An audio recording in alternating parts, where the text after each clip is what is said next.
Chapter 834. Li Wangyu and the wastrels wanted to spend the night in Xianxia County, which made it difficult for the officials of Xuzhou. There was no other reason other than there was no place suitable for Li Wangyu and the others. Even the Xuzhou provincial governor's mansion was soaked in dirty water. If Li Wangyu and the others wanted to stay in Xianxia County, where to stay was a very specific problem. Li Wangyu's brain was hot. After he said that he wanted to stay in Xianxia County, he regretted it a little. He really couldn't stand those messy things floating in the dirty water. But since he had already said it, how could he immediately change his mind in front of everyone? Li Wangyu looked around and smiled. The city wall of Xianxia County was a good place for camping. Thus, he immediately ordered the imperial guards to bring over the tents and set up camp on the city wall. During this period of time, he and the wastrels were prepared to be stationed here and supervised the disaster relief in Xuzhou. Although this action was suspected of putting on a show, Li Wangyu didn't care so much. Although he wanted to help the people, he really didn't have the courage to throw himself into the dirty water and soak himself in it. Li Wangyu led a group of wastrels and moved to the city wall of Xianxia County. How could the others be negligent? Thus, including the officials of the Ministry of Civil Affairs, they all ran to the city wall of Xianxia County to set up camp. They made the city wall of Xianxia County look like a refugee cave in the future. Li Wangyu didn't care about this. Every day, he arranged for people to search and rescue the victims. He asked the officials of the Ministry of Civil Affairs to come up with practical disaster relief measures and urged them to transport food. He was also very busy. 5 or 6 days after he arrived in Xianxia County, the flood finally slowly receded. The water in Xianxia County also gradually disappeared. However, after the flood, Xianxia County was in a state of devastation. The streets and alleys were littered with all kinds of filth and garbage. At this time, the weather was clear after the rain. The sun that hadn't been seen for many days also showed its face. However, it made the entire Xianxia County emit an extremely unpleasant smell that made people want to vomit. However, including the officials of Su province, no one seemed to feel that there was anything wrong with this situation. The commoners turned a blind eye to it and didn't find anything wrong with it. Instead, the citizens of the city took the opportunity of the sun rising and began to take out all the things that had been soaked in water from their homes to bask in the moisture. The originally dirty and messy environment became even more congested. In Li Wangyu's view, the filth piled up in Xianxia County was simply a hotbed for viruses that could erupt at any time. He immediately gave the order for the Xuzhou provincial governor and the Xianxia County magistrate to immediately arrange for the bailiffs, soldiers, and civilians to work together with the citizens of the city to begin a thorough cleanup of the city. Everyone found it hard to understand and accept Li Wangyu's order. The flood had just receded and there were many things waiting to be done. Yet, the first thing they wanted to do was to ask the government to lead the people to clean up. In the eyes of the crowd, this was simply a bullshit*T decision made by the nobleman from Chang, and who did not know the hardships of the people. Marquis, this city is truly filthy. This official feels the same way. However, there are many people affected by the disaster in the city. There are also many houses that have collapsed due to the flood. In addition, the disaster victims outside the city are constantly pouring into Xianxia County. This official thinks that it would be better to postpone the cleanup for the time being. Before the Xuzhou provincial governor finished his words, he was directly interrupted by Li Wangyu. No, we must first clean up the city and get all the filth out of the city. We must dig holes and bury them. I have already ordered people to transport lime. When the lime arrives, we must sprinkle lime on the soaked roads and corners. In addition, we must pay attention to killing mosquitoes and flies. This matter is very important and cannot be sloppy. But the Xuzhou provincial governor still wanted to persuade him. Li Wangyu waved his hand. No buts. This matter is urgent and must be carried out meticulously. This marquis will let the imperial army patrol around the city. If any house is not cleaned up, then the owner will be punished. If the streets in the city are not cleaned up, then the Xianxia County magistrate will take off his official robes and get lost. This matter is not negotiable. Also, what I said before, forbidding drinking unclean water, forbidding eating unclean food, forbidding urinating and defecating, and forbidding spitting, must be carried out. If you can't do it, then don't blame this marquis for holding you accountable. Li Wangyou's words had already reached this point. No matter how much the Xuzhou provincial governor grumbled in his heart and criticized Li Wangyou in his heart, he could only obediently nod his head and arrange for people to carry out the orders. Following the Xuzhou provincial governor's mansion's order, Xianxia County immediately became restless. The county government's bailiffs, scribes, and strong people all went to the streets, beating gongs and drums to call the people out to clean the streets and carry the garbage. For a time, the people of Xianxia County were full of complaints. In the eyes of the people, Li Wangyou's order was purely a matter of eating and having nothing to do. Even in Xianxia County, the people on the streets secretly called Li Wangyou, the Marquis of Hu County, Dirty Marquis, to express their dissatisfaction. These words naturally reached Li Wangyou's ears, but he only smiled and ignored them. In truth, the wastrels did not understand Li Wangyou's decision. Zio, why are you making the people clean the streets now? You're provoking all these unreasonable curses. Qing Chumo directly asked. Li Wangyou bitterly smiled and explained, brothers, you don't know. The so-called, after a great disaster, there will be a great epidemic is actually caused by these filthy things. How is that possible? The wastrels looked at each other in dismay.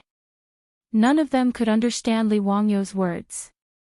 Li Wangyou also felt a headache from the wastrels' questions. It was difficult to explain. In terms of hygiene and epidemic prevention, China had been good since ancient times. Compared to other countries in the world at the same time, China was definitely a top student. But even so, in the eyes of transmigrators like Li Wangyou and Su Chongqing, they still felt that it was dirty and unsightly. Even in the Ming and Qing dynasties, because of hygiene problems, epidemics were often caused. Dysentery, cholera, plague, smallpox, as long as they appeared, a whole street would die. During the reign of Chongzhen, a plague first broke out in the Shaanxi region. It traveled all the way to the capital. Everywhere it passed, it was like a ghost town, with corpses everywhere. According to incomplete statistics, the epidemics in China's history were once in the Zhou dynasty, 13 in the Qin and Han dynasties, 17 in the Wei and Jin dynasties, 17 in the Sui and Tang dynasties, 32 in the Song dynasties, 20 in the Yuan dynasty, 64 in the Ming dynasty, 74 in the Qing dynasty. These statistics were shocking. Especially after a great disaster, when large numbers of people and animals died, if the corpses were not dealt with in time, bacteria and viruses would multiply and cause epidemics. Li Wangyou could only try his best to prevent an epidemic from breaking out in Xuzhou. Therefore, even if the officials and people of Xuzhou did not understand, he had to be firm and confident. Even if he had to mobilize the imperial army and force the people to clean, Li Wangyou would do it. As for the infamy that would come with this, Li Wangyou did not care at all. Chapter 835.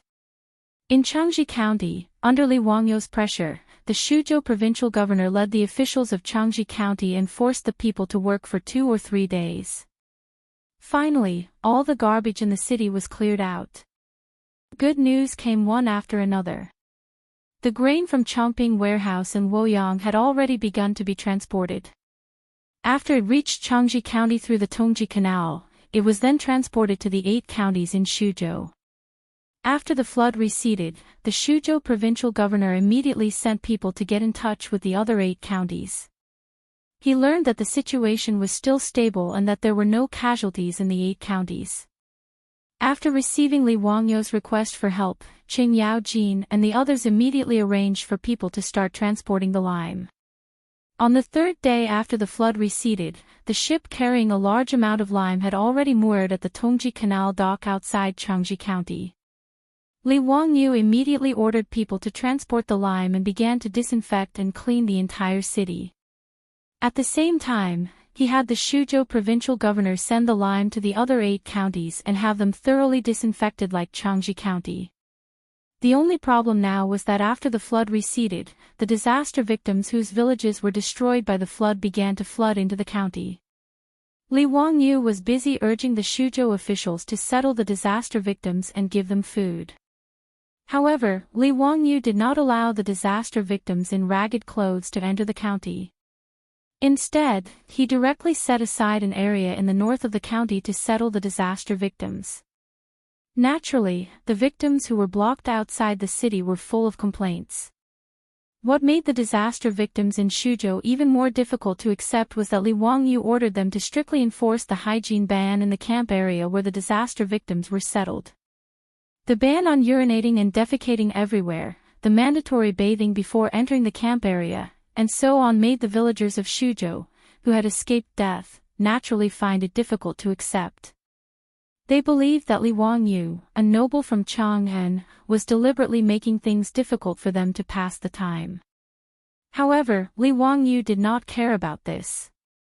Every day, he urged the Xianxia County government to strengthen the management.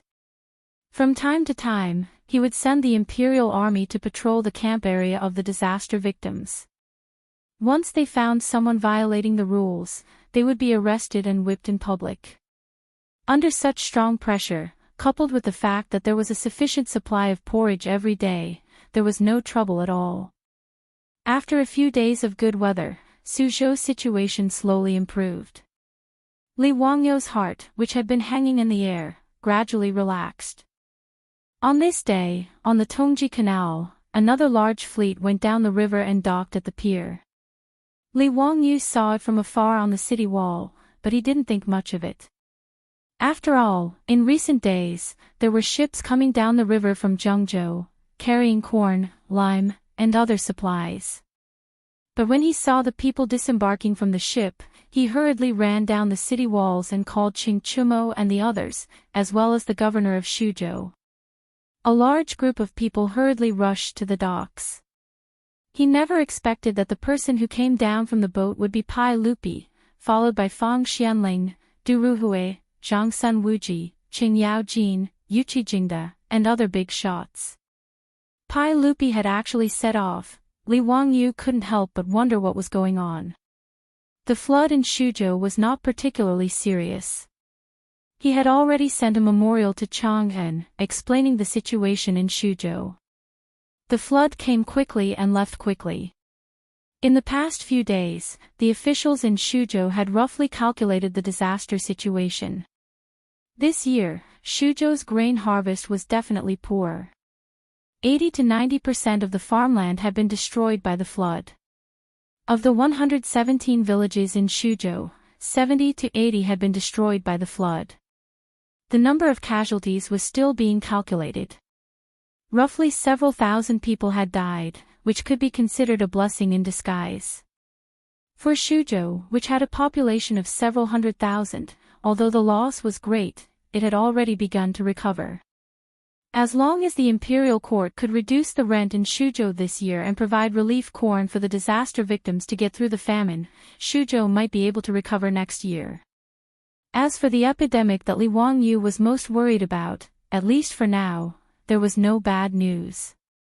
Judging from the situation in Xianxia County, as long as the other counties strictly followed his orders, the epidemic would not break out.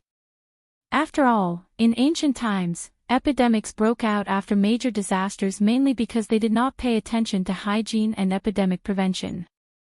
Therefore, even if the people did not understand, and even if Li Wangyu had to bear a lot of infamy, he still persisted and forcefully ordered Xianxia County to be disinfected. After the flood, Xianxia County was safe and sound. This was all thanks to him. Unfortunately, no one knew about this contribution, and instead, many people complained about it. Regarding this, Li Wangyu could only let the people do as they wished. In short, he had a clear conscience.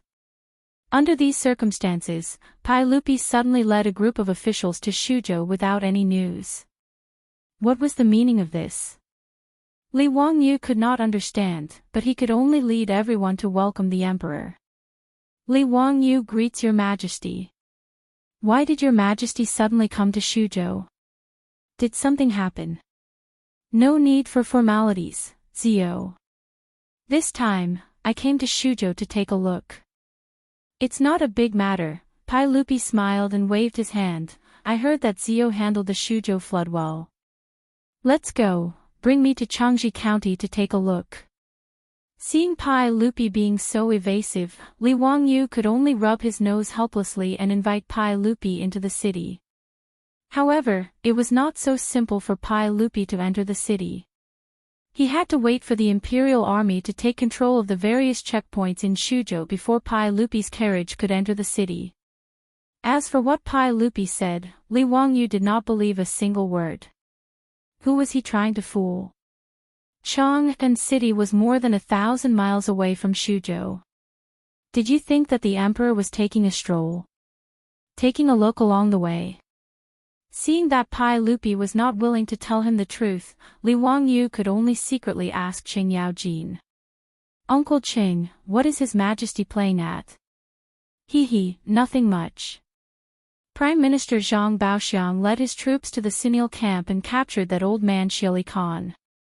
He is sending people to Chang'an. When His Majesty learned of this matter, he was naturally delighted and decided to go up north to hunt. At the same time, he went to the Wei River where he signed the Wei River Alliance to welcome that old man Shili Khan. Because His Majesty was in a good mood, when he arrived at the Wei River, he thought about the flood in Shuzhou and ordered people to lower the boats and come over here to take a look. Qing Yaojin's words made Li Wangyu suddenly understand. He had almost forgotten that the biggest thing in the 4th year of Jingguan was the destruction of the Eastern Turks. Shili Khan was captured alive and brought back to Chang'an to report his capture to the Imperial Ancestral Temple. Li Erk had never forgotten that in the 9th year of Wuda, when the Eastern Tujua people went down south, he was forced by Shili Khan to sign the Wei River Covenant. Therefore, when he learned that his old enemy was captured, he wanted to show off a little, to show off his own political and military skill. As for him coming to Shuzhou, it was purely because he was bored waiting by the Wei River, so he sailed east to take a look at Shuzhou and see how things were handled after the flood.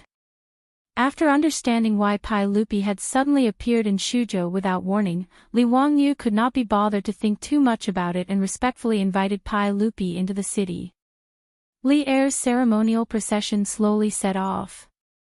Just as they were about to enter Xianxia County, they saw a horse galloping towards them on the official road not far away. This caused the imperial guards who were guarding outside to become nervous. They all pulled out their weapons and were on high alert.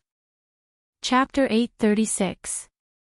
Only when the rider on the official road was very close did everyone notice that the person on the horse was dressed as a bailiff. Before this person could get close, he was stopped by Pai Lupi's imperial guards. They did not allow the bailiff to get close to Pai Lupi's imperial carriage. Reporting to your majesty, there must be news from the other counties. I will go and ask about the situation. The Shuzhou provincial governor hurriedly apologized to Pai Lupi and the others. He then hurriedly went to greet them. Not long after, the Shuzhou provincial governor walked back with a pale face. He looked as if he had lost his soul and his body seemed to be swaying a bit. What happened? Seeing him like this, Pai Lupi couldn't help but ask out of curiosity. The Shuzhou provincial governor fell to his knees and said with a trembling voice, "Reporting to your majesty, there is news from Yanling County. In Yanling County, the number of people infected with the disease is increasing rapidly. The symptoms are the same. Perhaps there is an outbreak of an epidemic." His words were like the rumbling of thunder in the clouds, shocking everyone on the spot. After a long time, Li Wangyu was the first to come back to his senses. He rushed in front of the Shuzhou provincial governor with a face full of anger. He grabbed his collar and said angrily, "Speak clearly. What exactly happened? Why did an epidemic appear in Yanling County? Didn't I give the order to clean up the entire city and scatter lime? Xianxia County is perfectly fine. Why did an epidemic appear in Yanling County? It was no wonder that Li Wangyu was so angry. Of the 9 counties in Xuzhou, Xianxia County was where the provincial government was located. It had the most people and was the most prosperous. Therefore, after the flood, the people of Xuzhou chose to escape. Their first choice was Xianxia County. Of the 9 counties in Xuzhou, Xianxia County took in the most victims. It was almost as many as the other 8 counties combined. As a result, Li Wangyu had always been stationed in Xianxia County. He focused on regulating and preventing the outbreak of an epidemic. As for the other 8 counties in Xuzhou, Li Wangyu could not reach them. They could only be managed by the Xuzhou provincial governor's manor. However, Li Wangyu also repeatedly ordered that the other 8 counties must follow Xianxia County's example and must not disobey. Judging from the current situation in Xianxia County, it was obvious that he had done the right thing. Xianxia County, where most of the victims had gathered, not only was there no outbreak, but the number of people who fell ill had also decreased significantly. Illness enters through the mouth. This was a very simple principle. With Li Wangyu's strict requirements, it could be said that whether it was the people of Xianxia County or the Xuzhou disaster victims gathered in the camp outside Xianxia County, their personal hygiene was definitely the best they had ever been in their lives. It was precisely because of these strict requirements that Li Wangyu felt that the Xuzhou flood this time should be dealt with smoothly. Who would have thought that in front of Pai Lupi, Yanling County in Xuzhou would have such shocking news? Yanling County wasn't too far away from Xianxia County, about 100 miles away. In this flood, Yanling County wasn't seriously affected. As such, Li Wangyu didn't personally go to Yanling County. He only urged the Xuzhou provincial governor's manor to pass on his orders. At the same time, he ordered people to send large amounts of lime to disinfect and sterilize. Li Wangyu's angry roar made the Xuzhou provincial governor not know how to reply. His voice was almost filled with tears. I don't know either. If a large-scale epidemic really broke out in Xuzhou, his career as the Xuzhou provincial governor could be considered to have come to an end. If he was only reprimanded by the imperial court, removed from his position, and sent back to his original place, he could be considered lucky. If things went wrong, he might even be directly imprisoned by the censorate. It could be said that the Xuzhou provincial governor was the one who was most afraid of the outbreak of an epidemic. After all, Li Wangyu was only the Hunan provincial governor and wasn't in charge of the specific matters of the region. When Pai Lupi heard that an epidemic had broken out in Yanling County, his face couldn't help but become unsightly. Previously, when Li Wangyu ordered Mi Tuo to send Li Qingqian and Li Tai back to Chang'an, he said that there was a possibility of an epidemic breaking out in Xuzhou. Mi Tuo naturally reported this matter to Pai Lupi. However, after the flood receded for a few days, the news that came back from Zhengzhou on fast horses every day was developing in a good direction. Xuzhou didn't break out like Li Wangyu was worried about. Therefore, Pai Lupi didn't take this matter to heart and only thought that his nephew was worrying for nothing. Therefore, when he was hunting by the Wei River, he had a sudden impulse to take a 2-day boat ride to Xuzhou to see the situation. However, he didn't expect that just as he arrived in Xuzhou, before even entering Xianxia County, he would receive such bad news. On the side, Fang Xianling, Du Ruhui, and the other big shots' faces all changed after hearing this news. Zhang Sun Wuji was about to open his mouth and persuade Pai Lupi not to enter Xianxia County and directly return to the dragon boat and return to Chang'an. In the face of an epidemic, it didn't matter if you were a true dragon, the son of heaven, or a commoner, everyone was treated equally.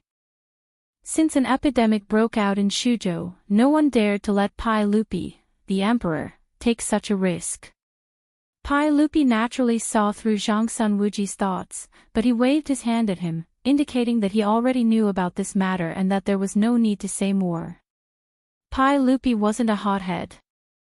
He knew that there was an epidemic in Xuzhou, but he still continued to stay here. However, before leaving, he wanted to see how Li Wangyu was going to deal with it. Li Wangyu glared angrily at the Xuzhou provincial governor, who was paralyzed on the ground, and ordered someone to bring the Yanling County Yamen runner who came to report the news. However, he didn't let the Yamen runner come close and only let him speak from a distance of about 10 steps. After all, if it really was an epidemic, who knew if the Yamen runner didn't carry the virus?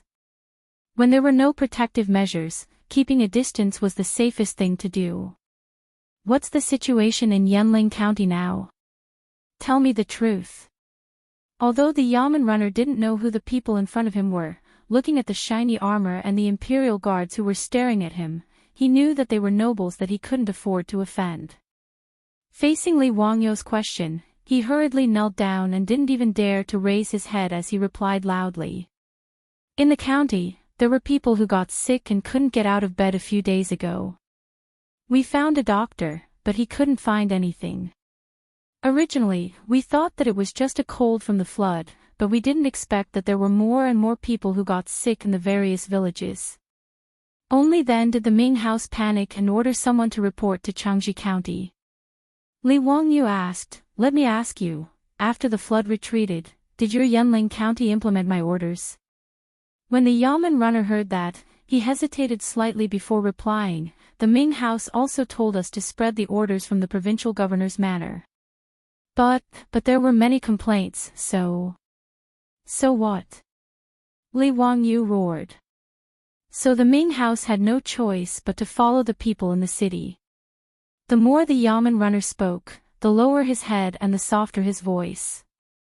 Hearing him say that, Li Wangyu gritted his teeth so hard that they almost broke. The Yanling County magistrate was a bastard. If he was in front of him, Li Wangyu would definitely get someone to grab him and whip him to vent his anger. How could Li Wangyu not be enraged by the fact that the ban he had previously issued was nothing but a piece of useless paper in Yanling County? Chapter 837. The conversation between Li Wangyu, the Xuzhou provincial governor, and the Yanling County bailiffs piqued Pai Lupi's curiosity. "Zio, what ban did you put in Xuzhou? Why are the people complaining? What does this have to do with the epidemic in Yanling County?" In response to Pai Lupi's questions, Li Wangyu explained the ban he had put in place after arriving in Xuzhou. However, Pai Lupi and the other leaders all frowned. Pai Lupi finally understood why the people of Yanling County were complaining. Forbidding drinking unboiled water and defecating anywhere was understandable. However, Li Wangyu gave the order to clean up the city immediately after the flood. He also wanted to throw lime everywhere and force the victims to bathe and change their clothes. This was a bit too much. In the eyes of Fang Xianling, Du Ruhui, and the others, the most important thing after the disaster was to appease the victims, distribute food, and count the number of people affected. What was the point of Li Wangyu doing all this? Before anyone could ask for the reason, the Xuzhou provincial governor stepped out. The Xuzhou provincial governor was worried that he would take all the responsibility for the epidemic in Yanling County, so he hurriedly spoke up for Li Wangyu. "Your Majesty, although I do not know the purpose of the ban, I will strictly carry it out.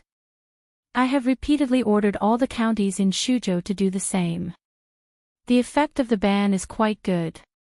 Since the flood receded, in the past 7 or 8 days, not to mention the epidemic, even small illnesses have rarely appeared in Changji County. Moreover, Changji County is a province, and in these days, it has taken in tens of thousands of disaster victims, far more than Yanling County. From this, it can be seen that the epidemic in Yanling County was caused by the Yanling County magistrate ignoring the ban of the Marquis. I want to accuse the Yanling County magistrate of neglecting his duties and not respecting the ban of the Marquis and the provincial governor's manor."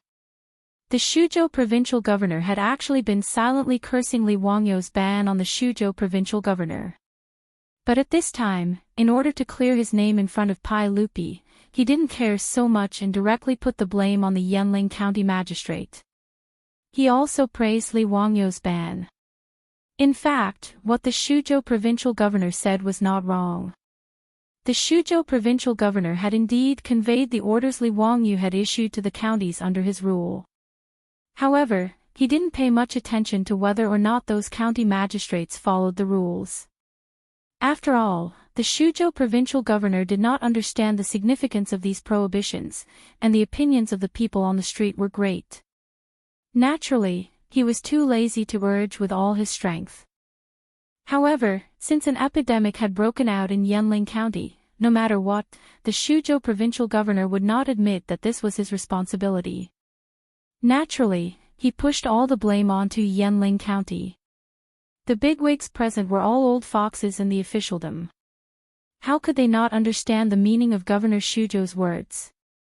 But everyone felt a lot of connotations from his words. Pai Lupi ignored the Shuzhou provincial governor and immediately turned his head to ask Li Wangyu. Zio, what is the meaning of these prohibitions? Why is there no epidemic in Xianxia County, but Yanling County has an outbreak? Are your prohibitions really effective? For Pai Lupi, it was more meaningful to figure out the reason why there was no epidemic in Xianxia County. After all, the Tang dynasty had a vast territory. Every year, there were all kinds of disasters. After the disasters, the epidemic would break out from time to time. This was the biggest headache for Pai Lupi and the bigwigs in the imperial court. Li Wangyu calmed down a little at this time. He was thinking about how to deal with the epidemic in Yanling County. How could he be in the mood to explain to Pai Lupi? Moreover, these things could not be explained clearly. He rubbed his nose and replied dryly, Your Majesty, the epidemic is actually caused by the growth of germs due to poor hygiene. When Pai Lupi heard this, his eyes lit up. Is it the germs that cause infection when you and Minister's son were treating Qingqian? Something like that. It's just some germs that can't be seen with the naked eye that cause people to get sick. Li Wangyu said half-heartedly, so the most important thing right now is to order Yanling County to sterilize the germs as soon as possible, and then quarantine the people who have contracted the epidemic. Before Li Wangyu could finish speaking, another person stood out from the back of the crowd and started to reprimand him. Nonsense, Your Majesty. In my opinion, what the Marquis of Huxin said is complete nonsense. What germs that can't be seen with the naked eye can cause people to contract an epidemic? What kind of record is this? The epidemic is clearly caused by the plague ghost and needs to be eradicated as soon as possible. What does this have to do with drinking unboiled water? When Li Wangyu heard this, he was taken aback and could not help but look at the person who spoke. Li Wangyu knew the old man who had reprimanded him for speaking nonsense. It was Taichung Qing Wang Ying, the uncle of the head of the Wang clan of Taiyuan, Wang Renyu. He was a major third-rank official in the imperial court. Taichung Qing, the ceremonial official of the ancestral temple. Pai Lupi's main goal in this hunting expedition was to bring Shili Khan back to Chang and report his capture at the ancestral temple. It was normal for Wang Ying, the Taichung Qing, to accompany him. But what was the meaning of this old man dissing him? Was it because of the Taiyuan Wang clan's broken engagement and that rotten sesame seed matter? In reality, Li Wangyu had wronged Wang Ying. This old man had stood out to reprimand Li Wangyu not because of the grudge between the Taiyuan Wang clan and Li Wangyu. It was because this old man, as a Taichung Qing, firmly believed that the epidemic was caused by the plague ghost. Since ancient times, when an epidemic broke out in China, it was necessary to drive it away. Praying to the gods to bring disaster, reciting Buddhist scriptures, following Daoism, drawing talismans, and chanting incantations were all methods to fight against the epidemic. This was the case against the plague of locusts, not to mention a terrifying epidemic. Thus, when Wang Ying heard that an epidemic had broken out in Yanling County, he was about to speak up and have Pai Lupi arrange for people to drive it away. In the end, when he heard Li Wangyu's words, how could he not be angry? Taichung Qing Wang Ying's words caused many of the officials behind Pai Lupi to nod in agreement. They felt that these were the words of an experienced strategist. How could an epidemic not be driven away?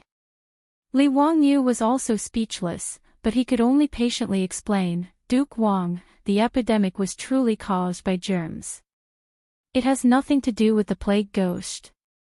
Humph, these are just your words, Marquis of Wuxian. What germs? What are they? Why don't you show them to this old man? Since Marquis of Wuxian says that human eyes cannot see them, how do you know? This old man has read all sorts of ancient texts, but I have never seen the germs you speak of. How did Marquis of Wuxian know? Li Wangyu was somewhat depressed by this old man's words. Damn it, how could an illiterate, who didn't understand science, be so righteous? But to have Li Wangyu prove what germs were now was difficult for him. Without a microscope, how could he prove to this country bumpkin that the epidemic wasn't caused by the plague ghost? Moreover, even if he had a microscope, would these country bumpkins be able to understand? Just as he was thinking about how to explain, he heard a familiar voice. Your Majesty, everyone, it would be better if I explain the germs that Marquis of Wuxian spoke of. Chapter 838. Li Wangyu was taken aback. There was actually someone who could help him explain this problem. But when he saw the person who had spoken, he laughed. The one who had spoken was Sun Simiao's disciple, the current imperial physician of the Xianxia Bureau, Lu Shenwei. As Pai Lupi's imperial entourage, he, as the imperial physician of the Xianxia Bureau, naturally had to accompany him. Seeing that Lu Shenwei was also present, Li Wangyu relaxed. With this imperial physician of the Xianxia Bureau explaining, it was much more reliable than speaking on his own. Moreover, ever since he sent the microscope to Sun Simiao Sinfeo, Sun Simiao and his disciples were considered the people who understood microbes and viruses the best in the world. It could even be said that they understood microbes and viruses better than him and Su Chongqing. After all, his and Su Chongqing's understanding of viruses was just some general knowledge they had when they were in school in the future. On the other hand, Sun Simiao and his disciples, Lu Shenwei, Zhang Baozang, and the others, after emptying what little stock Li Wangyu had left in his stomach, they were seriously conducting all kinds of experiments and research. Even Li Wangyu did not know to what extent Sun Simiao and his disciples' research on viruses and germs had progressed. Your Majesty, everyone, according to my teacher and my research, we have confirmed the existence of the germs mentioned by the Marquis of Wuxian. It is a type of microscopic organism that is so small that it cannot be seen with the naked eye. However, it is the main culprit behind the illness of the human body. Not only did Lu Shenwei's words fail to convince Wang Ying, this imperial physician of the Xianxia Bureau, he became even angrier. He even began to curse. Nonsense. What a load of nonsense. This is simply a bunch of nonsense. What invisible germs? What are they? Who has ever seen them? You're the only one who's saying this. Your Majesty, this subject wishes to impeach Lu Shenwei for misleading the public with his lies. Li Wangyu was dissatisfied. Lu Shenwei was trying to educate these country bumpkins, so what was this old man's attitude? Were you proud of your illiteracy? Lu Shenwei's status was far from Wang Ying's, a third-ranked Taichung official. However, Li Wangyu wasn't going to spoil this old man. Be careful with your words, Lord Wang. As the saying goes, what you know is what you know, and what you don't know is what you don't know. If Lord Wang says that no one has seen the germs before, then they don't exist. Then, Lord Wang, please capture one of the plague ghosts for me to see. Otherwise, you're just spouting nonsense. You. Li Wangyu's words made the old man Wang Ying almost unable to breathe. Wang Ying was so angry that he was fuming, but he couldn't do anything to Li Wangyu. He simply turned around and complained to Pai Lupi. Your Majesty, the rites says that Zhuanchu has 3 sons who were born and died as plague ghosts. This was written clearly in the ancient books. Yet the Marquis of Huxian and Lu Fingyu are spreading lies to mislead the public, saying something about invisible germs causing people to fall ill and lead to an epidemic. This is clearly nonsense. Your Majesty, please investigate clearly and expel the germs in Yanling County as soon as possible to prevent the epidemic from getting out of hand. Pai Lupi actually agreed with Wang Ying's words. Not only did Pai Lupi agree, but even Fang Xianling, Du Ruhui, and Zhang Sun Wuji, these big shots, didn't think so too. Expel the plague ghosts was a principle that everyone agreed with. However, after experiencing Li Wangyu, Sun Simiao, and Lu Shenwei saving Li Qingqian, Pai Lupi did not doubt his nephew's disinfection and sterilization.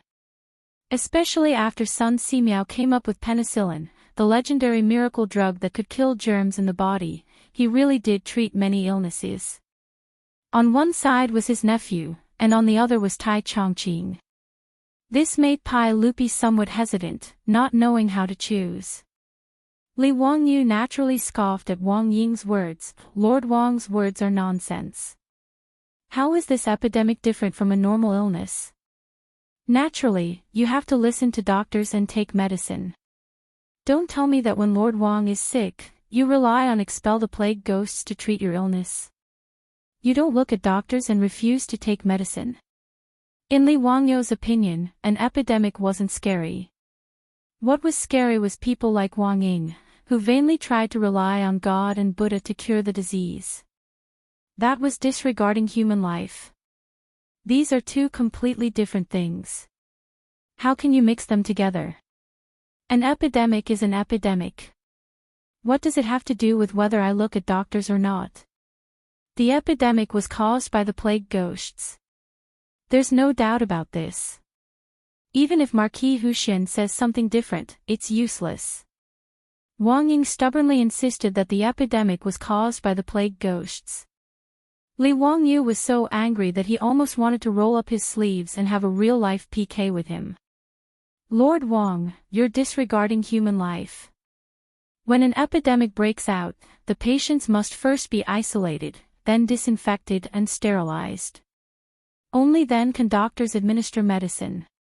Otherwise, relying on exorcism to drive away the plague ghosts and save the people is purely a dream. Humph, ignorant child, this old man won't argue with you. Bah, you shameless old thing. You're really an old man who doesn't die as a thief. You shameless villain. You're stupid and ignorant. You don't know shit, yet you dare to criticize me. I'm the Hunan Dao Censorate Envoy. Who do you think you are? Li Wangyu and Wang Ying began to curse at each other over how to deal with the epidemic in Yanling County. Pai Lupi felt a headache coming on as he listened. On the other hand, Qing Yao Jin, Yuqi Jingda, and the other old fellows were beaming with joy. They only hated that they weren't quarreling enough. It would be more satisfying if they started fighting. Enough. One of you is a Taichung minister, the other is the founding county marquis, the Hunan Dao Censorate Envoy. Quarreling like shrews in the marketplace, where's the sense of propriety? Pai Lupi's face alternated between green and white when he heard the two quarrel. He was clearly quite angry. Seeing that Pai Lupi was angry, Li Wangyu and Wang Ying shut their mouths at the same time and stopped quarreling. Enough. The most important thing right now is to quickly resolve the epidemic in Yanling County. Whether it's disinfecting or disinfecting, just do it. Pai Lupi had a headache and could only try to smooth things over. Li Wangyu refused to relent. Your Majesty, the matter of disinfecting must not be done. This epidemic must be isolated, disinfected, and treated as soon as possible. Doing disinfecting will only cause people to gather. Not only will it not cure the disease, it will also make it easier for infected people to pass the disease to healthy people. Wang Ying was about to start spitting again but was blocked by Li Wangyu's words. Your Majesty, I dare to make a military pledge. If you do as I say, within a month, you will definitely be able to control the epidemic in Yanling County. But I don't know if Duke Wang dares to make a military pledge. If you take charge of disinfecting, will you be able to completely eliminate the epidemic in Yanling County? Wang Ying didn't know how to reply when she heard his words. When an epidemic appears, it naturally needs to be disinfected. But whether or not disinfecting will be effective, only the heavens know. If it is effective, then everyone will be happy. If it isn't, then it means that the heavens want to punish the world. But Li Wangyu wanted him to make a military pledge. How would he dare to do so? Moreover, when he heard that there was an epidemic in Shuzhou, he was already considering how to persuade Pai Lupi to leave. How would he dare to run to Yanling County? That epidemic wouldn't care if he was a major third-rank official in the imperial court. Li Wangyu saw that the old man Wang Ying was speechless and coldly snorted.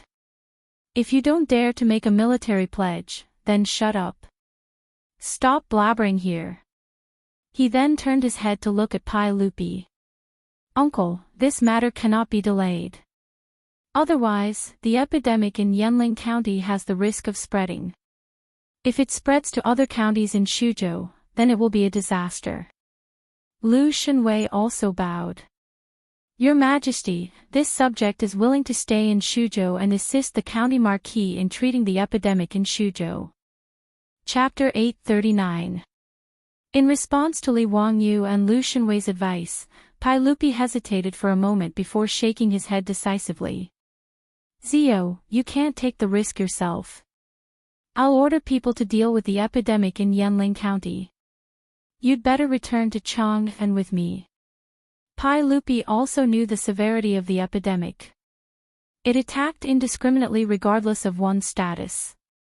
Although Pai Lupi hated his nephew Li Wangyu for not being obedient and marrying Chang'e, how could he bear to let him take the risk and go to Yanling County to deal with the epidemic? Li Wangyu shook his head stubbornly. Your Majesty, I'm afraid this is not appropriate. The epidemic in Yanling County must be dealt with as soon as possible. It's not that I want to show off. It's just that no one in the Tang dynasty knows better than me how to deal with the epidemic. He smiled and pointed at Wang Ying, saying mockingly, Your Majesty, you don't really expect Lord Wang to go to Yanling County and do something to stop the epidemic, do you? His words naturally infuriated Wang Ying so much that he almost fainted from anger. However, the old man gritted his teeth and endured it. Compared to going to Yanling County, being mocked by Li Wangyu was nothing. Although he had always said that the only way to deal with the epidemic was to drive away the epidemic ghosts, Wang Ying did not have the courage to go to Yanling County himself. Wang Ying did not speak. Li Wangyu did not bother to continue mocking this ignorant old man. He just continued, Your Majesty, I'm confident that I can eliminate the epidemic in Shuzhou. Your Majesty, please don't mention letting me return to Chang'an anymore. Li Wangyu's insistence on staying wasn't because of his fearless spirit, but because the Tang of this era were truly worrisome in their methods of dealing with the epidemic. Since ancient times, Wuxia lacked sufficient understanding of the infectivity of the epidemic. At the same time, due to the influence of ethics, not only did they not take corresponding measures to isolate the victims of the epidemic, but they also sometimes increased the chances of contact by taking care of the sick, asking about the sick, and attending to the dead. Even the disgusting and contagious method of testing for disease transmission was promoted as a form of filial piety. How could Li Wangyu not be pessimistic about the Tang's management of the epidemic? Although Li Wangyu didn't understand, he had seen pigs run even though he had never eaten pork before. Isolation and disinfection were the most basic and effective measures. If doctors did not have an effective treatment method, they could at least ensure that the epidemic did not spread. That would be a great merit. In fact, when Li Wangyu said these words, his legs were also trembling a little. Who wouldn't be afraid of infectious diseases? In particular, there might not be any effective treatment methods. There were many infectious diseases in this era, and once infected, there was almost no chance of survival. Whether it was the plague, smallpox, or cholera, they were all deadly. However, Li Wangyu had no choice but to stay. Putting aside the idea of saving tens of thousands of people from the fire and water, Li Wangyu is also a man who shits in the latrine with his face facing the outside. If he were to take back the words that he had said in front of hundreds of officials, would he still have any face? Seeing Li Wangyu's firm attitude, Lu Shenwei naturally asked Pai Lupi for permission again. Your Majesty, your subject is willing to assist the Marquis of Huxian to save the people of Shuzhou. Your Majesty, please grant me permission. How could Pai Lupi agree? He still shook his head and refused to grant permission. Li Wangyu bowed again and said, Your Majesty, please board the dragon boat as soon as possible and return to Chang'an. Since your Majesty has appointed me as the Hunan Road's Bengshi envoy, this is my duty. How can I back down? Pai Lupi coldly snorted. Then I will remove you from your position as the Hunan Road's Bengshi envoy. Don't say anything else. Quickly board the boat with me. Li Wangyu did not expect these words. Although he was somewhat annoyed, there was a trace of warmth in his heart. It was said that the emperor was the most ruthless. Pai Lupi had once killed his brother in the Xuanwu Gate, showing his cold-bloodedness. At this time, he was actually concerned about his safety and wanted to force him to leave Shuzhou. Naturally, Li Wangyu was very moved. Li Wangyu's heart was beating like a drum. He thought to himself, should I just take advantage of this situation to get off the donkey? In any case, he did not have to go to Yanling County to deal with the epidemic. It was not impossible to stay in Zhengzhou or Chang'an and command remotely. As long as he wrote a regulation on how to prevent the epidemic and urged the officials in Shuzhou to follow it, the effect would not be bad. However, before he could say anything, he was surprised to see that another large ship had come down from the Tongji Canal and was slowly docked at the dock. If it were an ordinary civilian boat, the imperial guards at the dock would naturally not allow it to dock. However, that boat was flying the flag of Li Wangyu, Marquis of Huxian. Li Wangyu felt that it was strange. Why would there be a boat coming to Shuzhou at this time? Could it be that his beautiful superior was in Chang'an City and had ordered people to make masks and alcohol to send over? He hurriedly apologized to Pai Lupi and quickly walked to the dock, ready to see what the boat had brought. In the next moment, a beautiful figure appeared at the bow of the boat, startling Li Wangyu. Changqing, why are you back? Li Wangyu hurriedly walked over and carefully supported his beautiful superior as they walked down from the gangplank. Su Changqing smiled and rolled his eyes at him. I ordered people to make tens of thousands of masks in the past few days. They have activated charcoal between them, so the effect should be good. In addition, I also ordered people to distill a large amount of alcohol at the winery. I was worried about you staying in Shuzhou alone, so I came with the boat. How is it? Is there an outbreak in Shuzhou? Li Wangyu heard this and smiled bitterly. Originally, it was safe and sound. I was thinking about making you rush back to Chang'an in vain to prepare these masks and alcohol. Who would have thought that just before you came, news came from Yanling County that there was an outbreak of an epidemic in the county? Ah! Su Changqing heard this and couldn't help but cry out softly. Although she had told Li Wangyu that there would be a pandemic after a great disaster and that they had to take precautions, she didn't expect that this epidemic would really break out. Thinking of the scene of corpses everywhere after an epidemic broke out in ancient Wuxia, Su Changqing subconsciously hugged Li Wangyu's arm. Wangyu, what do we do now? Li Wangyu smiled bitterly and was about to explain to Su Changqing that Pai Lupi wanted him to go back to Chang'an City when they heard a light cough behind them. The two of them turned their heads and saw Pai Lupi glaring at them with an ashen face. His gaze also fell on Su Changqing's arm that was tightly hugging Li Wangyu's arm. Su Changqing immediately reacted. Her face flushed red and she quickly let go of Li Wangyu's arm. Li Wangyu was thick-skinned and didn't feel that there was anything wrong. Instead, he didn't understand why Pai Lupi was so fierce. Even if this wasn't the future, he and Su Chongqing didn't do anything indecent. Did Pai Lupi have to have such an expression? He didn't know that in Pai Lupi's eyes, Su Chongqing was a woman who was trying to steal her daughter's husband. How could Pai Lupi not be angry when he saw the two of them being so close?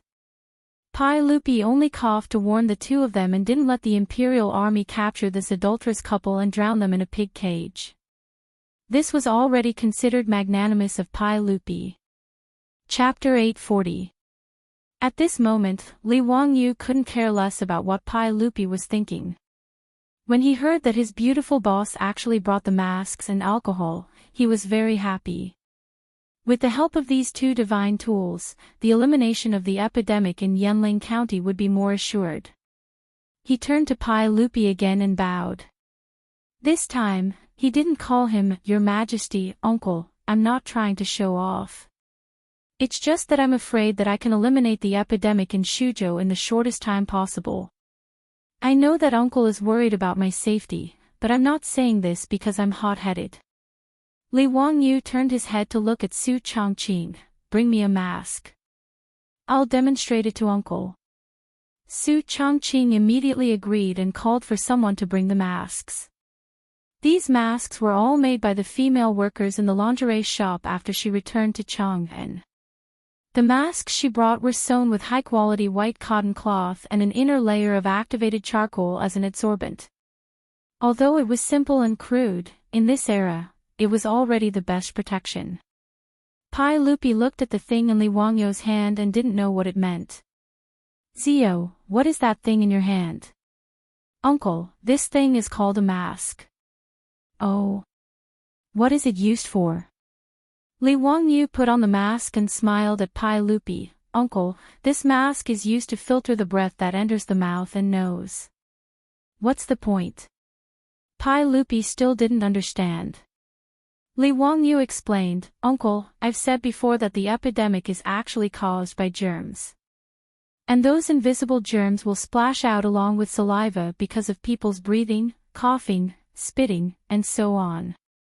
If there is no mask to filter out these germs, healthy people will easily be infected after coming into contact with the infected." "Oh. Could it be that what you said is all true?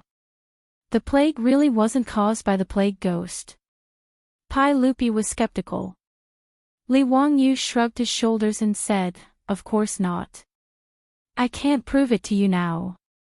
When you return to Chang'an, you can summon old Immortal's son to the palace and let him bring the microscope to the palace. Then you can see it." Pai Lupi was still a little hesitant. After all, what Li Wangyu said completely overturned his previous understanding. It was not Pai Lupi's fault. After all, before the invention of the microscope, no one knew about the existence of microbes. Li Wangyu had invented a microscope, but he hadn't shown it to Pai Lupi, so it was normal that he didn't know about it. When Li Wangyu saw Pai Lupi hesitating, he felt helpless. He only hated Lu Xinwei for not bringing the microscope to Shuzhou.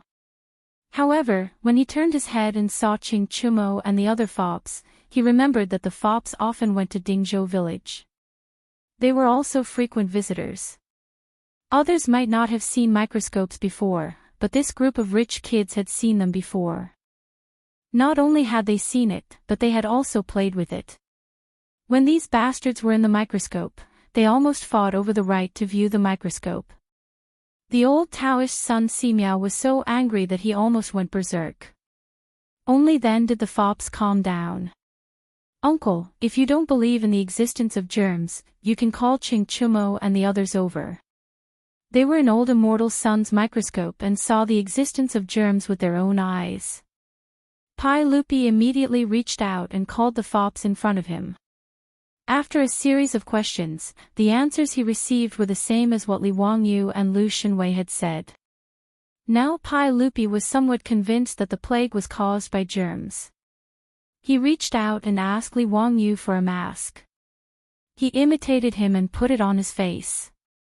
Wearing a mask for the first time made Pai Lupi feel that it was a novelty. "Zio, what kind of mask is this? Can it really prevent the spread of the plague?" "Yes, uncle. Although it can't completely eliminate the plague, it can reduce the spread of the plague to the greatest extent. Li Wangyu's words finally made Pai Lupi nod his head in agreement.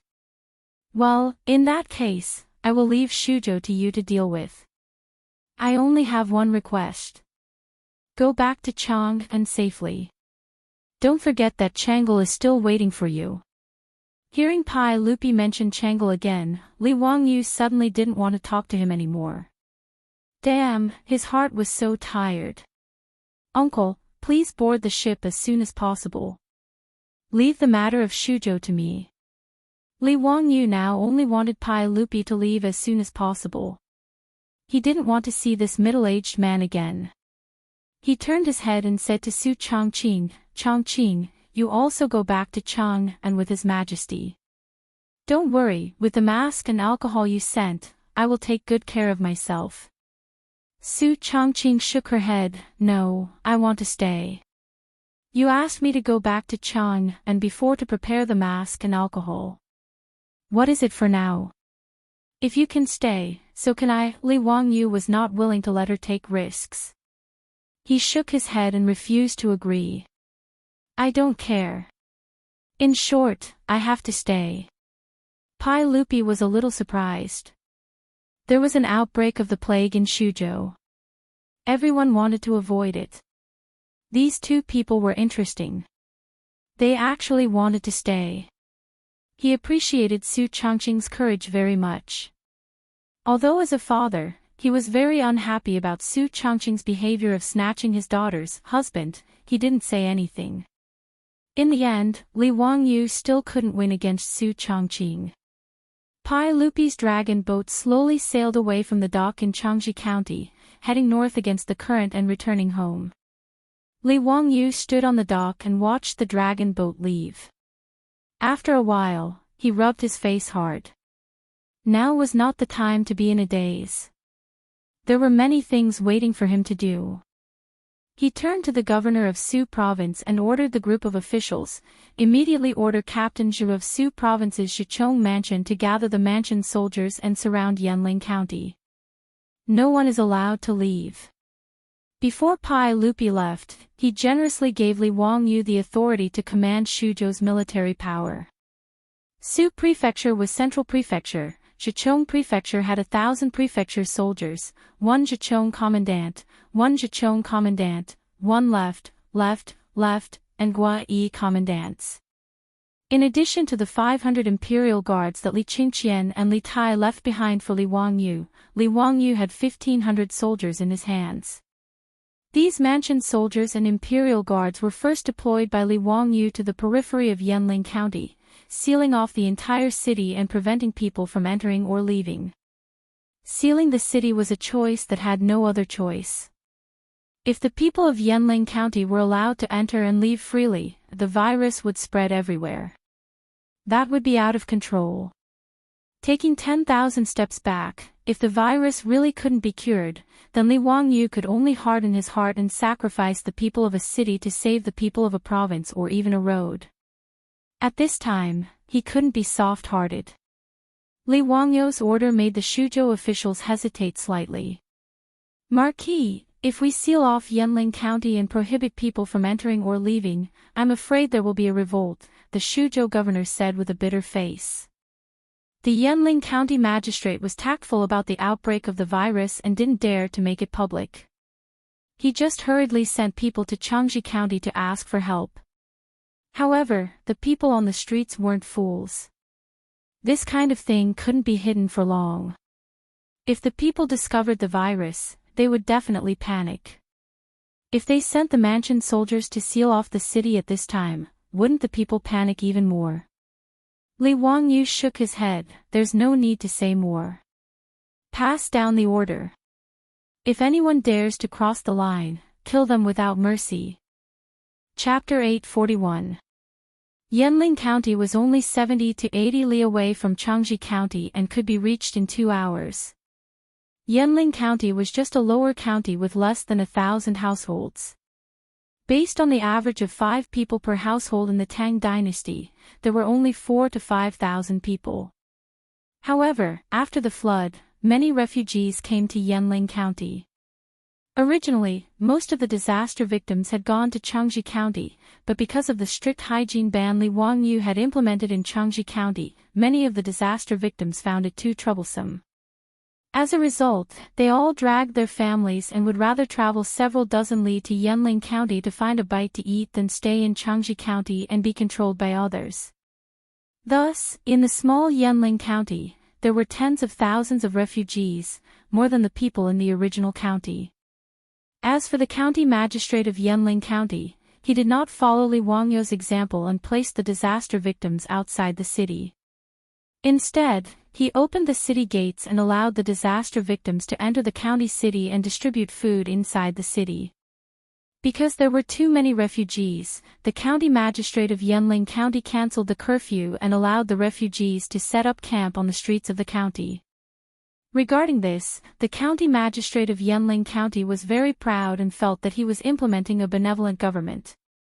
As for the hygiene ban from the Xianxia provincial governor's manor, the county magistrate of Yanling County scoffed and only ordered the bailiffs to spread the ban. As for whether the people were willing to follow it, he was too lazy to ask.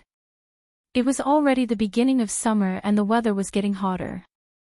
There were tens of thousands of people in the small Yanling County. There were no public toilets in the city, so one could imagine the sanitary conditions. All kinds of filth could be seen on the streets. The garbage after the flood had not been cleared out and new garbage was added. Rats were running everywhere and mosquitoes were flying everywhere. It was a disgusting sight. Even in such an environment, the county magistrate of Yanling County was still very proud. He felt that taking in so many refugees without causing any trouble was a great achievement.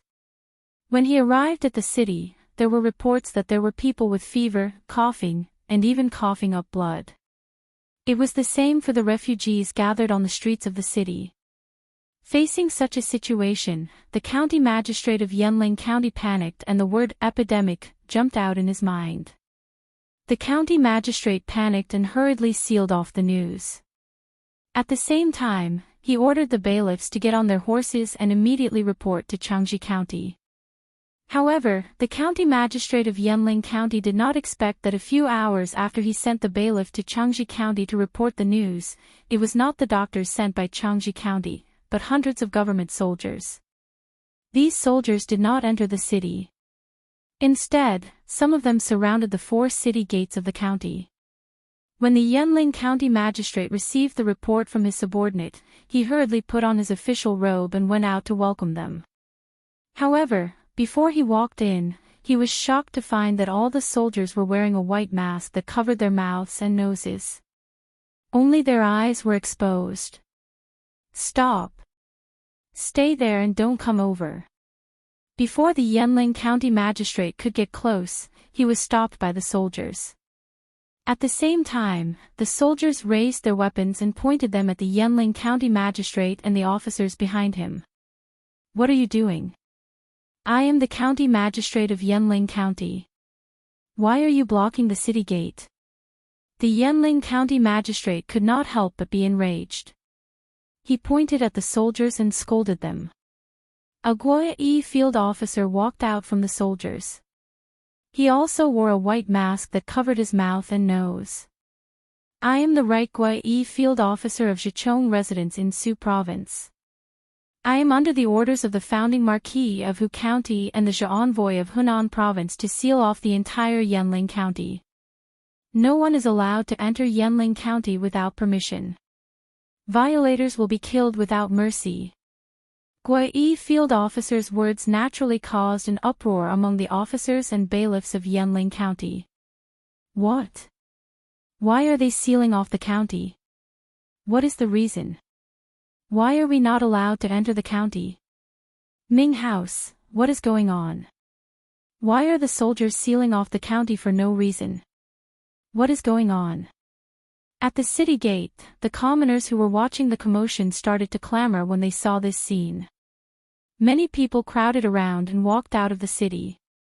As more and more people gathered, the soldiers who were in charge of sealing off the city gate started to hesitate. "Field officer, what do we do now?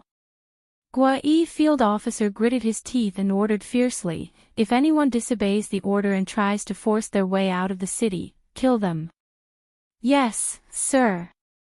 With Guai field officer's order, the soldiers raised their weapons again and pointed them at the officers and commoners of Yanling County. The soldiers might not know about the epidemic in Yanling County, but field officers Guai and Zhichong knew about it. When Li Wangyu ordered the soldiers to seal off Yanling County, he summoned the three of them and told them about the epidemic in Yanling County. When they heard that he wanted them to go to the epidemic area, even Zhichong felt nervous. Who wouldn't be afraid of the epidemic?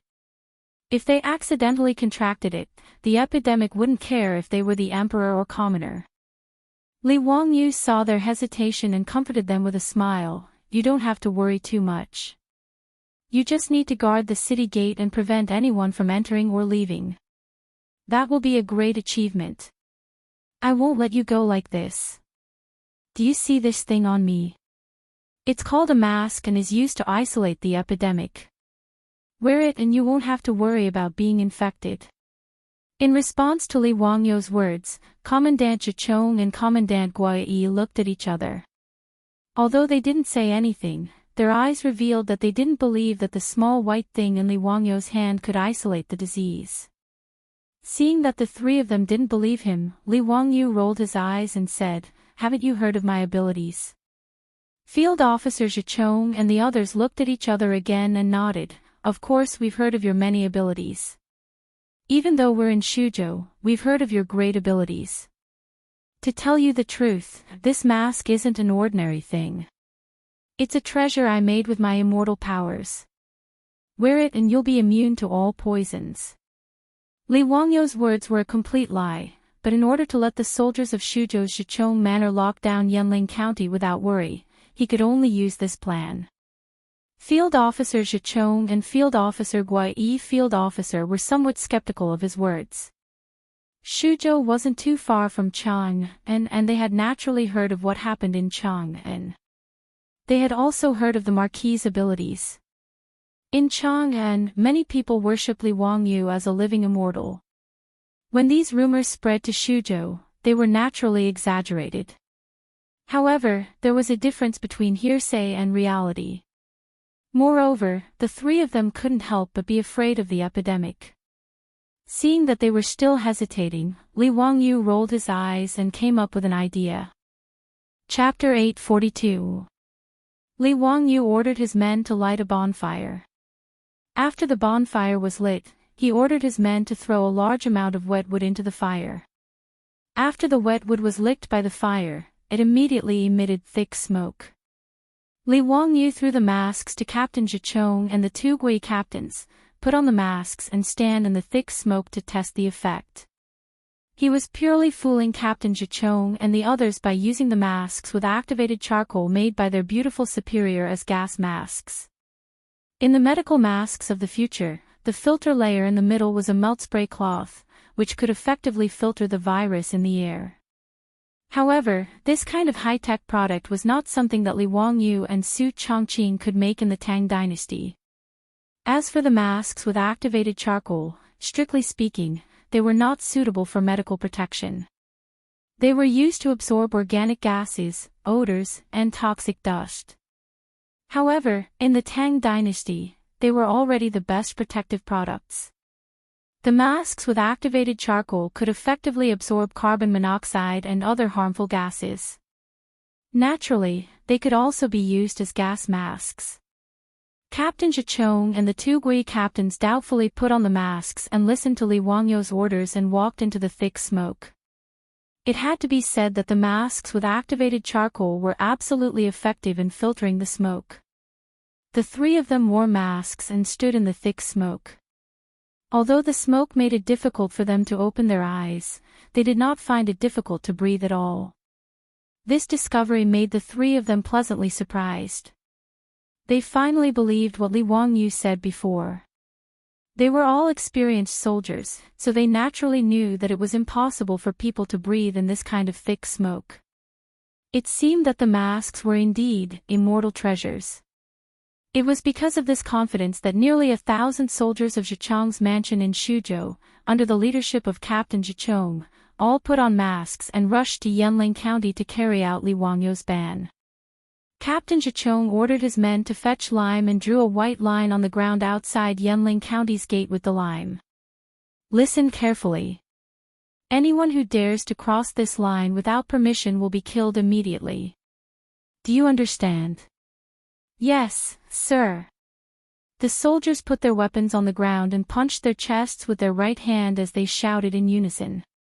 This aura immediately forced the officials of Yanling County, as well as the noisy citizens in the city, to subconsciously take a few steps back. However, there were still some people who did not believe it. The deputy of Yanling County was an old man in his 60s with white hair and beard. He patted the dust on his official uniform and said with disdain, "I don't believe that you dare to kill the officials of the imperial court. Today, I will go to Changji and ask you to do this." "Who ordered you to do this?" "I don't believe." As he spoke, the deputy of Yanling County's mansion, he walked and stepped out. Just as he took 2 steps out of the white line drawn by the lime, he saw an arrow piercing through the air with a swoosh. It directly pierced into the county deputy's chest. The deputy of Yanling County's mansion was stunned. He looked up at Captain Zhicheng, who was still holding a bow, and pointed at him with a trembling hand. However, he could not say a word and fell to the ground. His body twitched a few times and then stopped moving. Seeing that the people from the House of Subjugation actually dared to kill, and that the person they killed was an official of the royal court, no one doubted the words of the soldiers from the House of Subjugation anymore. The county magistrate of Yanling County's face was pale and his body was trembling. He stared at the deputy of Yanling County with a face full of fear. He would never have thought that something like this would happen. You all my ass. Listen carefully. The Marquis of Wuxian has ordered that Yanling County immediately start removing the garbage and cleaning up the filth. All the rats, mosquitoes, and flies must be killed. I repeat the ban again. No one is allowed to drink unboiled water. No. Captain Zhicheng did not give any face to the county magistrate of Yanling County. He interrupted him and read out Li Wangyou's order. It was no wonder that he was so ruthless and killed the deputy of Yanling County. The deputy of Yanling County did not deserve to die. However, before they set off for Yanling County, Li Wangyou had repeatedly ordered that no one, including the officials of Yanling County, was allowed to enter or leave Yanling County. Marquis, if the Ming House of Yanling County tries to force their way out, kill them all. Li Wangyou gritted his teeth and replied with a ferocious expression. It was no wonder that Li Wangyou was so ruthless. If he did not do so, the epidemic could not be contained within Yanling County and spread everywhere. That would be an unimaginable loss. This was the arrow that defeated the commandant and killed the deputy county magistrate of Yanling County. It destroyed the last bit of wishful thinking of everyone in Yanling County. The county magistrate of Yanling County did not dare to say anything more about this matter. He could only lead the officials and bailiffs back and finally started to seriously carry out the hygiene ban that Li Wangyou had ordered. Fortunately, Su Chongqing had transported a large number of masks. Within a few days, she had gathered all the female workers and worked day and night to make tens of thousands of masks. These masks were also sent into Yanling County by the soldiers. After they were taught how to wear them, they were forced to wear masks at all times without any mistakes. After 2 days of hard work, the county magistrate of Yanling County finally made up for it. He led the bailiffs and drove the officials of each square to force the people and victims of the disaster to clean up Yanling County from top to bottom. The filth that was cleaned up was transported out of the county under the supervision of the soldiers. They dug a hole and buried it. A large amount of lime was splashed inside to disinfect it. As for Yanling County, the air was also filled with the smell of lime water. Li Wangyou, Su Chongqing, and the wastrels had already arrived outside Yanling County. However, they were not in a hurry to enter. Li Wangyu could not be blamed for being timid. With the current level of epidemic prevention, he could not be too careful. However, he still sent the medical workers recruited from Xianxia County to wear masks and enter the city to check on the condition of the patients' families. Lu Shenwei also volunteered. He put on a mask and entered Yanling County with the medical workers. Half a day later, Lu Shenwei returned from Yanling County. After soaking in lime water and being sprayed with alcohol from top to bottom, Lu Shenwei sat in front of Li Wangyu. "Zio, we're in big trouble. It's the big head plague." Lu Shenwei's fingers were still trembling. The hand holding the teacup was also trembling. Big head plague. Li Wangyu was confused. What kind of infectious disease was this? He had never heard of this disease in the future. That's right, it's the big head plague. I've seen those patients. Their necks are swollen and they're coughing up blood. They're also known as the lump plague. Li Wangyu still did not understand. Thinking back, did this disease exist in the future? Immediately, a sentence popped up in his mind. There's a big plague in summer and autumn. Once a person grows a lump of fat, they die immediately. It's known as the lump plague. 14 to 15 people suffer from it. In spring, there are people who vomit blood and die within half a day. Sometimes, a family dies together. Li Wangyu's body could not help but tremble. Plague. Chapter 843. Since those infected with the plague would cause their lymph nodes to swell, they were the names of the plague in ancient China. According to historical records, when the epidemic broke out, people with swollen necks would die in 1 or 2 days. It was known as the big head epidemic. People with the disease would first develop nuclei under their armpits or between their thighs or die after vomiting blood. The reason why Li Wangyu panicked when he found out that the plague in Yanling County was the plague was because he knew how contagious the plague was. The plague recorded in China's history had brought about huge disasters. In the 14th and 16th year of Chongzhen in the Ming dynasty, the plague broke out in the capital twice. Many scholars even believe that it was the plague that reduced the number of soldiers in the capital by 200,000, laying the groundwork for the fall of the Great Ming dynasty. Since TCM in China was more advanced than Western medicine at that time, many physicians came up with many crude and mature prescriptions to treat the plague and achieved a certain effect. Thus, the plague didn't cause a calamity in China. The plague spread in Europe was even more terrifying. The Black Death in the Middle Ages was actually the plague. Due to the lack of scientific protection and treatment, the Black Death killed 25 million people in Europe, which was roughly 1/3 of the European population at that time. Many villages, towns, and even countries in Europe were wiped out because of the plague. Su Chongqing didn't understand what kind of infectious disease the big head disease Lu Shenwei mentioned was, but seeing Li Wangyu's face instantly turn pale from fright, he understood that this disease must be quite serious. "Wangyu, what kind of disease is this big head plague?" Li Wangyu squeezed out 2 words from the gaps of his teeth, plague. When Su Chongqing heard that it was a plague, he was also scared out of his wits. He covered his mouth with his hand in disbelief, and his face was full of fear. She naturally knew how terrifying the plague was. Even in the future, the plague had a mortality rate of 5 to 10% with antibiotic treatment. "Wangyu, what do we do now?" "Don't panic. Fortunately, I've already sealed off Yanling County. As long as the plague doesn't spread, there's still hope." At this moment, Li Wangyu could only harden his heart. If the plague in Yanling County really couldn't be controlled, even if they had to sacrifice tens of thousands of people in the city, they couldn't let the virus spread in Xuzhou. Even though he wasn't a doctor, he had a general understanding of the spread of the plague through mosquito and flea bites, respiratory droplets, and the damaged skin of healthy people coming into contact with the pus and blood of the sick. Respiratory droplets could be effectively prevented by masks.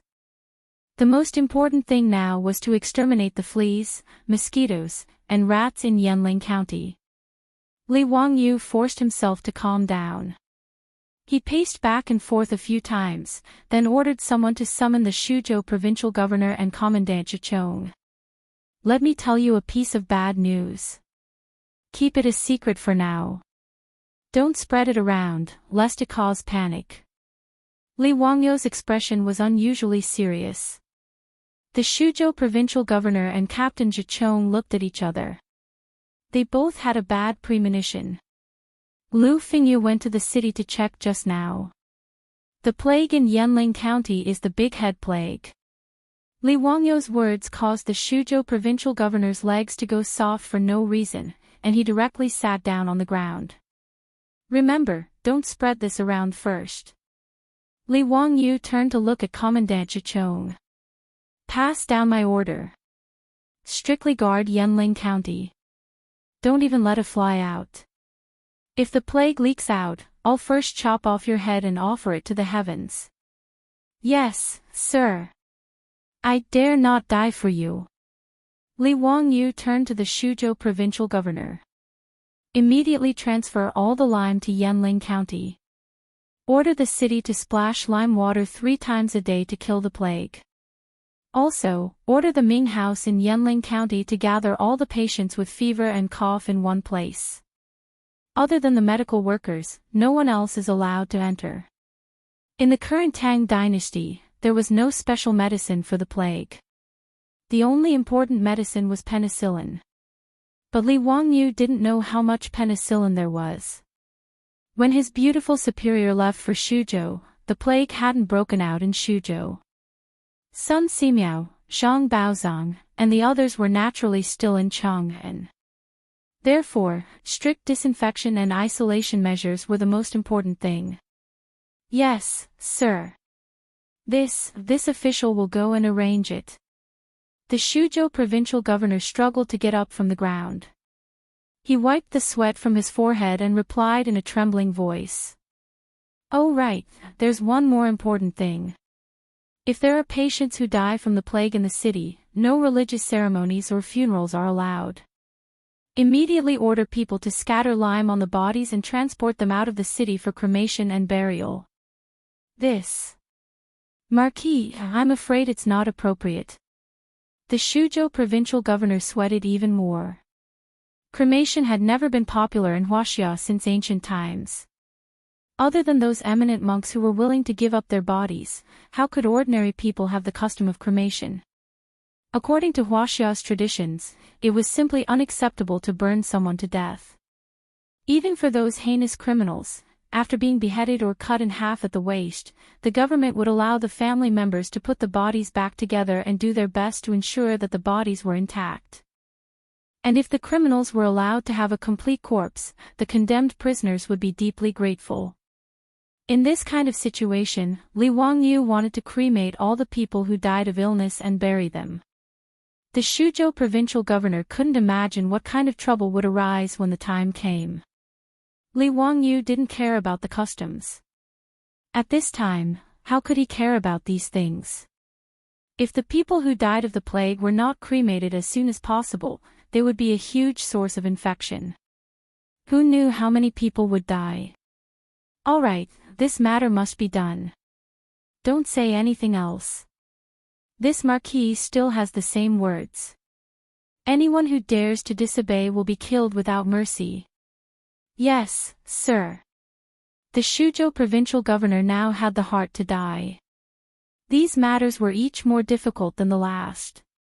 In addition, summon all the medical workers and doctors in Shuzhou, as well as the medicine from the various pharmacies to Yanling County. Have them wear masks and go to the city to treat the patients. Li Wangyu continued to instruct. The Shuzhou provincial governor was somewhat hesitant. I'm afraid that those medical workers won't be willing to go to Yanling County. Lord Marquis, this is the big head plague. The Shuzhou provincial governor's words were naturally not nonsense. In the face of the plague, the doctors of this era were no different from ordinary people. In the face of the plague, they were all naked. In fact, because they came into contact with more patients, their chances of contracting the plague were even higher. These ordinary medical workers and doctors also didn't have any good treatment methods for the plague. Therefore, when many medical workers heard of the plague, the first thing they thought of was how to escape. Naturally, this couldn't be blamed on them. However, Li Wangyu didn't care so much at this time. This marquis will give you 100 imperial guards. Even if you have to capture them, you must capture them and bring them to Yanling County. Li Wangyu stared into the Shuzhou provincial governor's eyes and roared in a low voice. Yes, sir. This official obeys. Under the pressure of Li Wangyu's aura, the Shuzhou provincial governor didn't dare to say anything more. Chapter 844. There were tens of thousands of people in the city, and they needed someone to take care of them. Moreover, with the masks, Li Wangyu believed that these medical workers would not be infected so easily. Although it was immoral to force others into the epidemic area, and one could even imagine that he would be cursed because of this matter, Li Wangyu could not care so much. Facing the plague, Li Wangyu and the other rich kids did not dare to rashly enter Yanling County. Instead, they set up camp outside the city. Only now did the county magistrate of Yanling County feel fear, but it was already too late. This made him regret it. Why did he ignore the orders from the provincial governor and Marquis of Wuxia? After receiving the orders from the provincial governor's manor, he did not dare to be negligent. He quickly led all the bailiffs and started to organize the people in the city to vacate their houses. They cleared out an area near the city wall to house the sick. The masks that Su Chongqing had brought over were also distributed by Li Wangyu. He ordered all the citizens of Yanling County to have one each and to wear it 24 hours a day. Apart from eating, they were not allowed to take it off even when sleeping. Furthermore, Li Wangyu strictly forbade the people from going out as they pleased and gave the order for a curfew. However, in Yanling County, the news of the plague outbreak had already spread. Naturally, this matter could not be hidden from the people in the city. After learning that the plague had broken out in the city, many of the people in the city and the refugees from Shuzhou all wanted to escape from the county.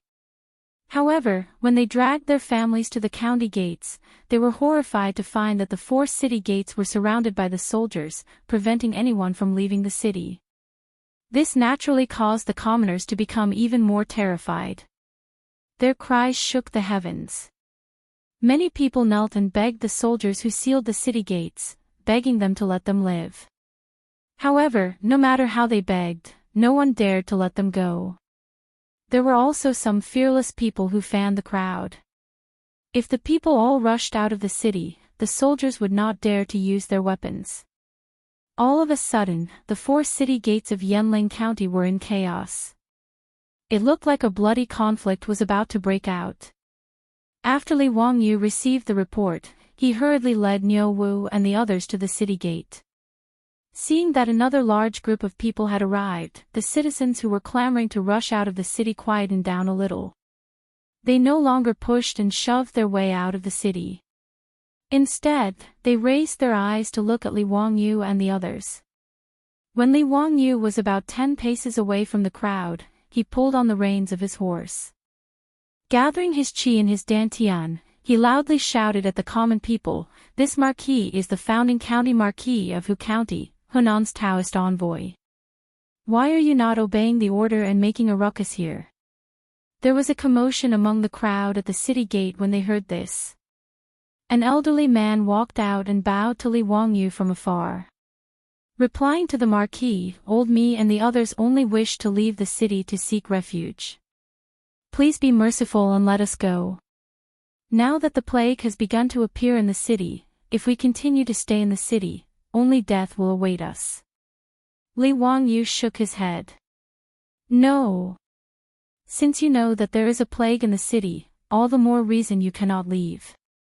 If you also carry the plague, won't it spread from 1 to 10, 10 to 100? At that time, Shuzhou and even Hunan will be filled with the plague and will be out of control. You should quickly return to the city." This marquis has already arranged for medical workers to come and ensure your safety. How could the common people listen to his words? In the eyes of the common people, the plague was spread by plague ghosts.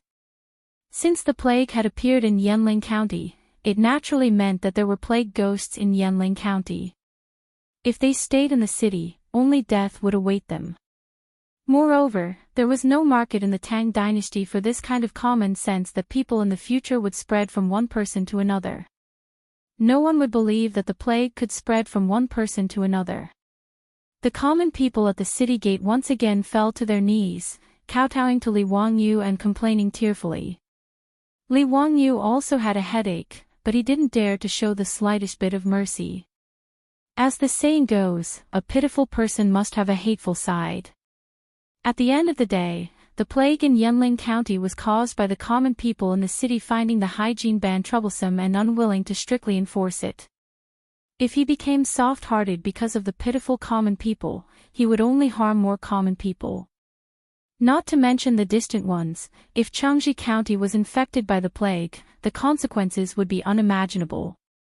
After all, Yanling County only had a few thousand common people and tens of thousands of disaster victims, while Xianxia County's population was 10 times that of Yanling County. Li Wangyu still understood the principle of choosing the lesser of two evils. Therefore, no matter how the common people begged, Li Wangyu would never relent. Seeing that begging was useless, some people in the crowd began to make a ruckus. Everyone, don't listen to this dog official. He wants to kill all of us. Everyone, let's charge out. I don't believe that they can shoot all of us to death. Yes, we're going to die either way. Why don't we fight it out with them?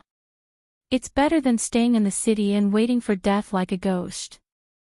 Following the ruckus from the crowd, the common people who were kneeling on the ground all stood up. They looked like they were ready to charge out of the city and fight the prefecture soldiers outside. Li Wangyu's back was covered in a layer of white sweat. If he didn't control it well today, who knew how many people would die? A bodhisattva's heart needed thunderous methods.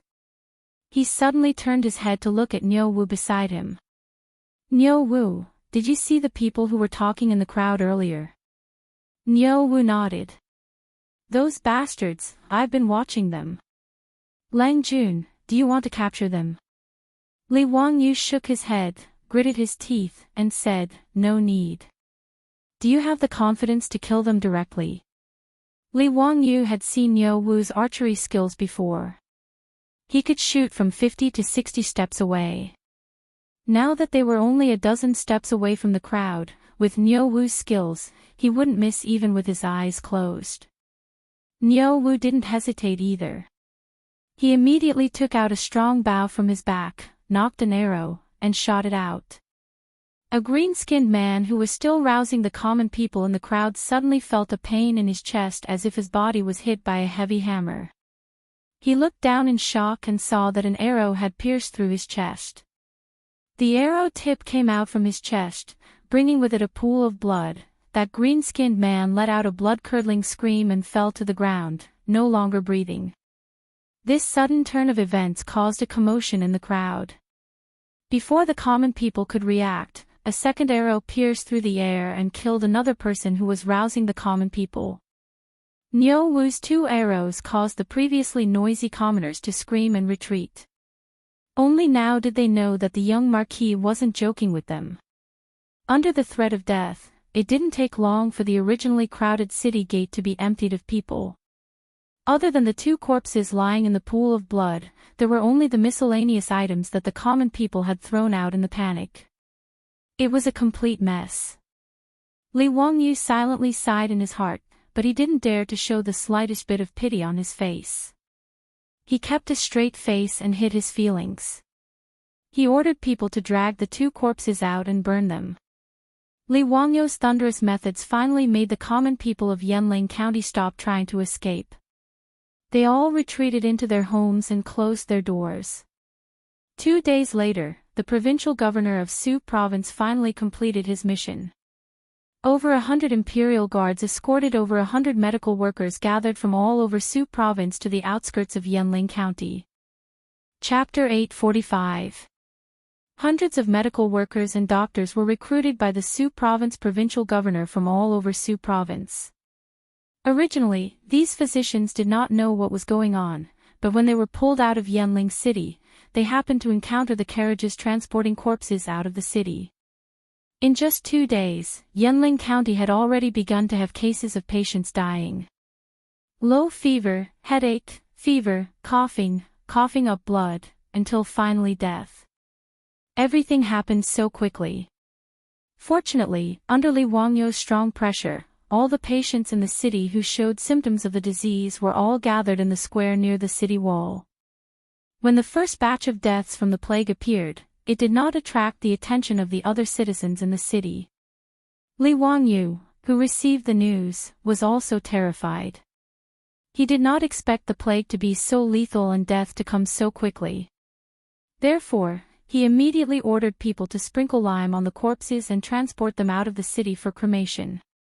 The reason why it was called the Black Death in Europe was because the victims of this terrifying disease would have large amounts of black spots on their bodies, as if the bodies had turned black. When the medical workers and physicians saw the corpses being transported out of the city for cremation, they immediately reacted. Panic immediately spread among the hundreds of medical workers. The Blackhead Plague. It's the Blackhead Plague. Heavens! That's the Blackhead Plague. Did the provincial governor order us to come to Yanling County to treat the Blackhead Plague? How can this disease be treated? I'm not going, I want to go home. Yes, once infected with the Blackhead Plague, death is certain. This is the work of a plague ghost, what's the use of having us come? Is this forcing us to die? When the Blackhead Plague appears, they should find Daoist priests and monks to drive it away. What's the use of having us come here? The medical workers and physicians, who had been at a loss, immediately became terrified after learning that the plague had broken out in Yanling County. Many of them turned around and wanted to escape. If not for the deterrence of the hundreds of armed imperial guards on warhorses, these hundreds of medical workers would have immediately scattered and fled like birds and beasts. Even so, the medical team of hundreds of people was in chaos. Cries and begging for mercy could be heard everywhere. Li Wangyu and the others who had received the news also rushed over at this time. Seeing this situation, they couldn't help but frown. Shut up.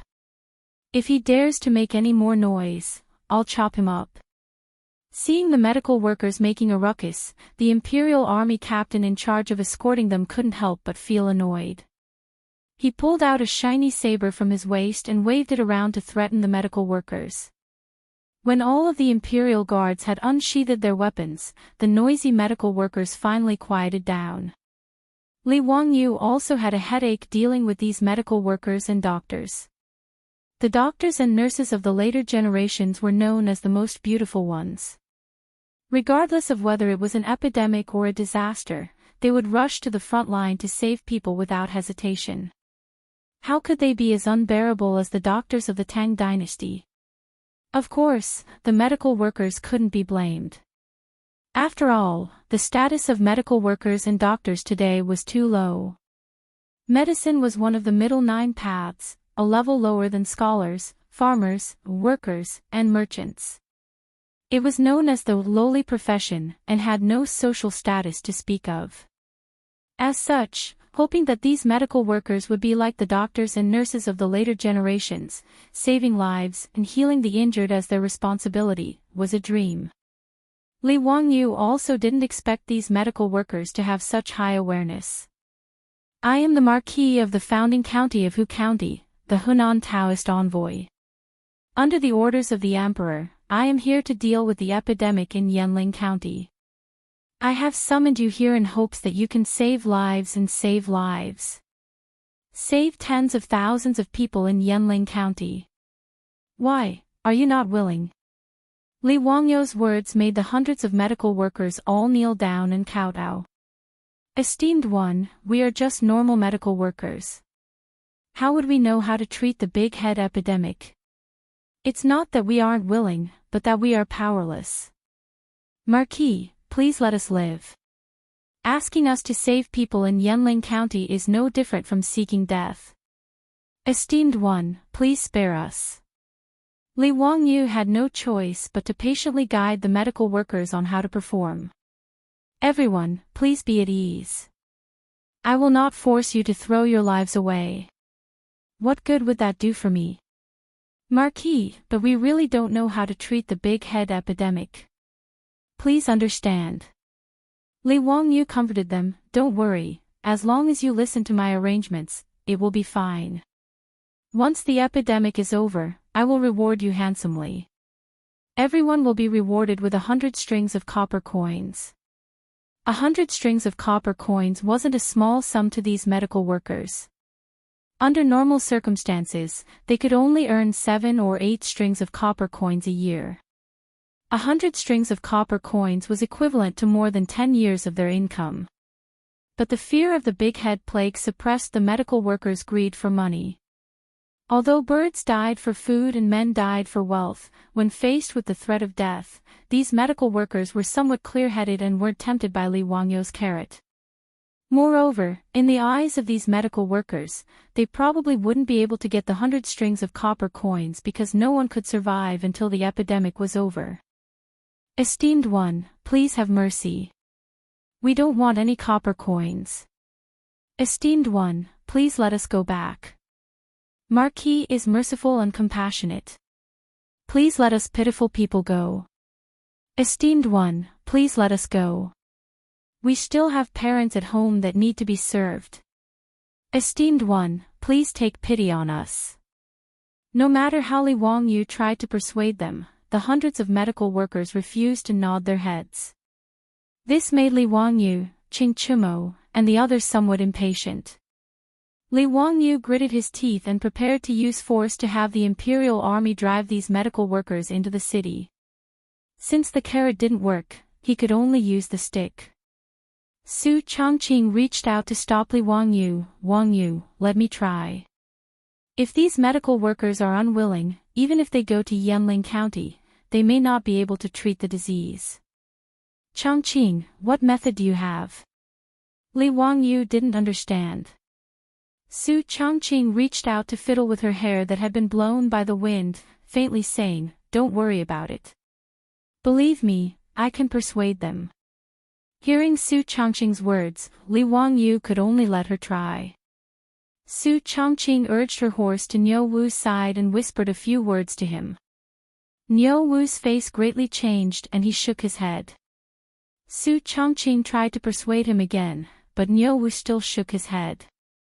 Su Chongqing didn't say anything else and just stared at Niu Wu. Finally, Niu Wu secretly glanced at Li Wangyu. He wiped the sweat on his forehead with a guilty conscience and silently nodded his head in agreement. This exchange between the two fell into Li Wangyu's eyes and made him feel very strange. He didn't understand what Su Chongqing wanted to do and why Niu Wu had such an expression. He was about to ask when he suddenly heard the rumbling of horse hooves on the official road. Everyone quickly looked in the direction of the sound and saw smoke and dust billowing on the official road. It was clear that a large group of cavalry was galloping towards Yanling County. Chapter 846.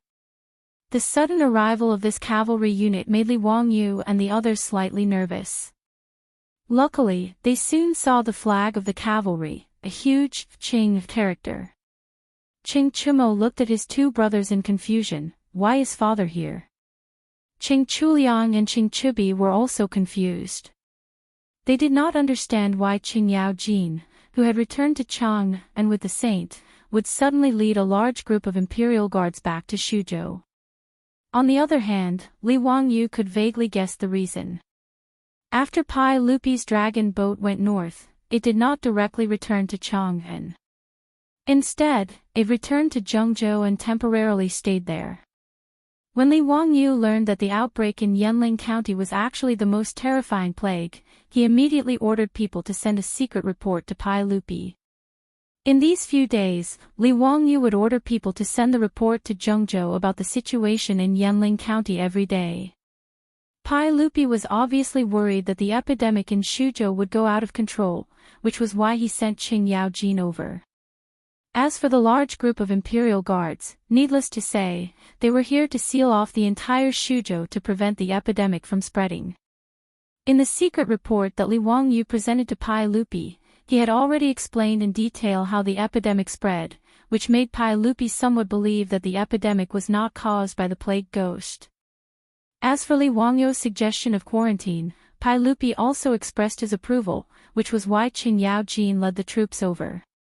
Qing Yaojin led thousands of imperial guards to the front of the crowd and shouted with a hoarse voice, "Nephew, I'm here to help you. Sorry to trouble Uncle Qing."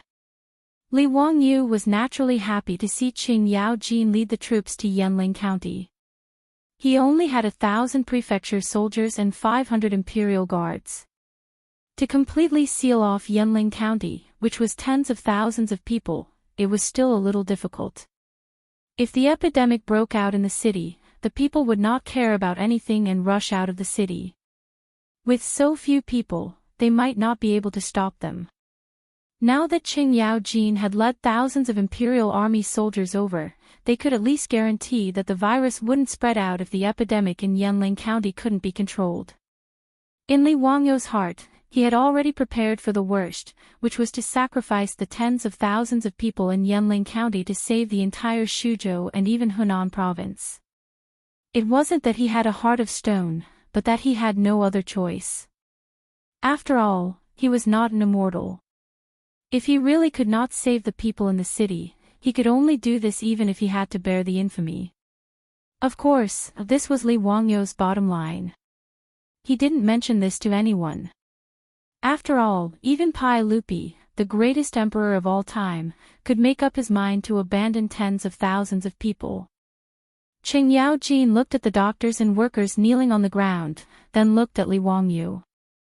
"Nephew, what are you doing?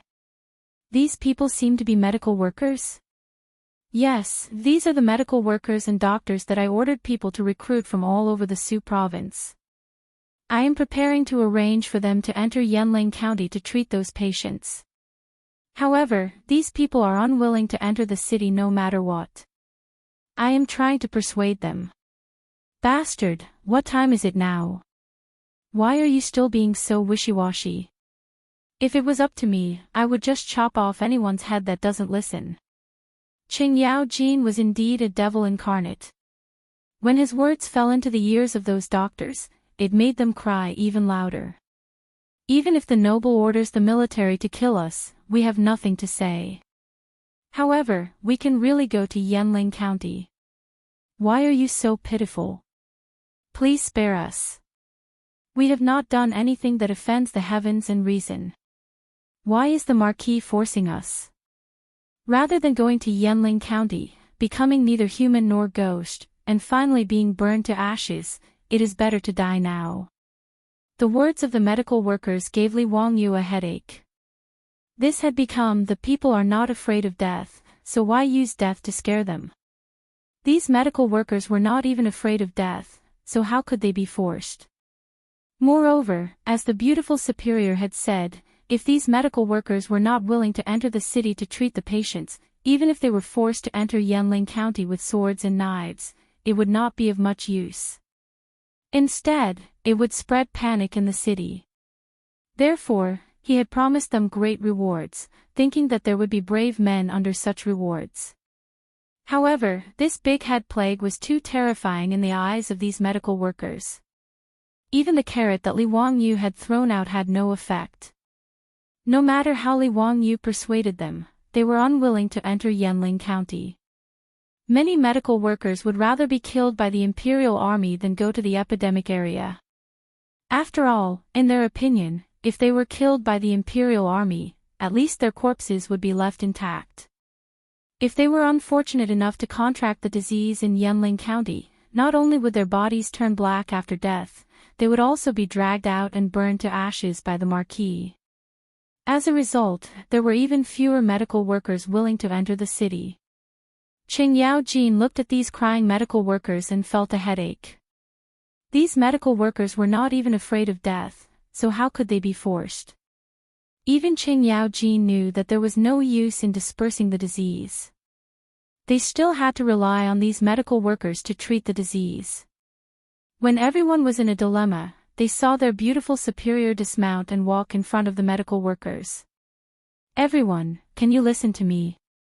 The medical workers looked up at the beautiful young woman in front of them. In front of a real woman, they did not have the nerve to continue crying. A white-haired old man walked out of the medical workers and cupped his hands towards Su Changqing. "This lady, what can I do for you?" Su Changqing pointed at Li Wangyu, turned around, and said in a loud voice, "I am the wife of the Marquis of Wuxian, and I have a few words to tell everyone." The medical workers did not feel that there was anything wrong with her words, but Qing Yaojin was stunned. Qing Chumo and the other rich playboys winked at Li Wangyu, meaning to ask Li Wangyu when he married Lady Su and why they did not know. The beautiful superior claimed to be his wife. Li Wangyu naturally did not have any objections, but he was also a little surprised. He did not understand why the beautiful superior would say this in front of everyone. Su Changqing continued, "Everyone here is a medical worker, so you should know that the big head epidemic is not a plague, but a disease. Since it is a disease, it can be cured.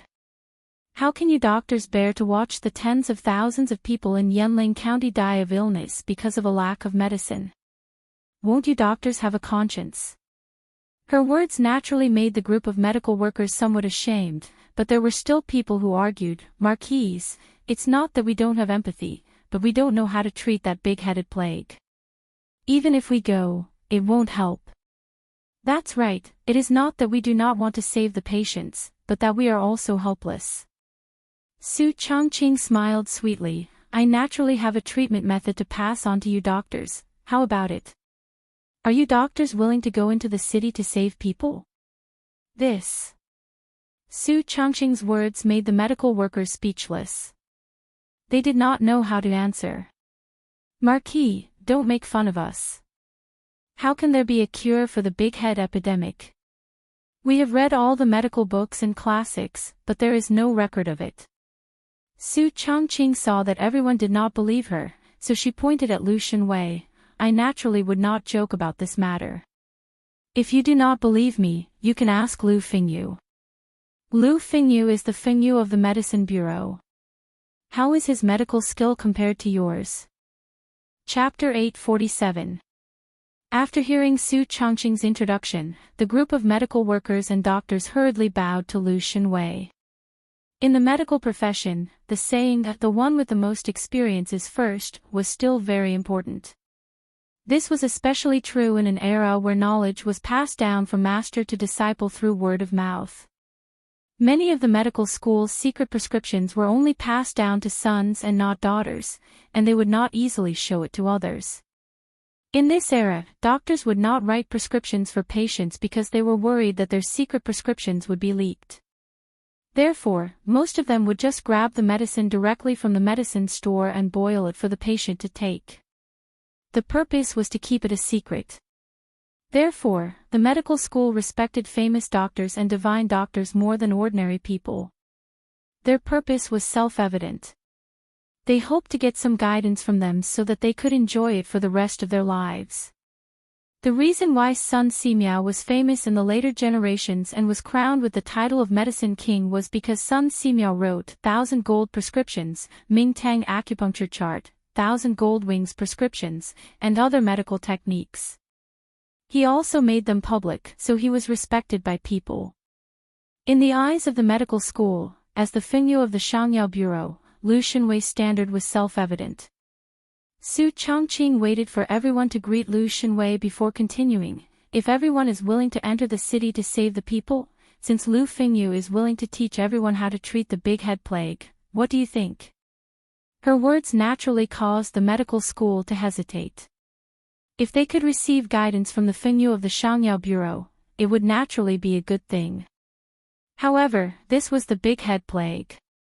If it was said that Lu Shenwei definitely knew how to treat it, these medical school might not believe it. Seeing that they were not speaking, Su Changqing took out a mask and continued, "Everyone, this item is called a mask. It is a protective device created by the Marquis of Wuxian with his immortal skills. Wearing this mask to cover your mouth and nose can prevent you from being infected by the big head plague. You also don't have to worry about being infected by the big head plague after entering the city." She raised her voice again and said, "Everyone, with this mask, you can protect yourself from getting infected.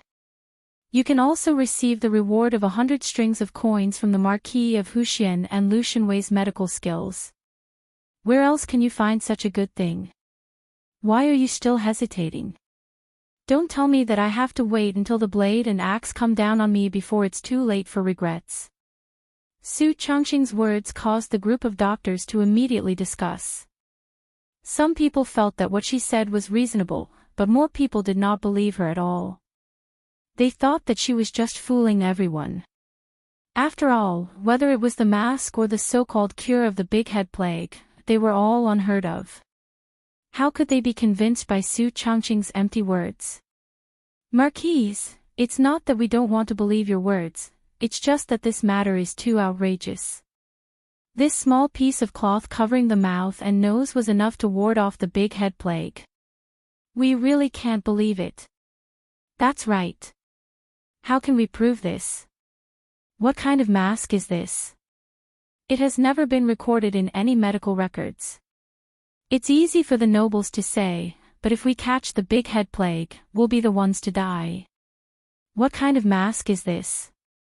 Can it defend against the big head plague? I don't believe it." Su Changqing suddenly laughed and turned to look at Li Wangyu. She then turned to the group of doctors and shouted, "If you don't believe me, I'll enter the city with you.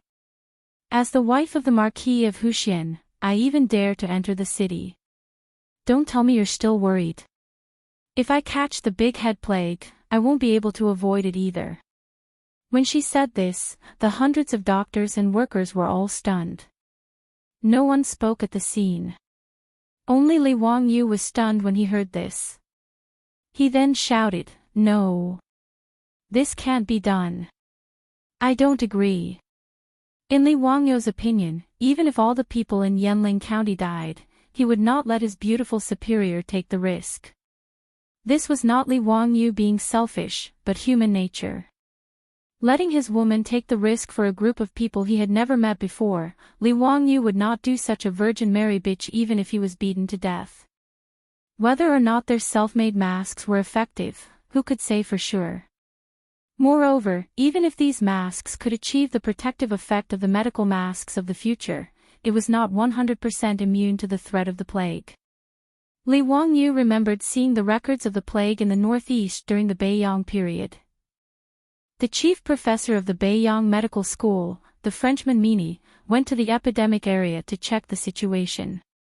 He wore a white robe, a white hat, and rubber gloves to isolate all parts of his body that might come into contact with the rats. Of course, unfortunately, he did not believe what the Chinese medical official said, that the plague could be transmitted through breathing and saliva. Therefore, he did not wear a mask. Only 9 days later, the chief professor of the Beiyang government died of the plague. Although they had prepared masks, they did not wear rubber gloves or protective clothing. Under such circumstances, how could Li Wangyu let his beautiful superior enter Yanling County? Even if he had a protective suit from the future, Li Wangyu would not agree to let his beautiful superior enter the epidemic area. Li Wangyu's objection had long been within Su Changqing's expectations. She urged her horse to go to Li Wangyu's side and whispered in his ear, "Wangyu, did you forget that before I transmigrated to the Tang dynasty, I went to Africa on a business trip?" So what? Li Wangyu seemed to remember that there was such a thing. Their company also had business in Africa, so his beautiful superior had also gone to Africa on a business trip to deal with official business. Did you forget that all employees who went to Africa had to go to the hospital to get vaccinated first? Li Wangyu recalled and said with uncertainty, "I think so. I remember that they had to get vaccinations for cholera, yellow fever, epidemic encephalitis, hepatitis A, and so on." No, you don't want to say that you were injected with the plague vaccine, right? I don't remember needing such a vaccine. Su Chongqing fiddled with the hair in front of her bangs, smiled charmingly at Li Wangyu, and nodded. That's right, I was also injected with the plague vaccine. How is that possible? Su Chongqing shrugged, it's just a test. Su Chongqing was naturally not lying. She had indeed been injected with the plague vaccine. But there was one thing that Li Wangyu did not know. The plague vaccine had been widely used, but it had not been proven to be effective in preventing the plague. Even doctors did not think that the plague vaccine could be used to directly protect the human body in the case of a plague outbreak. Moreover, the plague vaccine was not a one-time injection that gave lifelong immunity. Generally speaking, the plague vaccine needed to be injected again about a year after it was injected. Su Chongqing had transmigrated to the Tang dynasty for more than 2 years. Even if the plague vaccine she had been injected with was effective, it had already reached the expiration date of her immunity. Li Wangyu did not know about these things, but Su Chongqing was well aware. As early as when she was vaccinated, the doctor had already explained these things to her. The reason Su Chongqing used this as an excuse to deceive Li Wangyu was naturally to save the tens of thousands of people in Yanling County. She was not a saint, but she also could not watch as the people in the city all died because of the disease. At least, she could not be as cold-hearted as Li Wangyu. This was perhaps the difference between a woman's sensibility and a man's rationality.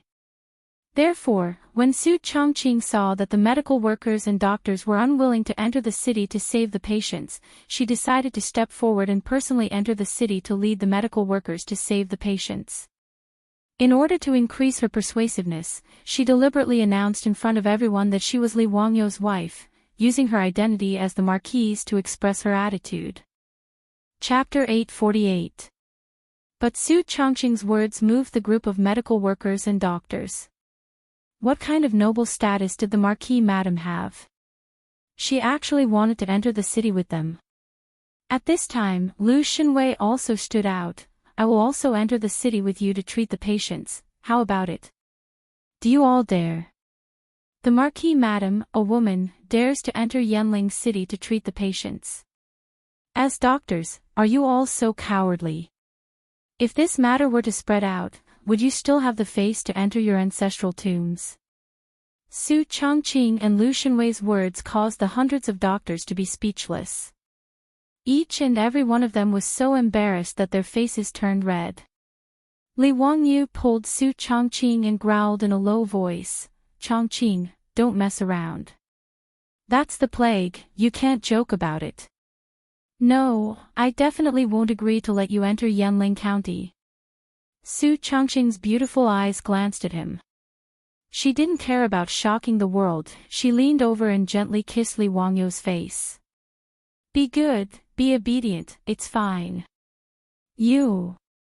Li Wangyu's heart was filled with anger, but his beautiful superior's kiss made it disappear. He simply swung his horsewhip. "All right, since you want to enter the city, then I'll go with you. Don't mess around, you haven't been injected with the plague vaccine. Why would you enter the city?" Su Chongqing wouldn't allow Li Wangyu to enter Yanling County and immediately rejected him. "I don't care about this. Chongqing, if you want to enter Yanling County, then I must enter as well. I'm a man, watching my woman take risks while I hide outside the city. Do you think I'm that kind of person? This matter is settled. If you want to enter Yanling County, then I'll go with you. If we get infected with the plague, then we'll die together. Who knows, we might even be able to travel back to the modern world together." Li Wangyu didn't care what Su Chongqing said. Naturally, he wouldn't relent. Li Wangyu would never do something as despicable as to let him stay in the safe zone outside the city and watch his beautiful boss enter the infected area. Su Chongqing helplessly reached out his hand and touched Li Wangyu's face. With a doting expression, he said, "Hey, what should I do with you?" After she finished speaking, her eyes looked behind Li Wangyu. She met Niu Wu's eyes and nodded slightly. Niu Wu hesitated for a moment. In the end, he clenched his teeth and extended his palm, which was as large as a palm leaf fan, and slapped down towards the back of Li Wangyu's neck. Li Wangyu would never have thought that Niu Wu would attack him from behind. He didn't even have time to groan before he was knocked unconscious by Niu Wu's palm. This scene shocked Qing Yaojin and the other rich playboys. They couldn't understand why Niu Wu, a loyal and devoted member of the Li family, would suddenly attack their Langjun. Qing Yaojin even subconsciously pulled out the sword at his waist and prepared to urge his horse forward to save Li Wangyu. Su Chongqing hurriedly smiled and extended his hand to stop Qing Yaojin and the group of silk pants. He smiled and said, "Uncle Qing, brothers, it was I who had Niu Wu knock Worryless out." Qing Yaojin was stunned. "Lady Su, why are you doing this? If I didn't knock him out, he would have followed me into Yanling County." "How can that be? Uncle Cheng and brothers, please take good care of Wang Yu. Don't let him find trouble with Niu Wu after he wakes up, and don't let him enter the city." Qing Yaojin and the other rich playboys looked at each other. "Lady Su, do you really want to enter Yanling County?" "That's..." In front of the medical workers, Qing Yaojin didn't finish his words, but everyone naturally understood what he meant. The current Yanling County, in everyone's eyes, was no different from the Netherworld. Entering the county was almost a matter of life and death. Su Chongqing leisurely raised her eyes and looked at the dark city walls of Yanling County not far away. Someone has to save those people. Those are tens of thousands of people of the Tang dynasty. They didn't do anything wrong. How can I bear to watch them be mercilessly swallowed up by the disease? As for my personal safety, it's not worth mentioning. As the saying goes, who doesn't die since ancient times? Let my loyal heart shine in the annals of history. Historically, plagiarizing poems had always been Li Wangyu's patent. Su Chongqing couldn't memorize many of those Tang and Song poems. But this poem by Wen Tianxiang, Crossing the Lingding Ocean, was familiar to the later generations, so she casually recited it. But she didn't expect that the sentence, "Who doesn't die since ancient times? Let my loyal heart shine in the annals of history," would make Qing Yaojin and the other rich playboys excited. Good. Lady Su deserved to be called a heroine. Your words make me feel ashamed. Since that's the case, I don't believe in evil. Why don't I accompany you to Yanling County? Qing Yaojin's words made Qing Chumo, Qing Chuliang, and Qing Chubi turn pale with fright. "Father, you can't. If father wants to go, then we'll go too." Hearing this, Qing Yaojin was furious and slapped Qing Chumo and the others on the head. "Damn bastard, I'm already old.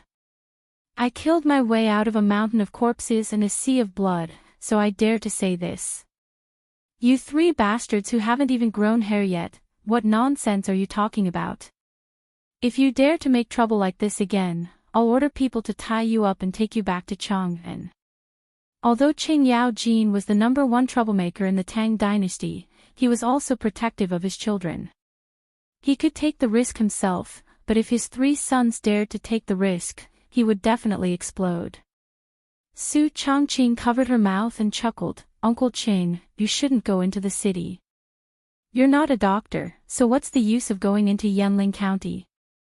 Why don't you help mobilize resources and manpower outside the city to support the patients in Yanling County?" Hearing this, Qing Chumo and his brothers hurriedly persuaded Qing Yaojin. Lu Shenwei also persuaded him from the side, making Qing Yaojin embarrassed and give up the idea. "Lady Su, you really want to go into the city? If you go into Yanling County, I'm afraid Zio will go crazy when he wakes up." Su Chongqing smiled, "Then we need Uncle Cheng to suppress him even more. Don't let him be confused and do anything stupid." Qing Yaojin sighed, "Okay, I'm here. I won't let this bastard fool around." He turned his head to look at the group of wastrels. "You bastards, keep an eye on Zio 24/7. Even if he's sleeping or defecating, you're not allowed to leave your sight. Do you understand? How could the wastrels dare to disagree? They hurriedly agreed, but everyone looked at Su Chongqing with admiration. Even these fearless wastrels felt their legs tremble when they heard the words, "Big Head Plague," let alone take the initiative to enter Yanling County. And Su Chongqing actually wanted to lead a group of medical workers into Yanling County to save the people. This made the wastrels feel a little ashamed, but they were also full of admiration for her. Actually, Su Chongqing was not a saint who had to sacrifice herself to save the people. She had also seriously considered this matter. With the protection of a mask, it was not impossible to defend against an airborne infectious disease like the plague. Moreover, her body had been injected with countless vaccines, so her immunity was far stronger than the Tang's. Moreover, she had been injected with the plague vaccine, so she more or less had a certain level of immunity. Of course, these were not the main reasons why Su Chongqing decided to enter the city to save the people. Su Chongqing made this decision because of Li Wangyu. Chapter 849. Although Li Wangyu was rather decisive in the matter of sealing off Yanling County, as the person who slept beside him, Su Chongqing was very clear just how much pressure his man was under during this period of time. Although Li Wangyu was now in a high position in the Tang dynasty, in his bones, whether it was Li Wangyu or Su Chongqing, they were just ordinary modern people. When faced with such a matter of life and death, how could he really be at ease and not feel any pressure? At least, Su Chongqing knew that Li Wangyu had been waking up in the middle of the night many times in the past few days, sweating profusely in his dreams. Even though he was only 18 years old, Su Chongqing could see a strand of white hair on his head. If he ignored it, or even because the people in the city lacked medical treatment and no one taught them how to isolate and fight the epidemic, causing countless people to die of disease, Su Chongqing suspected that Li Wangyu would really collapse because of this. Li Wangyu naturally did not tell anyone about the pressure in his heart, but how could he hide it from Su Chongqing? Therefore, Su Chongqing made this decision after thinking about it from left to right. She knew that Li Wangyu would definitely not agree to let her enter Yanling County, so she forced Niu Wu to agree to knock Li Wangyu out. She planned to do what was done and forcefully enter Yanling County before Li Wangyu woke up. With Su Chongqing's statement, the group of medical workers and doctors could not refuse anymore. Qing Yaojin stared at the group of medical workers with a ferocious expression. "Damn it, you bunch of bastards, give me a straightforward answer.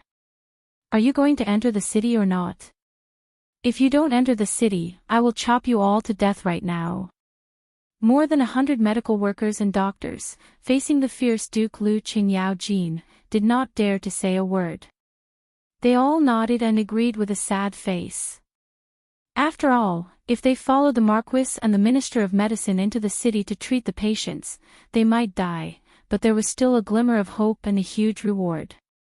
Everyone had the desire to live. If they could live, who would want to die?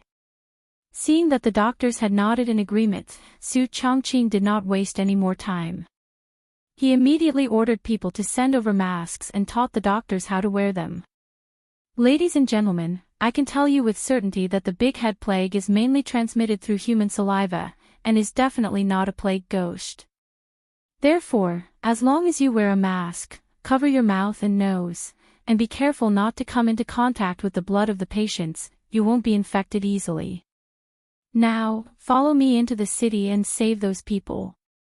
After Su Chongqing finished speaking, she turned around and walked towards the city gate of Yanling County, while Lu Shenwei did not hesitate and directly followed behind her. The group of doctors looked at each other, but could only helplessly follow behind her. Su Chongqing was a woman, but she led everyone without hesitation towards Yanling County, which everyone regarded as a ghost town.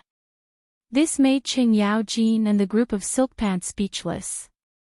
After a long time, Qing Yaojin sighed and said, "Lady Su is really an extraordinary woman. Today, if she can survive this disaster, this old man will go all out. No matter what, I will ensure that she marries that bastardly Zio as his wife." If Her Highness the Empress does not agree, this old man will go and wreak havoc in Taiji Palace. Ching Chumo and the group of silk pants also nodded silently. Many people looked at Li Wangyu, who was still unconscious in Niu Wu's arms, and their eyes were full of envy. With a wife like this, what more could a husband ask for? 2 years ago, when these silk pants had just met Su Chongqing, they were disdainful that Li Wangyu actually liked such an old woman. In private, they used this matter to make fun of Li Wangyu. However, Su Chongqing's performance later made these silk pants look at her in a new light. She was such a capable woman.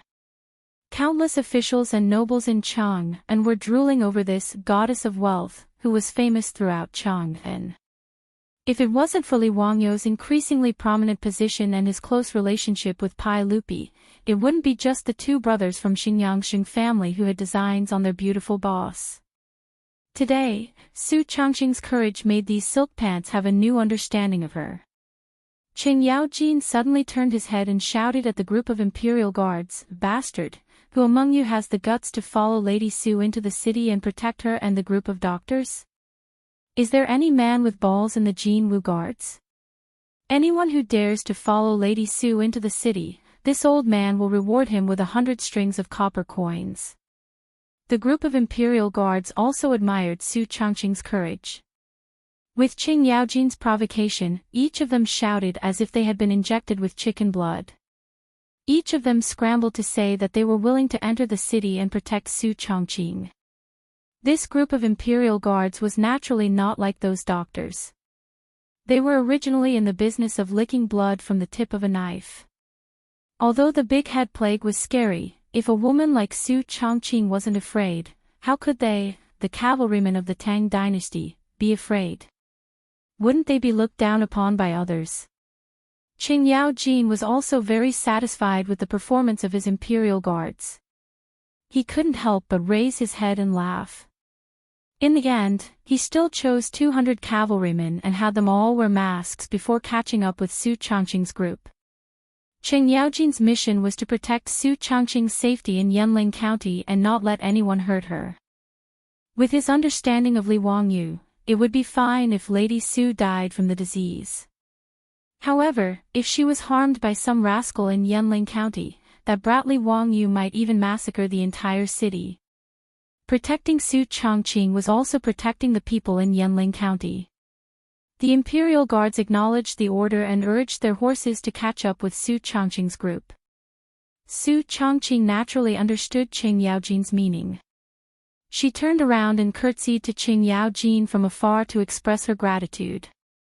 When the soldiers of Shuzhou who surrounded Yanling County city gate learned that Su Chongqing was actually going to lead hundreds of doctors into the city to treat the patients, they all looked at Su Chongqing differently.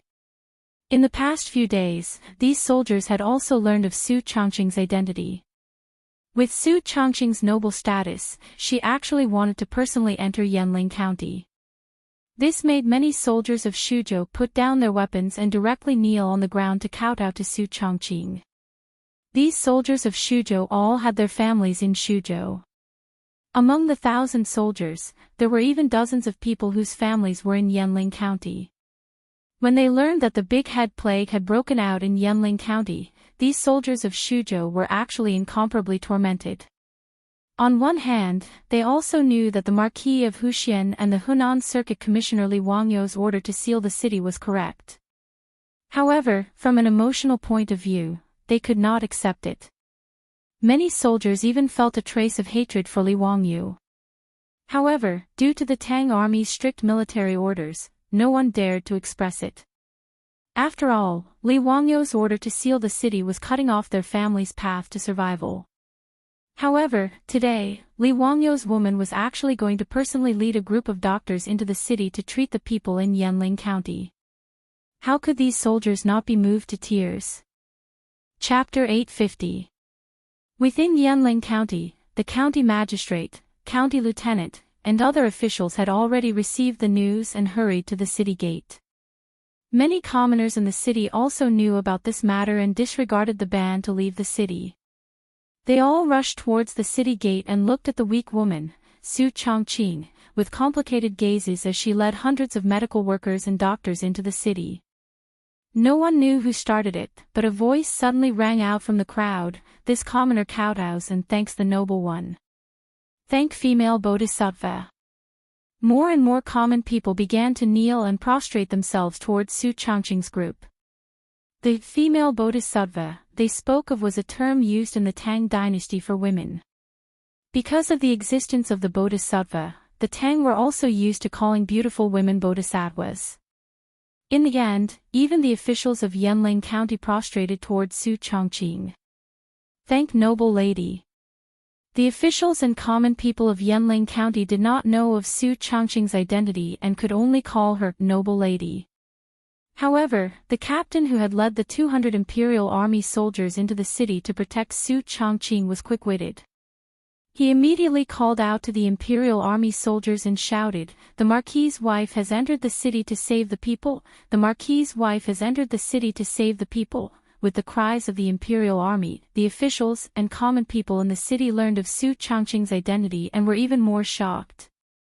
No one had expected that the Marquis of Wuxia, who had sent out the imperial army soldiers to forcefully seal off Yanling County, would send his wife into Yanling County. Because of the several bloody conflicts in Yanling County, the common people, including the officials of Yanling County, feared and even hated Li Wangyu. No matter who it was, after being cut off from their escape route and trapped in an epidemic county, they would not feel any gratitude toward Li Wangyu.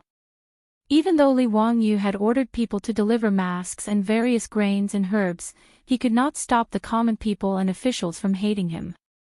But at this moment, Su Chongqing's appearance had caused the common people and officials of Yanling County to feel less hatred for Li Wangyu.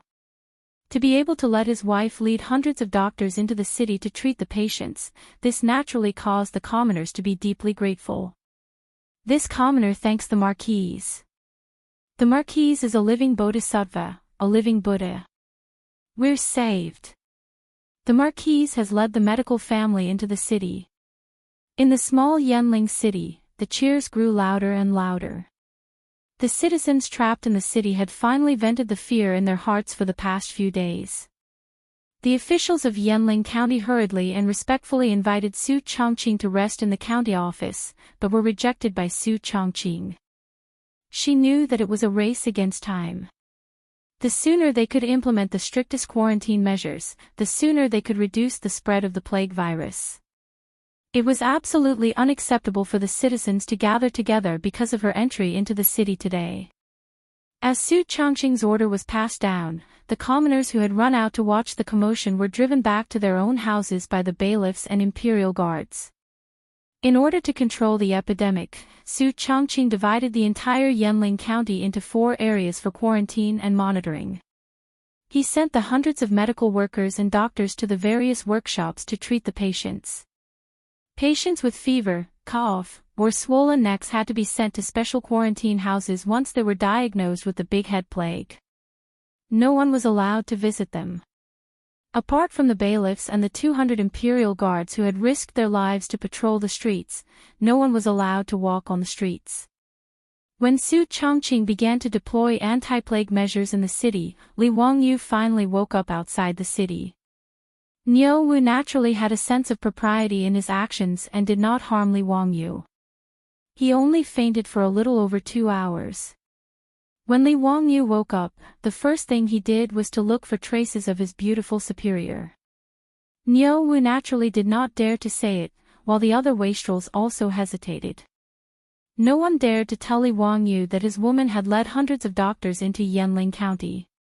What exactly happened? Niu Wu, tell me honestly, where did Chongqing go? Li Wangyu could not help but be anxious as he could vaguely guess the result. Did she go to Yanling County? Tell me. Lang Jun, I. Niu Wu opened his mouth but did not know how to reply. On the other hand, Qin Yaojin strode over and slapped Li Wangyu's shoulder. All right, lad, your woman has entered Yanling County. Amazing. Other than the sage's sister, Princess Pingyang, I have never seen such an amazing woman in my life.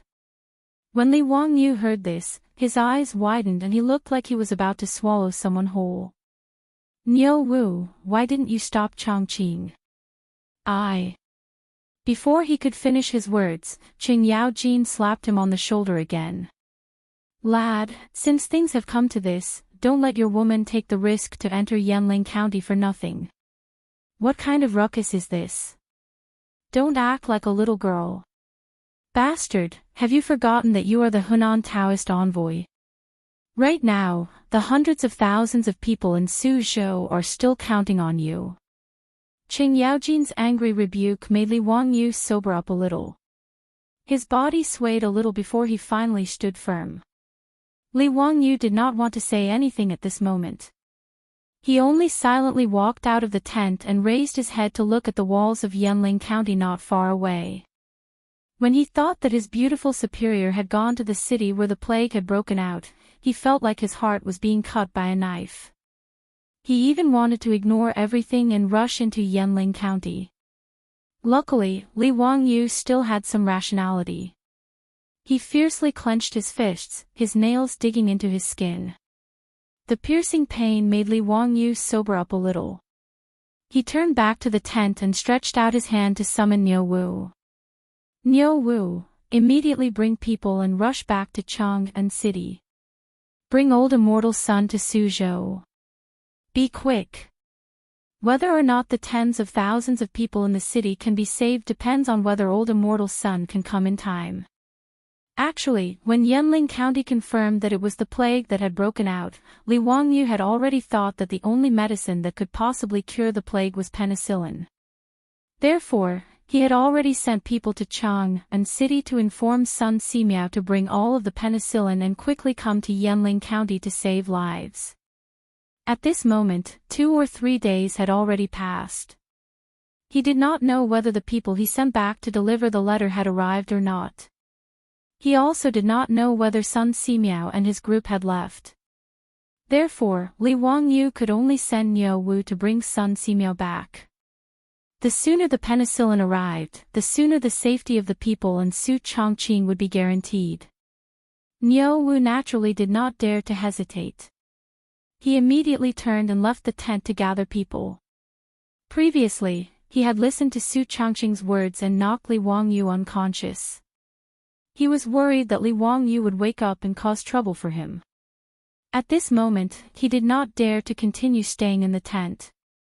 After Niu Wu hurriedly led a few of the Li residence's troops and galloped away, Li Wangyu once again let out a long sigh. He rejected the comforting words of Qing Chumo and the others and chased them all out of the tent. Alone in the tent, he stood there in a daze. Chapter 851. After Su Chongqing entered Yanling County, Li Wangyu had almost turned into a wife-gazing rock.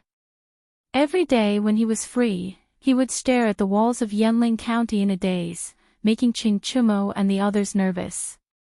They had to keep an eye on this guy at all times, afraid that he would take things too hard and run into Yanling County. If that happened, things would become serious. Although the news inside and outside the city had not been cut off, and Su Chongqing even went to the walls of Yanling County every day to meet Li Wangyu, it still could not stop Li Wangyu from worrying. One of the main reasons was that there were more and more patients dying of the plague in Yanling County. Even though Su Chongqing had taken the strictest quarantine measures in Yanling County and distributed a large number of masks, there were still medical workers reporting all kinds of patients infected with the big head plague in various squares in the city every day. These patients' families were all sent to special squares for quarantine. Even the family members of those patients were ordered by Su Chongqing to be isolated in their houses and forbidden to go out. But the plague was too contagious. From the time she entered Yanling County, in just 3 days, dozens of patients had died of the plague. And an even more troublesome thing happened. That was, Li Wangyu ordered the cremation of the corpses of those who died of illness, which attracted the dissatisfaction of the officials in Yanling County. In fact, Li Wangyu was not at all surprised that such a situation would happen. Even in the future, there were often conflicts over burials and cremations in the countryside, not to mention the Tang dynasty more than 1,000 years ago. The few victims of the plague that had appeared in Yanling County before were all forcefully dragged out of the city by Li Wangyu and burned with firewood. The people in the city did not know about this. Only the officials in Yanling County and a group of yamen runners knew about this. Although the people did not understand Li Wangyu's order at all, they did not dare to publicize this matter due to the pressure of Li Wangyu, the county marquis who founded the country and the Henan province's envoy. However, in the past few days, when a large number of people began to die from the plague in the city, the conflict naturally erupted. The county magistrate and county lieutenant of Yanling County were one thing, but the many scribes and bailiffs in the county office were mostly locals, and their homes were in the county. Of course, some of their relatives were also unlucky enough to be infected by the plague. Others might not know what was going on, but they, the county officials, were well aware of the situation. Thus, when the father of a county clerk died of an illness and was about to be transported out of the city, the clerk refused no matter what. He found someone to bring the old man's longevity coffin. After putting his father inside the coffin, he wanted to bring the old man's body back to his own home. He wanted to wait for the disease to pass before sending him out of the city for a proper burial. The bailiffs in Yanling County naturally wouldn't stop him. They were all colleagues in the county yamen. Besides, their relatives were also in the city, and some of them were also infected. Who would want their relatives to be burned to ashes after they died? However, in Yanling County, there weren't only the bailiffs. There were also the 200 imperial guards who had escorted Su Chongqing into the city. The county clerk wanted to bring the coffin home, but he was naturally stopped by the imperial guards on the main street. The imperial guards didn't care whether he was a county clerk or not. Since the marquis and marquis had given a strict order that the families of those who died from the plague must be transported out of the city for cremation, they had to strictly carry it out. The imperial guards wanted to bring the coffin out of the city, but the county clerk and bailiffs naturally didn't agree.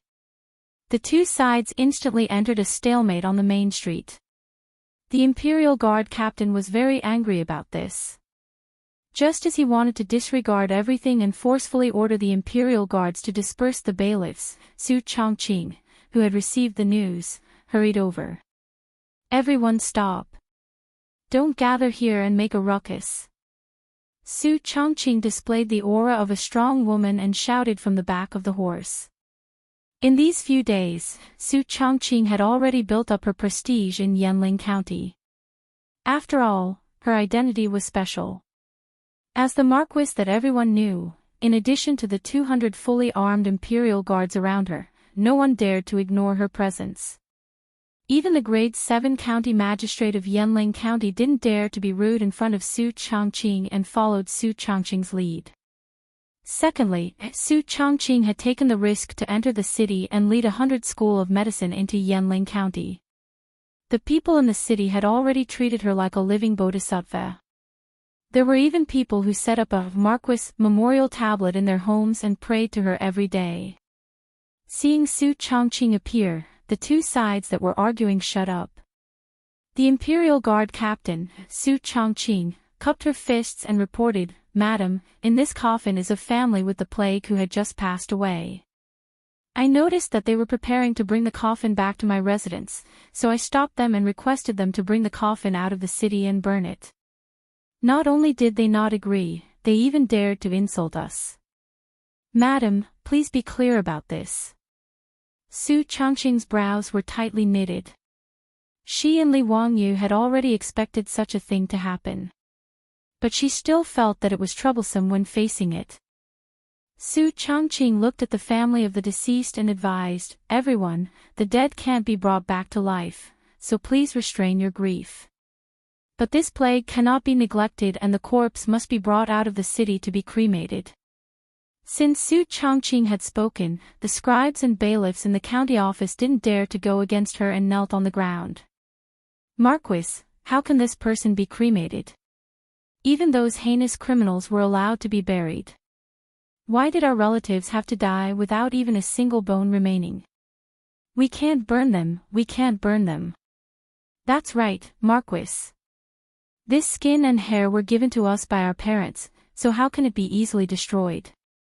What's more, if we burn my father's body, how can I, this unfilial son, have the face to meet my ancestors in the underworld? Please have mercy, Marquis. This person really can't be burned. If Marquis wants to burn them, why don't you burn all of us together? Everyone was talking at once. Some were pleading for mercy, some were threatening, which made Su Changqing's head hurt. Everyone, burning the corpse is a last resort.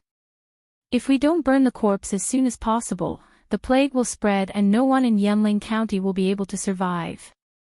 Su Changqing tried to persuade them, but no one was willing to listen. Marquis, don't deceive us. This plague is caused by the plague ghost. What does it have to do with the corpses of our family members? That's right. What plague is Marquis talking about? Who has seen it before? How can these corpses cause disease? The plague ghost is causing trouble. Marquis, please arrange for people to come to Yanling County as soon as possible. We have asked those doctors. They don't know how to treat the plague. Marquis, don't deceive us anymore. It turned out that in these few days, the bailiffs and scribes of Yanling County had come into contact with the hundreds of doctors. They already knew that these people didn't know how to treat the plague. In fact, Li Wangyu and Su Changqing didn't expect these doctors to treat the disease and save people. They only used them as nurses. After all, compared to ordinary people, these doctors more or less knew medical knowledge and were familiar with taking care of patients. They didn't expect that these bailiffs and scribes would bring up this matter. Su Changqing didn't know how to explain for a moment. Chapter 852. In order to prevent the conflict from intensifying, as well as the fact that there were many things in Yanling County that needed the bailiffs and scribes to handle, Su Changqing could only temporarily put the matter aside after a few failed attempts.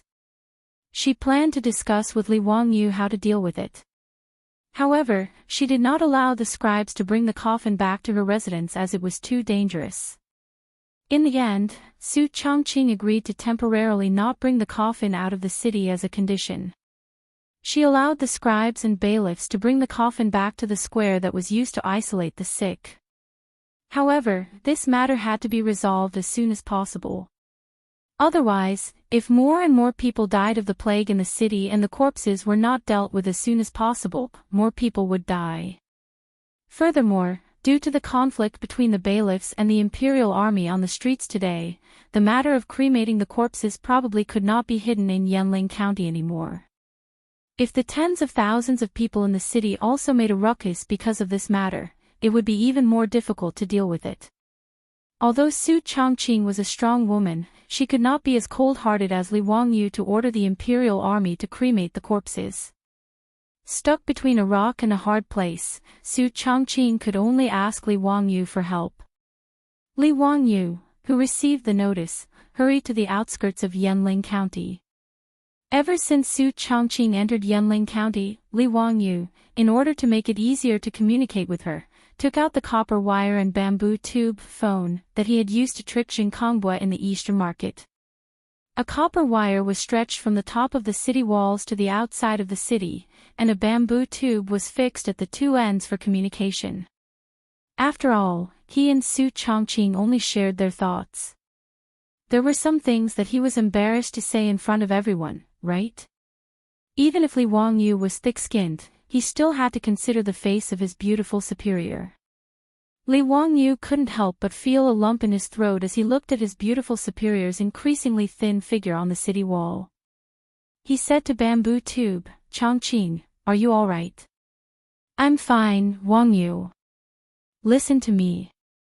There's a bit of trouble in the city right now. How are we going to deal with the corpses of the people who died from the plague today?" Su Changqing was not in the mood to ask about Li Wangyu's well-being. He directly told him about the trouble caused by cremation in the city. When Li Wangyu heard this, he frowned. This matter was really quite troublesome. If he forcefully ordered people to transport all the corpses out of the city for cremation, under the pressure, it was hard to guarantee that there would not be a mass uprising in Yanling County. The dead should be respected, and the dead should be buried in peace. This was the most fundamental ethic of the Tang dynasty. In fact, not to mention the Tang dynasty, even in later generations, there were still many obstacles in the process of cremation, and even bloody conflicts broke out. If Li Wangyu ordered people to forcibly cremate the corpses, this matter might even be brought to the court, and it was very likely that he would be impeached. Of course, due to the urgency of the matter, although Li Wangyu had reported this matter to Pai Lupi, he did not receive a clear answer. Obviously, Pai Lupi, Fang Xianling, and the other big shots also had quite a headache about this matter. However, Li Wangyu could not just let it happen. The corpses of the victims who died from the plague were placed in Yanling County, which would only cause more serious consequences. He was also very angry about the problem Su Chongqing was facing. It was already early summer, and the weather was gradually getting hotter. Those corpses definitely could not be stored in the city for a long time. Chongqing, if it doesn't work, I'll send troops into the city and forcibly transport those corpses out of the city for cremation. No, that will only continue to provoke conflicts. If tens of thousands of people in the city make a fuss, things will get even more out of hand. Su Chongqing immediately rejected his proposal. Unless it was a last resort, Su Chongqing was not willing to send the imperial army to do such a thing. Wang Yu, think of another way. It's best if you can persuade the people, but don't use violence directly. Li Wangyu angrily scratched his hair. How can I persuade them? This virus can't be seen or touched. Not to mention that there is no microscope. Even if there is, can those country bumpkins understand that what is under the microscope is the virus? How could Su Chongqing not know this logic, but he could only let out a long sigh. Is there no other way? Even if it's just to scare them, didn't you pretend to be a ghost in Chang'an City and fool those ministers? Why don't you think of another way to scare the people in the city? Li Wangyu thought that this was also a way. Anyway, the people were ignorant, and sometimes it was a way to scare them. But how to scare the tens of thousands of people and officials in the city was a difficult problem. It would be difficult for Li Wangyu to come up with such a big scam. He was not a magician like David Copperfield, who could play a magic trick that could fool tens of thousands of people in the city. Monk Wen Zai's trick could only fool a portion of the people. It was too difficult to convince the people in the city to agree to cremate their relatives who died of the plague. For a moment, both Su Chongqing on the city wall and Li Wangyu outside the city had no idea. The two of them stared at each other speechlessly. Li Wangyu was speechless and looked up at the sky in a daze. The early summer sun was already a little glaring, and he could not help but raise his head to block the sunlight. Suddenly, Li Wangyu thought of something. He turned his head and shouted to the foppish sons behind him, "Brothers, what day is it today?" The foppish sons looked at each other, not understanding why Li Wangyu would suddenly ask about this. Fourth year of Zhengguan, 27th of the fourth month, Ziyu, why are you asking about this? Have you become muddle-headed? Li Wangyu ignored the foppish sons and turned his head to Su Chongqing, who was on the city wall, and grinned. Chongqing, I have an idea, ah. What idea? Tell me. The two of them whispered for a long time on the phone, making the foppish sons very curious. When Su Chongqing returned to the city, he immediately summoned the captain of the Imperial Guard and had him immediately order the Imperial Guard to announce something to the entire city. Due to the plague ghosts causing havoc in Yanling County, the Big Head Plague had broken out. However, the plague ghosts were rampant. After killing the families of the victims, they hid their filthy energy in the corpses of the victims. This was also why the corpses of the victims of the Big Head Plague were black. The filth of the plague ghost could only be cleansed by burning it with fire. If the filthy energy left in the corpses of the plague ghosts wasn't burned, the plague ghosts would use this filthy energy to pollute the earth and eventually devour the sun. The commoners in the city, including the yamen runners and scribes, naturally didn't believe these words. Although the corpses of the victims of the Big Head Plague had large amounts of black spots, they didn't believe that it was the filthy energy left behind by the plague ghosts. The Yamen runners and scribes of the Yochi County Yamen even suspected that the Marquise was using this excuse to deceive them. Her goal was to force them to burn the corpses of the victims. However, on the second day, the Imperial Guard in the city sounded the gong again and rode fast horses around the city to announce that the plague ghosts were causing havoc in Yanling County. If the corpses were not burned and the filthy energy removed, the heavens would be furious and a great disaster would soon descend. Naturally, no one believed these words. On the third day, the Imperial Guard in the city was out on the streets again. Chapter 853. This time, the Imperial Army was beating gongs and drums all over the city. Their words caused the commoners, bailiffs, and scribes to be slightly shocked. Originally, they didn't believe the words of the Imperial Army and felt that the Marquise was just fooling them. The Yochi County Yamen scribes and bailiffs were afraid that they couldn't win against the Marquise, so they simply spread the news that the bodies of the victims of the plague were going to be burned. They wanted to incite the commoners to oppose this matter and cause them to panic.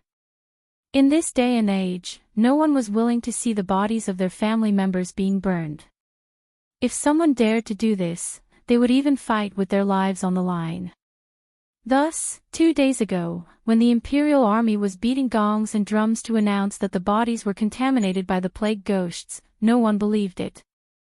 They even snorted in disdain, feeling that the Marquise was playing them like fools. Although no one knew why the bodies of the victims of the Big Head Plague would turn black after death, no one believed that it was the work of the plague ghosts that contaminated the bodies with filth. However, early in the morning, the 200 Imperial Army soldiers were on the streets again. After beating the gongs to attract everyone's attention, they loudly shouted, "Everyone, listen well." The Dao ancestor asked the Marquis of Wuxia County to inform him that because the plague ghosts are causing trouble in Yanling County, the corpses have been contaminated by filth and have not been dealt with quickly. Thus, the sun and the sky will be swallowed by the plague ghosts for some time because of this matter. Although the Dao ancestor's magic power is great and can quickly disperse the plague ghosts, if the contaminated corpses are not quickly burned, the world will fall into chaos. The plague ghosts will take this opportunity to wreak havoc in the world. When that time comes, even the gods and Dao ancestors in the heavens will be helpless. Over and over again, the Imperial Army announced loudly in the city, but the commoners all frowned when they heard it. Plague ghosts swallowing the sun. How was this possible? Many people subconsciously raised their heads to look at the rising sun and couldn't help but silently say, "Dao ancestor bless us, Dao ancestor bless us."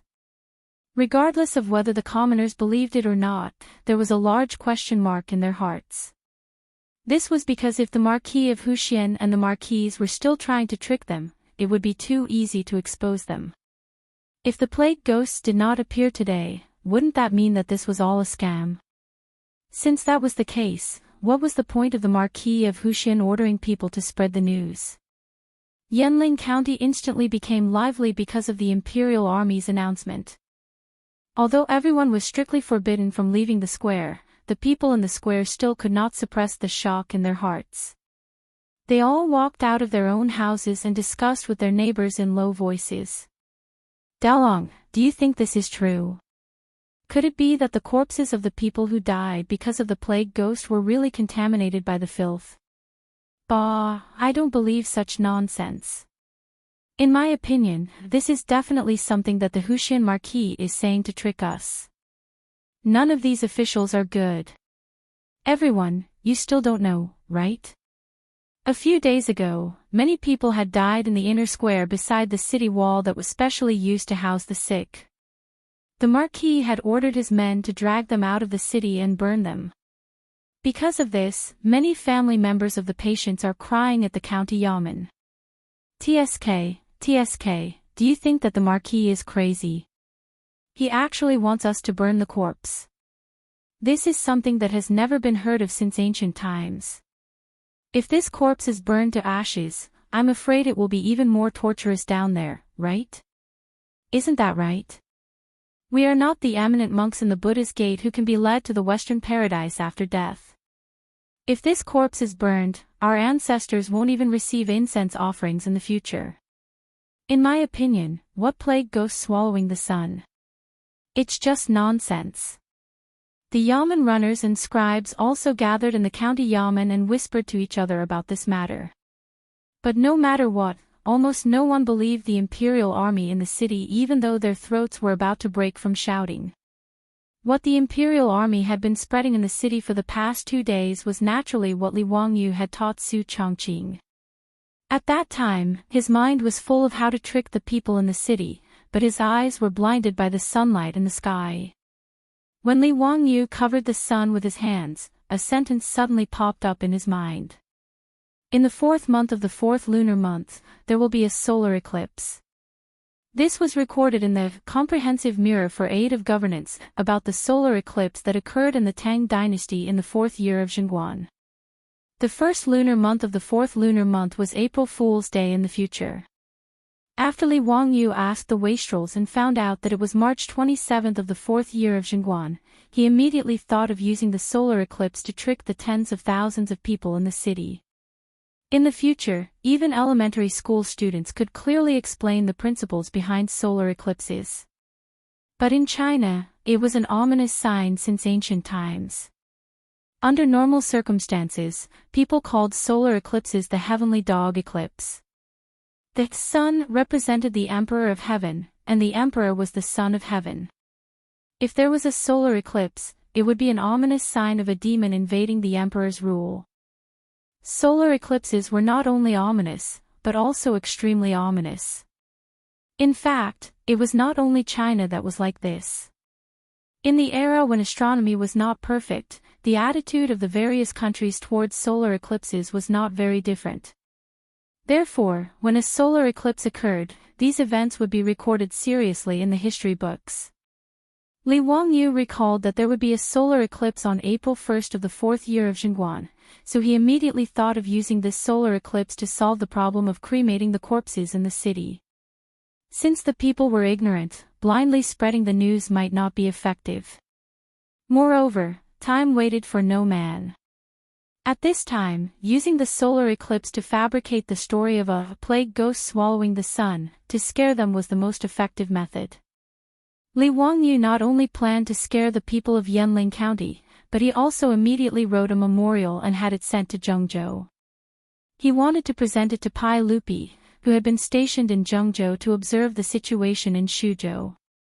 In the memorial, he also attributed the solar eclipse that would happen in 3 days to the plague ghost swallowing the sun. Li Wangyu wrote this memorial to Pai Lupi to pave the way for himself in advance.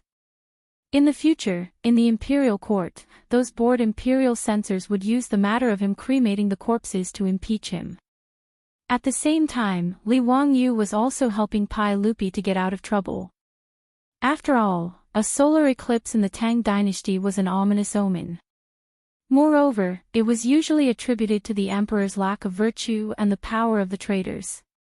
Li Wangyu sent a memorial to Pai Lupi 3 days in advance, stating that it was a plague ghost that was causing trouble in Shuzhou. Naturally, this would prevent the officials from criticizing him in the future. After all, although Pai Lupi and Li Wangyu, uncle and nephew, used the gold theft case to ruthlessly scam the aristocratic families and sweep Wang Renyu, Xing Yuanshou, and the others out of the imperial court, the aristocratic family's power in the imperial court could not be underestimated. This kind of trouble should be avoided if possible. Moreover, other than being very stubborn about marrying Changle to him, Pai Lupi was sincere to Li Wangyu. Therefore, Li Wangyu also returned the favor and did not forget to repay his uncle. However, when Li Wangyu sent this memorial to Zhengzhou, it caused a lot of trouble. Chapter 854. The distance between Shuzhou and Zhengzhou was only 200 some li and could be reached in half a day on a fast horse. Li Wangyu's memorial was placed on Pai Lupi's temporary desk in Zhengzhou on the same day. After reading Li Wangyu's memorial, Pai Lupi couldn't help but frown. After some hesitation, he ordered for Fang Xianling, Du Ruhui, Zhangsun Wuji, and the other important officials of the imperial court to discuss this matter. After everyone read through Li Wangyu's memorial, their faces were filled with bewilderment. Your Majesty, Ziyou's memorial says that in 3 days, a plague ghost will appear in Jiazhou. This is far too absurd. Could it be that the Tao Father really can send a message to Ziyou in his dreams? I do believe Ziyou's words to a certain extent. Although this matter seems absurd, given this old man's understanding of Ziyou, he would never joke around like this with Your Majesty. That's right. Although I don't know where the Marquis of Wuxian learned that a plague ghost will appear, the Marquis of Wuxian is not a reckless person. Since he dared to submit a memorial to Your Majesty, he must have some assurance. Although the important officials found the contents of the memorial hard to believe, out of their trust in Li Wangyu, they reluctantly believed it. Pai Lupi was even more silent. Li Wangyu had already used this excuse of the Dao Father's dream to fool Pai Lupi several times. Although he didn't believe it, he had no choice but to believe it. What left Pai Lupi somewhat speechless was that Li Wangyu had confidently stated that the plague in Shuzhou was not the work of a plague ghost, but an epidemic caused by a virus. But in just a few days, this fellow had changed his tune. Not only had he declared in his memorial that it was the work of a plague ghost, he had even dared to predict that in 3 days, a plague ghost would appear and devour the sun. This was no small matter. Although Li Wangyu cleverly changed the heavenly dog eating the sun to the plague spirit swallowing the sun, it was hard to convince the masses. Your Majesty, if what Ziyu reported is true, we need to inform the officials of this matter as soon as possible, in case the heavenly dog eats the sun and causes waves in the court. This subject agrees. Regardless of whether this matter is true or false, Your Majesty should still inform the world of the Marquis of Wuxian's memorial to reassure the people. Fang Xianling stroked his beard and thought for a while before he said with uncertainty, Your Majesty, in my opinion, Ziyou's purpose may be to burn the corpse. Oh. What do you mean, Xianling? Pai Lupi was puzzled. Your Majesty, according to what Ziyu said earlier, the plague is caused by an invisible virus. If that was really the case, then among the corpses of those who died from the disease, there was probably a large amount of the virus that Ziyu mentioned. Therefore, Ziyu gave the order to burn the corpses to prevent the virus from harming the people. However, Your Majesty also knows that it is extremely difficult to get the people to burn the corpses. Therefore, in my opinion, Ziyu is using this matter to scare the people and make them agree to burn the corpses of those who died from the plague. Fang Xianling was indeed Pai Lupi's chief strategist. He quickly guessed Li Wangyu's true thoughts from his memorial. When Pai Lupi heard this, he nodded slightly, agreeing with Fang Xianling's guess. However, the crux of the matter was whether what Li Wangyu said in his memorial was true or false. In 3 days, a plague ghost would appear in Jiazhou and devour the sun. Your Majesty, regardless of whether this matter is true or false, we can only treat it as if it is true. Otherwise, if Your Majesty does not inform the officials of this matter, if the plague spirit really appears in 3 days, it will be even more troublesome. Zhangsun Wuji's words also received the approval of Fang Xianling and Du Ruhui. Although they did not understand why Li Wangyu was so certain that there would be a solar eclipse in 3 days, since Li Wangyu presented the memorial solemnly, they could not pretend that they did not know about this matter. Pai Lupi hesitated slightly, but if there is no plague spirit appearing in 3 days, his meaning was very clear, but he was also worried that his disobedient nephew would be attacked because of this matter. Fang Xianling and the others looked at each other, then bowed to Pai Lupi and said, Your Majesty, it seems that Ziyu is confident. Otherwise, why would he present this memorial? If there is no plague spirit appearing in 3 days, then Ziyu can only take responsibility for this matter. Your Majesty, after all, Ziyu is the founding county marquis and the Henan circuit envoy. It is natural for him to take responsibility for his words and actions. Pai Lupi hesitated for a moment, but in the end, he nodded in agreement with Fang Xianling and the others.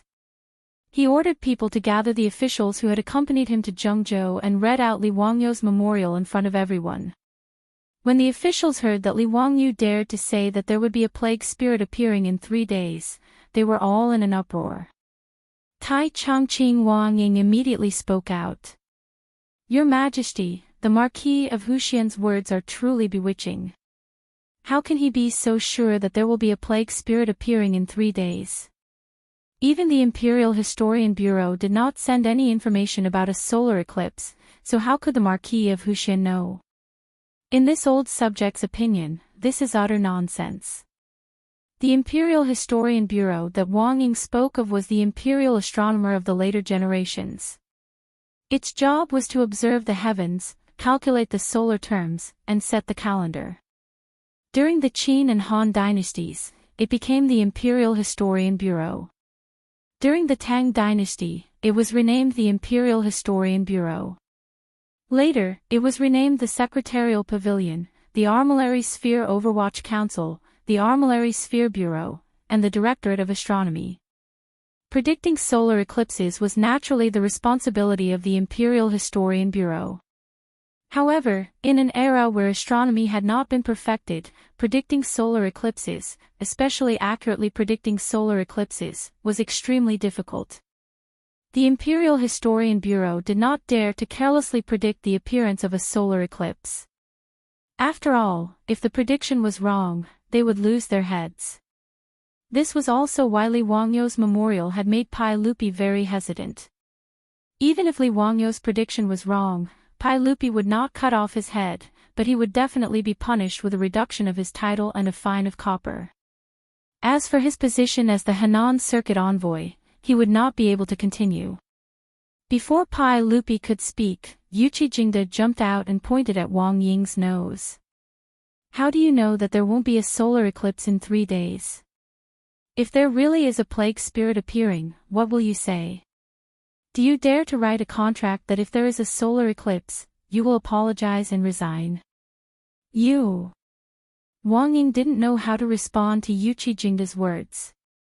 How would he know if there would be a solar eclipse in 3 days? He wouldn't bet his future on something like that with Yuqi Jingde. Pai Lupi slapped the armrest of the throne and stood up, looking around at the officials. Okay, let's not talk about this anymore. I believe that County Marquis Wuxian will not joke about this. Pass down the decree, quickly inform Chang and of this matter, announce it to the world, to pacify the hearts of the people, so as to avoid any mischief caused by the plague. Pai Lupi's actions could be considered to be supporting Li Wangyu. If this matter was made public and the solar eclipse did not appear in 3 days, then the one who would be attacked would not only be Li Wangyu. Fang Xianling, Du Ruhui, and Zhangsun Wuji looked at each other, but they did not try to persuade him and bowed. 3 days later, Jingguan's 4th year, 4th month. Early in the morning, Li Er changed into a plain robe and hid in the side hall. He began to anxiously wait with the other officials. Chapter 855. In Zhengzhou, Pai Lupi, accompanied by Fang Xianling and other big shots, waited anxiously in the side hall. Zio, this bastard, won't mess things up. Pai Lupi was a little irritated. After looking up at the sun countless times, he finally couldn't help but speak. Fang Xianling and Du Ruhui looked at each other, bowed and said, Your Majesty, it's still early. Let's wait patiently. I still believe that Zio won't joke about this kind of thing. I hope so. Pai Lupi sighed and continued to pace back and forth in the side hall uneasily. In Yanling County, Shuzhou, after the Imperial Army announced that there would be a plague ghost today, tens of thousands of people in the county were not in the mood to do anything. They all looked up at the sun from time to time. Many people in the city chose to believe Li Wangyu's words. Therefore, they took out incense burners from their homes early, lit incense candles, and began to kowtow to the sun in the sky, hoping that when the plague ghost swallowed the sun, they could help Dao Zhu.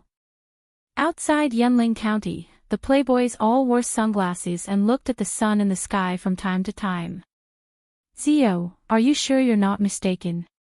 When will the plague ghost swallow the sun appear? Yes, Zio, this is not a joke. Li Wangyu also wore sunglasses and looked at the sun and the sky, complaining in his heart. How did he know when the solar eclipse would begin? There was a sentence in the comprehensive mirror for aid of governance: in April, the first lunar month, there will be solar eclipse. Where would he find out the specific time of the solar eclipse? If there was no solar eclipse today, needless to say, he would be in big trouble. Even if Pai Lupi had a good relationship with him, this kind of thing was not a joke. Li Wangyu couldn't help but shiver. Sima Guang, who smashed the vat, couldn't be so unreliable, right? After all, Sima Guang was from the northern Song dynasty, hundreds of years away from the Tang dynasty. If there was a mistake in the comprehensive mirror for aid of governance, and the accurate time was not today, then he would be in trouble. But now it was too late to say anything. He couldn't regret it. Just you wait. The Dao ancestor told me in a dream. It definitely won't be wrong. It's still early, why are you in such a hurry? Li Wangyu looked very calm on the surface, but in fact, he was panicking inside. Su Chongqing also climbed up the city wall and looked at Li Wangyu from afar. His eyes were also filled with worry. On this day, everyone felt that time passed very slowly. The sun in the sky was almost motionless, and there were no signs of a solar eclipse. They had been waiting since sunrise, and this wait lasted until afternoon. The sun was still firmly hanging high in the sky. With the trip to Zhengzhou, Pai Lupi was not even in the mood to have lunch. He waved his hand and asked Mituo to take away the food. Mito looked at the untouched food on the table and said carefully, "Everyone, it's still early. Let's eat first. This servant has been keeping an eye on the sun and the sky. Once there are any changes, this servant will immediately report to everyone." "All right, take it away. I have no appetite today." "Yes." Mituo didn't dare to try and persuade him again. He could only signal for the servants to take away the food. The officials in the side hall saw that Pai Lupi was not in a good mood, so no one said anything. Only the Grand Chancellor, Wang Ying, jumped out again and impatiently criticized Li Wangyu in front of Pai Lupi. "Your Majesty, in this old servant's opinion, the Marquis of Wuxian's words about a plague being devoured today are complete nonsense. It's already past noon, and there are still no signs of a solar eclipse. Your Majesty should not continue to wait here." Pai Lupi gave him a sidelong glance and was too lazy to talk to this guy. Wang Ying made a fuss and could only mutter a few words to himself before continuing to wait on the side. However, Wang Ying had already made up his mind. There were only a few more hours before the sun set. He had to properly impeach Li Wangyu and take revenge for the insults he had received from Li Wangyu.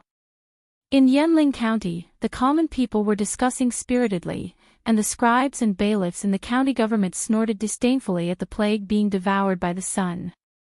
"Bah, this old man already said, what dog fart plague being devoured by the sun? It's just a trick to trick us." "That's right, that's the logic. In the end, they just want to trick us into giving them the corpses of our relatives and burning them. In short, if they want to burn my lord's corpse, this old man will fight it out with them." "Yes, that's the logic. That Marquis of Wuxian outside the city is probably regretting it by now. To think that he would use such a childish excuse to trick us. Does he think that we are all ignorant children? Bah!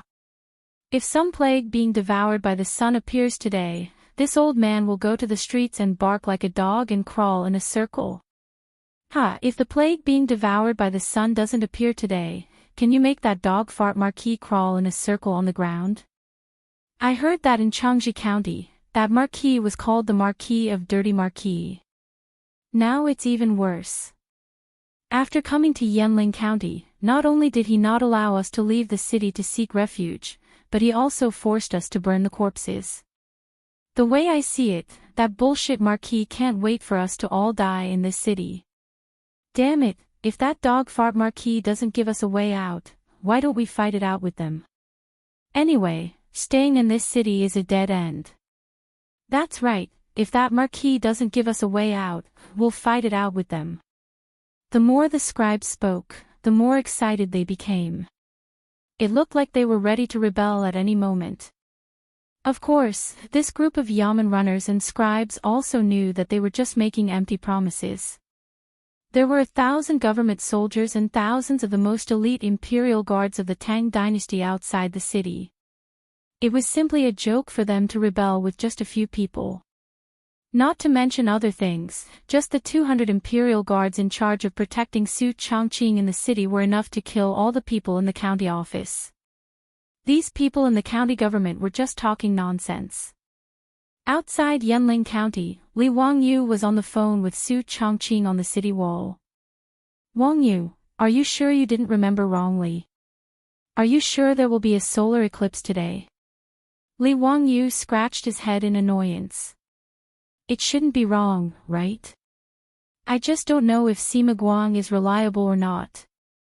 Su Chongqing pondered for a moment and said worriedly, I remember that a total solar eclipse takes a few hours from the first eclipse to the second eclipse, but a total solar eclipse only takes a few minutes. It's already past 2:00 in the afternoon. If there are no signs of the first eclipse, I'm afraid there won't be a solar eclipse today. Li Wangyu looked up at the sun in the sky again. Even though he was wearing sunglasses, his eyes were still hurt by the bright sun in the sky. He couldn't see clearly whether there were signs of the first eclipse. Immediately, Li Wangyu slapped his head. He was so stupid. How could he forget the method of observing the solar eclipse with a basin of water? Li Wangyu greeted Su Chongqing and immediately ordered people to find a basin of water, an inkstone, and ink to grind the ink for him. The debauches thought that he was still in the mood to write, but they didn't expect that Li Wangyu actually ordered people to pour all the ink that had been ground into the basin. The basin of clear water was now completely dyed black. Qing Chumo and the others were puzzled. Zio, what are you doing? Chapter 856. Observing the sun through the reflection of the ink was actually a relatively simple way to observe a total solar eclipse. After all, the sun's rays were too strong. Looking directly at the sun for too long would cause the ultraviolet and infrared rays in the sunlight to burn the retina. But wearing sunglasses to observe the sun was one of the most widely spread methods in the future. It was also the most dangerous method to observe the sun. Of course, Li Wangyu's method of observing the sun through the ink would still reflect a lot of sunlight into his eyes. But with the sunglasses he was wearing, it was enough to protect his eyes for a short period of time. Li Wangyu was not in a hurry to answer the wastrel's questions. Instead, he ordered people to move the basin of ink to an empty space. He put on his sunglasses and looked inside. When he found the right angle and saw the sun through the reflection of the ink basin, he could not help but be happy. After carefully observing a few more times to make sure he was not mistaken, Li Wangyu hurriedly made an OK sign to his beautiful superior who was anxiously waiting on the city wall. Thank the heavens, that guy who smashed the vat was still reliable. Seeing this, Su Chongqing's hanging heart finally settled down. But Qing Chumo, Fang Yai, and the others became more and more confused. Ziyu, what are you trying to figure out? Brothers, I'm trying to see if the solar eclipse has started. Li Wangyu confirmed the existence of the solar eclipse and was in a good mood. What? You can see it with this basin of ink. Hurry up and tell us how to observe it. How could the wastrels let go of such a fun thing? They all squeezed to the side of the basin and surrounded it so tightly that not even a drop of water could leak out. Li Wangyu was speechless. This group of idiots was simply hopeless. He quickly pulled everyone apart and then explained how to find the right angle to observe the solar eclipse through the basin of ink. The wastrels all followed suit and put on their sunglasses. They each looked for an angle.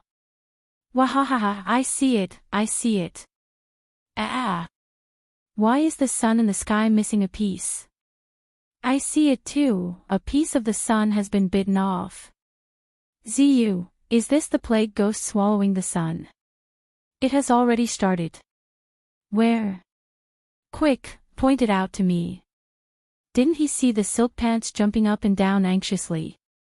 When all of the silk pants confirmed through the reflection in the water basin that a piece of the sun was missing, they were all speechless. His gaze towards Li Wangyu was even more speechless. What this guy said that there would be a plague demon swallowing the sun in 3 days was actually true. Qing Chumo stared at Li Wangyu for a long time. Zio, tell me honestly, are you an immortal from the heavens? You even know when the solar eclipse will occur. How are you going to explain that? Fang Yai and the rest also had the same expression, looking at Li Wangyu with an expression of looking at a celestial being. If it weren't for the fact that everyone was so familiar with each other, they might have even kowtowed to Li Wangyu at this moment. Li Wangyu rolled his eyes silently, too lazy to explain. In any case, there was no way he could explain it clearly. Could he really tell them that he and his beautiful boss had transmigrated from more than 1,000 years in the future? It would be better to just say that he was an immortal. It would be more acceptable. He couldn't be bothered with the silk pants and ran straight to the base of the city wall. He used the phone to inform Su Chongqing that they could begin according to plan. According to his observation of the speed of the solar eclipse, the total eclipse would arrive in about an hour. Su Chongqing nodded, turned around, and found the captain of the Imperial Army. He whispered a few words to him.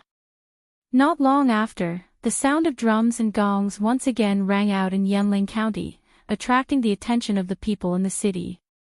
Only then did he yell at the top of his voice. Citizens of the city, listen well. The plague demon has already begun to swallow the sun. In another hour, it will swallow the entire sun. Everyone, do not be afraid when the time comes. The heavenly Tao ancestor will disperse the plague demon. The Marquis of Wuxian has already prepared a divine item to ward off the plague demon. When the time comes, we will lend a hand to the heavenly Tao ancestor to ensure the peace of the world. The voices of the Imperial Army quickly spread throughout the small Yanling County. The citizens of the city were in an uproar. What? Could it be that the plague demon is really going to swallow the sun? How could that be? I see that the sun in the sky is still as bright and dazzling as ever. How could there be a plague demon swallowing the sun? It must be that dogs hit Marquis trying to deceive us again. None of these dog officials are speaking the truth. I think that in the end, they just want to deceive us into burning the corpses of our family members. Bah! Don't even think about it. If anyone dares to do this, this daddy will fight it out with him. Who cares if he's a marquis or not? But the Imperial Army clearly said that in an hour, the plague demon will swallow the sun. How could this be fake? Then let's wait and see. This daddy wants to see if that dog's hit marquis is lying or not. There were also many citizens who completely believed the Imperial Army's words. They began to light incense sticks and kowtow to the sun in the sky. In the Yanling County Yamen, after hearing the Imperial Army's announcement, all the scribes and bailiffs, including the Yanling County Magistrate and the County Lieutenant, stopped mocking Li Wangyu and walked to the open space to look up at the sky. However, even though the solar eclipse had already happened, it was difficult to see it with the naked eye. Even though everyone's eyes hurt from looking at it and they were tearing up from the sunlight, they still could not see it clearly. However, since the Imperial Army had already announced that the plague demon would arrive in an hour, regardless of whether they believed it or not, they could only wait and see. Time passed by slowly. An hour was almost up, but the sky was still bright. Those who did not believe Li Wangyu in the first place began to make a ruckus again. Their words were full of mockery towards Li Wangyu. Just as everyone was talking, they suddenly felt their vision darken. They looked up at the sky in confusion, but there was no trace of the sun in the sky. In a few breaths, the originally bright land seemed to have turned into night. Many of the scribes' teeth began to chatter. It's a solar eclipse. It's really the plague demon swallowing the sun.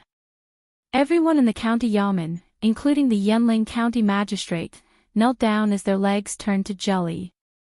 Dao ancestor, please forgive us, Dao ancestor. We were ignorant and did not know that the plague demon was causing trouble, causing the plague demon to swallow the sun. Dao ancestor, please save all living beings, save us. The tens of thousands of citizens in Yanling County had the same reaction. No matter how much they had cursed Li Wang Yu earlier, they all knelt on the ground, their hearts filled with fear. Just as everyone was panicking, they heard an uproar in Yanling County. It was as if thunder had exploded in their ears. The entire city was filled with the sound of thunder. The commotion scared the citizens so much that they all buried their heads in the ground and kowtowed as if they were pounding garlic. Some people were so frightened that they let out ear-piercing screams. For a moment, there were crackling sounds of explosions, babies crying, men and women shouting, and prayers everywhere. Chapter 857. At the same time, in Zhengzhou, the atmosphere in the side hall grew more and more oppressive as time passed. Not only was Pai Lupi silent, but even Fang Xianling, Du Ruhui, and the others were shaking their heads and smiling bitterly. Even Yuqi Jingde, who had supported Li Wang Yu, was furious. On the other hand, Grand Chancellor Wang Ying couldn't help but smile. He was clearly in a good mood. At this moment, the door to the side hall was suddenly pushed open with a loud bang. Pai Lupi immediately raised his head in anger. Just as he was about to explode, he saw Mi Tuo scrambling in. Dear everyone, the solar eclipse, the plague ghost swallowing the sun, has begun. Only now did everyone come to their senses with astonishment, and when they raised their eyes to look over, the outside of the side hall had suddenly become pitch black like night. Because the candles in the side hall had been lit the entire time, they hadn't noticed. Li Er suddenly got up and walked to the door of the side hall in 2 or 3 steps. He lifted his foot and wanted to walk out, but he was blocked by Mi Tuo. Everyone, don't go out, don't go out. According to Chinese tradition, a solar eclipse was very unfavorable to the emperor. Thus, when a solar eclipse appeared, the emperor had to wear plain clothes and avoid the main hall in order to avoid disaster. Under these circumstances, Mi Tuo naturally couldn't let Pai Lupi go out, lest he meet with misfortune. Pai Lupi also didn't force his way out of the side hole. He just stood at the door and looked up at the sky that had become as dark as night, not saying a word. The plague ghost swallowing the sun. It really is the plague ghost swallowing the sun. Fortunately, the Marquis of Wuxian had already submitted a memorial, otherwise who knows how much trouble it would have caused. There's no news from the Grand Historian Bureau. Could it really be as the Marquis of Wuxian said, that this was a dream from the Dao ancestor? This old man doesn't know where the Marquis of Wuxian heard this, but this plague ghost swallowing the sun is absolutely true. The discussion of the officials in the side hall caused Grand Chancellor Wang Ying's old face to turn red. Every word was like a slap to his face. Yuqi Jingde even deliberately moved in front of him. Wang Gong, what else do you have to say now? Wang Ying was rendered speechless by his words. She almost covered her face and left. Pai Lupi also glanced at Wang Ying. He was too lazy to say anything more to this old thing. He only rejoiced that he believed his nephew Li Wangyou's words and announced this matter to the world 3 days in advance. Otherwise, as the officials had said, the aristocratic families might take advantage of this solar eclipse and cause some trouble. Now, Pai Lupi was not afraid, and he even started to think about what benefits he could obtain from this. He still needed to discuss this matter with Fang Xianling, Du Ruhui, and the others. Not mentioning the Zhengzhou trip, all the officials had their own thoughts. Shuzhou Yanling County was bustling with noise and excitement. The thunderous sounds coming from all over the city were actually the firecrackers that Li Wangyu had made in the past 2 days. The purpose was naturally to further shock the people in the city. Now, there were not many people in Chang and who had heard the sound of firecrackers, let alone Yanling County thousands of miles away. The plague ghost swallowing the sun was already shocking enough, but now there were thunderous sounds coming out of nowhere, scaring everyone out of their wits. Even the bailiffs and the county government were prostrating themselves on the ground, their bodies trembling with the sound of the firecrackers. Those who had spoken disrespectfully to Li Wangyu earlier were now left with nothing but fear in their hearts. The plague ghost swallowing the sun is actually real. These words echoed in the hearts of countless people in the city. A solar eclipse would take several hours from the beginning to the end, but a total eclipse would only take a few minutes. But these few minutes made the people in the city feel like a year. When the total eclipse ended, the sky slowly regained its light, and the crackling firecrackers in the city also disappeared. Everyone looked up blankly at the restored sun, as if a lifetime had passed. The tens of thousands of people in the city all burned incense and kowtowed, silently chanting, "Dao Ancestor bless us, Marquis Huxian bless us." Within the county government, the bailiffs and scribes who had cursed the most fiercely suddenly realized that their colleagues had suddenly distanced themselves from them. Originally, they did not believe Li Wangyu's words and cursed him. But now that it was proven that the plague ghost swallowing the sun was real, then the Dao ancestors' dream was also real. Since that was the case, it was easy to imagine what kind of abilities the founding county marquis had. It would not be an exaggeration to call him a land immortal. How could such an immortal be humiliated and cursed by people like them? Everyone was afraid of being implicated by those idiots, so they immediately distanced themselves from them. Who knew if lightning would strike from the sky later? They were so close to them. What if the lightning missed? During the solar eclipse just now, everyone had clearly heard the rumbling of thunder all over the city. Without a doubt, the Marquis Huxian had used his magic power to help the Dao ancestor in the sky drive away the plague ghost. How could anyone who had cursed at such a powerful person be in a good situation? Not only had the other bailiffs and scribes thought of this, but the people who had cursed Li Wangyu earlier had also thought of this.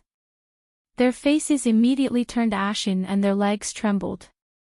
But before they could say anything, one of the bailiffs had already fallen to the ground, barking as he crawled out of the county government.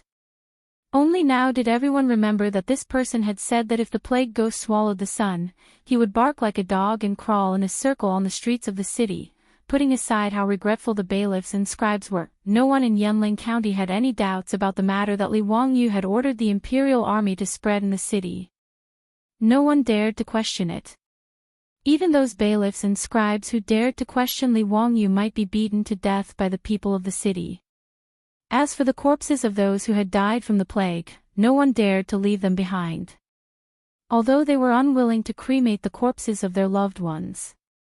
But after the plague ghost swallowed the sun, appeared as promised, the people finally believed Li Wangyu's words. If the corpses that had been contaminated by the plague ghost's filth were not removed as soon as possible, their loved ones would not be able to rest in peace. Moreover, if the world was thrown into chaos because of this, wouldn't the plague ghost run rampant be an even greater sin? Thus, even the most stubborn family members had tacitly agreed to cremate the corpses. After the solar eclipse, cremating the corpses of the plague victims was no longer a problem that troubled Li Wangyu and Su Chongqing. But even though they had solved the problem of cremating the corpses, they still had no idea how to treat the plague victims. Su Chongqing could only use the strictest quarantine measures in the city. All the infected patients were quarantined in a centralized manner to reduce the chances of healthy people falling ill.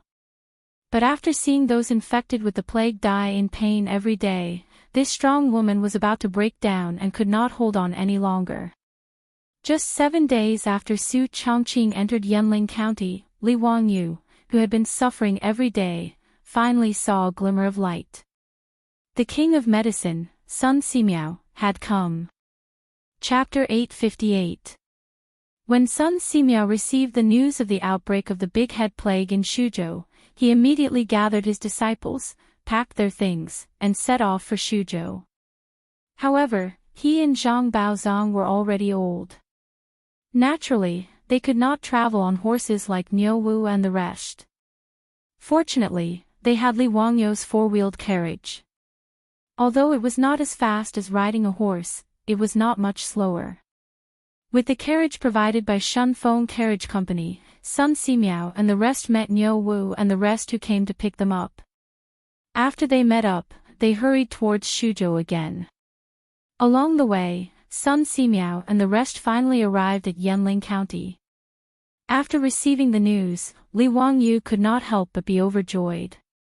Now, all his hopes were on the penicillin. When he saw Sun Simiao, he did not even bother to exchange pleasantries. He immediately asked, "Old immortal son, you must be tired. How much penicillin did you bring with you?" Sun Simiao pointed at the carriage behind him. "Don't worry, Zio. I didn't bring much, but I brought all the equipment used to refine penicillin." Sun Simiao and the rest were a few days late because they needed to move the equipment. After more than a year of research on penicillin, Sun Simiao was now quite experienced in the use and refinement of penicillin. Even the equipment used to refine penicillin was modified several times by him. He specially found a supervising craftsman to make it. Whether it was the efficiency or the purity of penicillin, there was a significant improvement. When Li Wangyu heard this, he was naturally overjoyed. He was afraid that Sun Simiao and the rest did not bring enough penicillin. Since they could refine it on the spot in Shuzhou, it would solve the big problem. "Zio, what's the situation with the Big Head Plague in Yanling County now?" Li Wangyu shook his head. "Although I immediately ordered people to seal off Yanling County when the plague broke out and implemented strict quarantine measures in the city, the number of infected people in Yanling County is now close to 1,000. There are new patients appearing every day. Because of the Big Head Plague, the number of people dying every day is increasing day by day. It's giving me a headache. Where is Shenwei now?" Li Wangyu was not a doctor after all. If Sun Simiao wanted to discuss Shenwei's condition, he would naturally look for his disciple. Li Wangyu couldn't help but feel a little ashamed.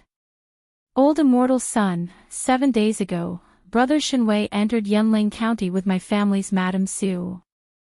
Now, they are treating patients in Yanling County. As you know, the Big Head Plague is highly contagious, so they can't leave the county for the time being."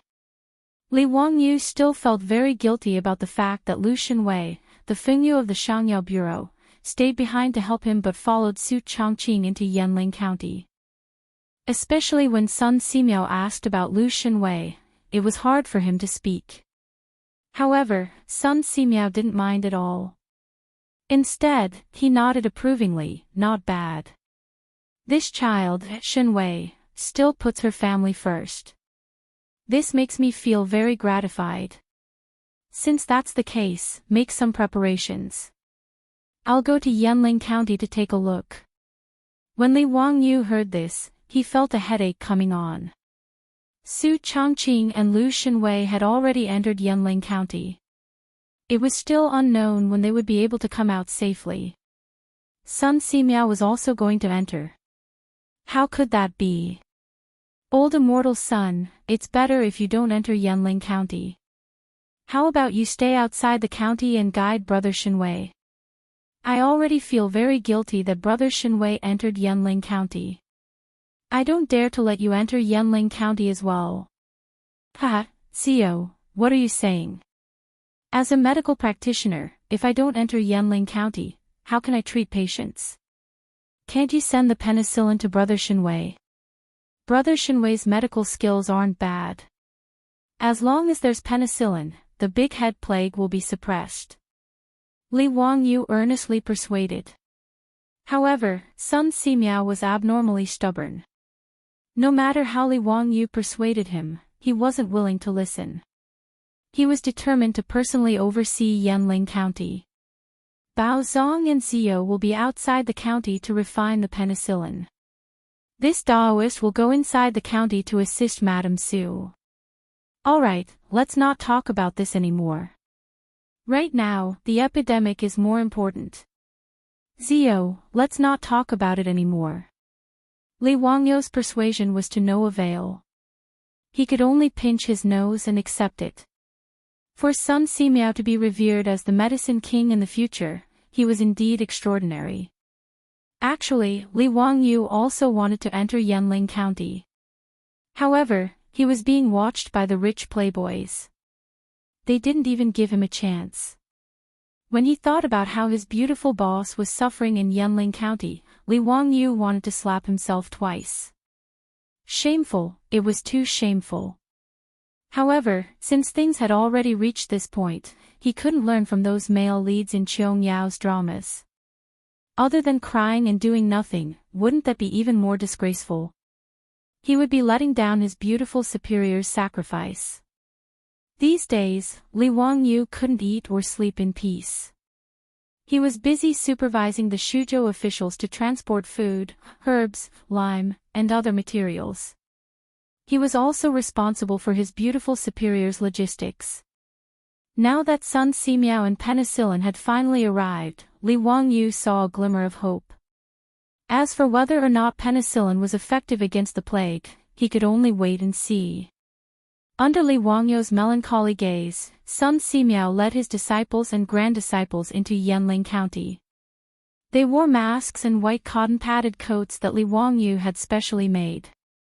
Li Wangyu and the other rich playboys could only bow to the old Daoist's back. After Sun Simiao entered the city, Li Wangyu could only urge Zhang Baozong and the other disciples of Sun Simiao to hurry up and extract the penicillin. The number of sick people in the city was close to 1,000, and it was still increasing every day. If Sun Simiao confirmed that the penicillin was effective, then they couldn't drop the ball outside the city. They had to be able to supply enough penicillin for the sick families. When Sun Simiao entered the city, Su Chongqing naturally went to the city gate to welcome him. In the past few days, she had been mentally and physically exhausted. Even though she was wearing a mask, Sun Simiao could clearly see that Madame Su's eyes, which were usually bright, were now bloodshot. "Thank you for your hard work, Lady Su. I'll be fine here, you can go and rest." Su Chongqing didn't reject him. In this era, she was the same as Li Wangyu. The only doctor she could trust was Sun Simiao. Since the medicine king, Sun Simiao, had come, it meant that there was hope for the people of Yanling County to be saved. Her tense nerves also relaxed a lot, followed by a strong sense of tiredness. Su Chongqing silently bowed to Sun Simiao and arranged for the imperial guards to bring Sun Simiao to find Lu Shenwei. Under the protection of the imperial guards, she returned to the courtyard that the Yanling County Yamen had arranged for her to rest. When Su Chongqing took the risk to enter Yanling County, she didn't bring any maidservants with her. Naturally, the imperial guards couldn't take care of her. Thus, when she returned to her room to rest, apart from the imperial guards outside and in the courtyard, there was no one to accompany her in the room. The next day, late in the morning, Lu Shenwei came to find Su Chongqing. When he had something to discuss, the reply he received was that Lady Su hadn't gotten up. He couldn't help but find it strange. He could only lightly knock on the door in an attempt to wake Su Chongqing up. However, there was no movement in the room. Chapter 859. Lu Shenwei's heart skipped a beat as he felt that something was wrong. He pounded harder on the door, banging it loudly, but there was still no response. Lu Shenwei wasn't the only one who panicked. The Imperial Guard also panicked. The captain hesitated for a moment before looking at Lu Shenwei. "Lu Fingyu, is Lady Su sleeping too deeply, or did something happen?" They wanted to break into the room, but they felt that it was inconvenient. After all, the person inside was the Marquis of Huxian's woman. It would be unreasonable for them to break in like this. The captain of the imperial army reacted quickly and immediately ordered someone to go to the county yamen and call for 2 maidservants. In truth, when Su Chongqing brought a group of doctors into the city, the Yunlin county magistrate didn't dare to be negligent and immediately prepared several servant girls to take care of Su Chongqing. However, Su Chongqing was worried that she would bring the plague germs back and infect the servant girls. Thus, she tactfully rejected the Yunlin county magistrate's good intentions. Other than having someone send her food every day, she didn't have the servant girls take care of her daily life. Soon, the Yunlin county magistrate and the county magistrate who had received the news rushed over with a few servant girls. This matter concerned the Marquis' wife, so no one dared to be negligent. After the imperial guard broke open the door, the servant girls rushed into the room to check on the situation. Soon after, they ran out in a panic. Lady Su is feverish. Her body is boiling hot. I can't wake her up no matter how much I call her. Her words immediately shocked everyone. There were only 3 words in everyone's mind: big head plague. Almost all of the big head plague patients had symptoms of fever at the start. The Yunlin county magistrate was so frightened that his legs went soft and he fell to the ground. The Marquis' wife had taken the risk to enter the city. If she had really contracted the plague, how would the Marquis outside the city react? When he thought about how the Marquis' wife had died in Yunlin County due to the plague, he felt his vision darken and even had thoughts of dying. At this time, Lu Shenwei didn't care about the difference between men and women and directly rushed into Su Chongqing's room. Sure enough, on the bed in the side room, Su Chongqing had already fallen into a coma. Because of the fever, her face had turned red. Lu Shenwei immediately sent someone to invite his teacher, Sun Simiao, while he himself sat beside the bed and took Su Chongqing's pulse. Shenwei, what's going on? After receiving the news, Sun Simiao did not dare to delay and hurried over. Teacher, please take my pulse. I don't think it's the big head plague. I think it's just a cold. Heat has accumulated in my internal organs, and the wind, heat, and dampness has invaded my body. My body is feverish from the cold. Hearing his disciple's words, Sun Simiao felt slightly relieved. With regards to Lu Shenwei's medical skills, he was still very confident. Lu Shenwei's diagnosis shouldn't be wrong. However, he immediately walked to Su Chongqing's bedside and began to feel his pulse. After a long time, Sun Simiao finally let out a long breath. He nodded toward Lu Shenwei and said, "Correct, your diagnosis is correct. It's not the big head plague, but a fever caused by wind heat and dampness poison. It's not a big problem. It's likely that Lady Su has been too tired recently, which led to the feverish wind invading her body. She needs to recuperate." With Sun Simiao's endorsement, everyone, including Yunlin County Magistrate and the Commandant of the Imperial Army, could finally put down their worries. If Lady Su really contracted the big head plague, they would have to face the wrath of the Marquis of Huxian. Just thinking about it made them tremble. The Yunlin County Magistrate even silently prayed for Bodhisattva's protection. He decided that he would burn incense and pray for the protection of Buddha and Daoist ancestors when he returned. Sun Simiao ordered Lu Shenwei to bring him some golden needles and began to perform acupuncture on Su Chongqing.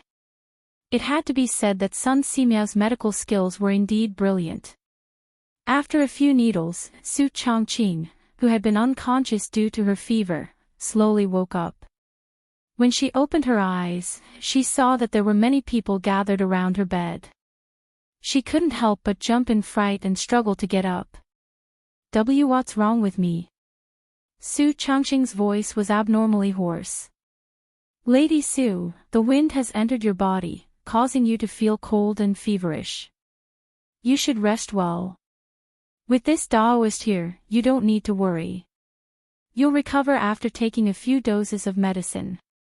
Sun Simiao comforted. Hearing this, Su Chongqing obediently lay down again.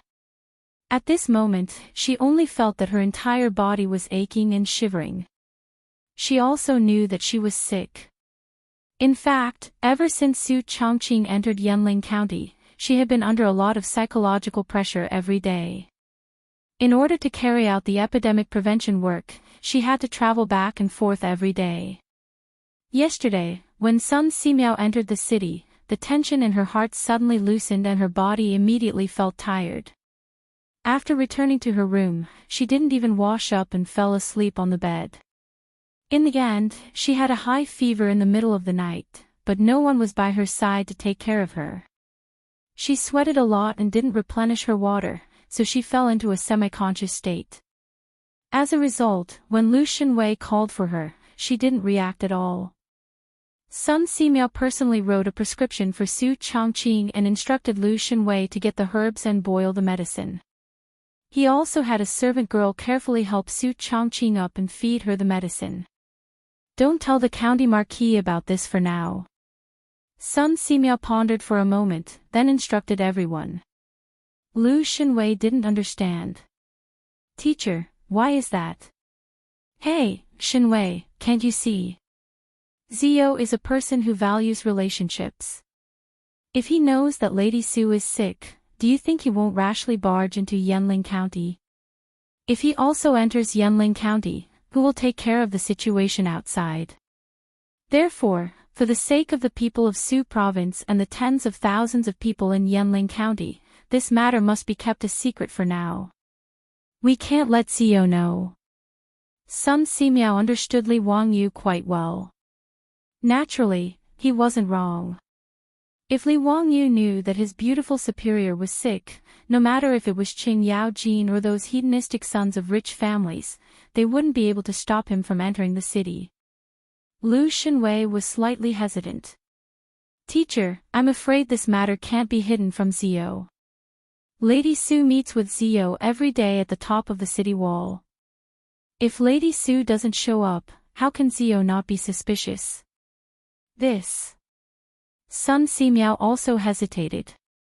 He didn't think of this.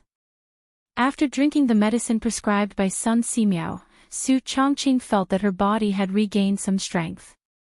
She said with a hoarse voice, "Old Immortal's son is right. We can't tell Wang Yu. Let me rest a bit more. I'll go to the top of the city wall later and talk to him." How can that be? Lady Su, you need to recuperate from your illness. You can't go to the top of the city wall. You can't. But if I don't go and meet with Wang Yu, he'll definitely be suspicious. Sun Simiao twirled his beard and smiled. Lady Su and Zio are truly deeply in love. How about this, leave this matter to me. Lady Su, you just need to recuperate. I guarantee that Zio won't be suspicious. Although Su Changqing didn't understand what Sun Simiao wanted to do, she really didn't have any strength in her body and felt very uncomfortable. Therefore, she nodded lightly and agreed. Chapter 860. Actually, Sun Simiao's method was very simple. He only ordered someone to pass a message to Li Wangyu, saying that Su Changqing had been too tired recently.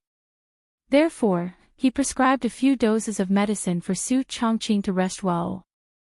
Therefore, he did not go to the city wall to meet Li Wangyu these few days. Li Wangyu did not doubt this at all. Instead, he agreed with Sun Simiao's method. It was not until a few days later that Su Changqing had basically recovered that she met Li Wangyu again across the city. This did not arouse Li Wangyu's suspicion at all. Li Wangyu only found out about Su Changqing's illness from others after Yanling County's ban was lifted. He could not help but feel heartache. He was naturally very angry about Su Changqing's disobedient behavior and taught his beautiful superior a lesson in the room. However, the specific details were not known to outsiders. After Sun Simiao entered Yanling County, he immediately tried to inject penicillin into the patients infected with the big head plague. The old Daoist priest was pleasantly surprised to find that the penicillin's effect on the big head plague was surprisingly good. Actually, the plague was a highly infectious disease caused by Yersinia spp. And the most effective treatment drugs were streptomycin and gentamicin. However, there was no streptomycin in the Tang dynasty. Li Wangyu did not know what streptomycin was and had never even heard of it. However, as an antibiotic, penicillin was not without effect. At least for the Tang people who had never been exposed to antibiotics, the effect of penicillin was not weaker than streptomycin. After injecting penicillin, except for a few old and frail patients, the rest of the patients gradually showed signs of improvement in the originally incurable Big Head Plague. This discovery stunned the doctors who had been forced into the city. Naturally, they did not know what penicillin was and had never seen the treatment method of injection. Therefore, they could only understand penicillin as some kind of miracle drug. Of course, they were not wrong to understand it this way. Penicillin was indeed a miracle drug. However, even Sun Simiao was not clear about its principles. After confirming that penicillin was really effective against the Big Head Plague, Zhang Baozong, who was outside the city, immediately began to extract large amounts of penicillin. Since then, the epidemic in Su province, which was originally going to lead to a disaster, was contained. When the news spread to Zhengzhou, even Pai Lupi and the others were stunned. No one would have thought that the Big Head Plague, which caused everyone to turn pale at the mention of it, could actually be cured.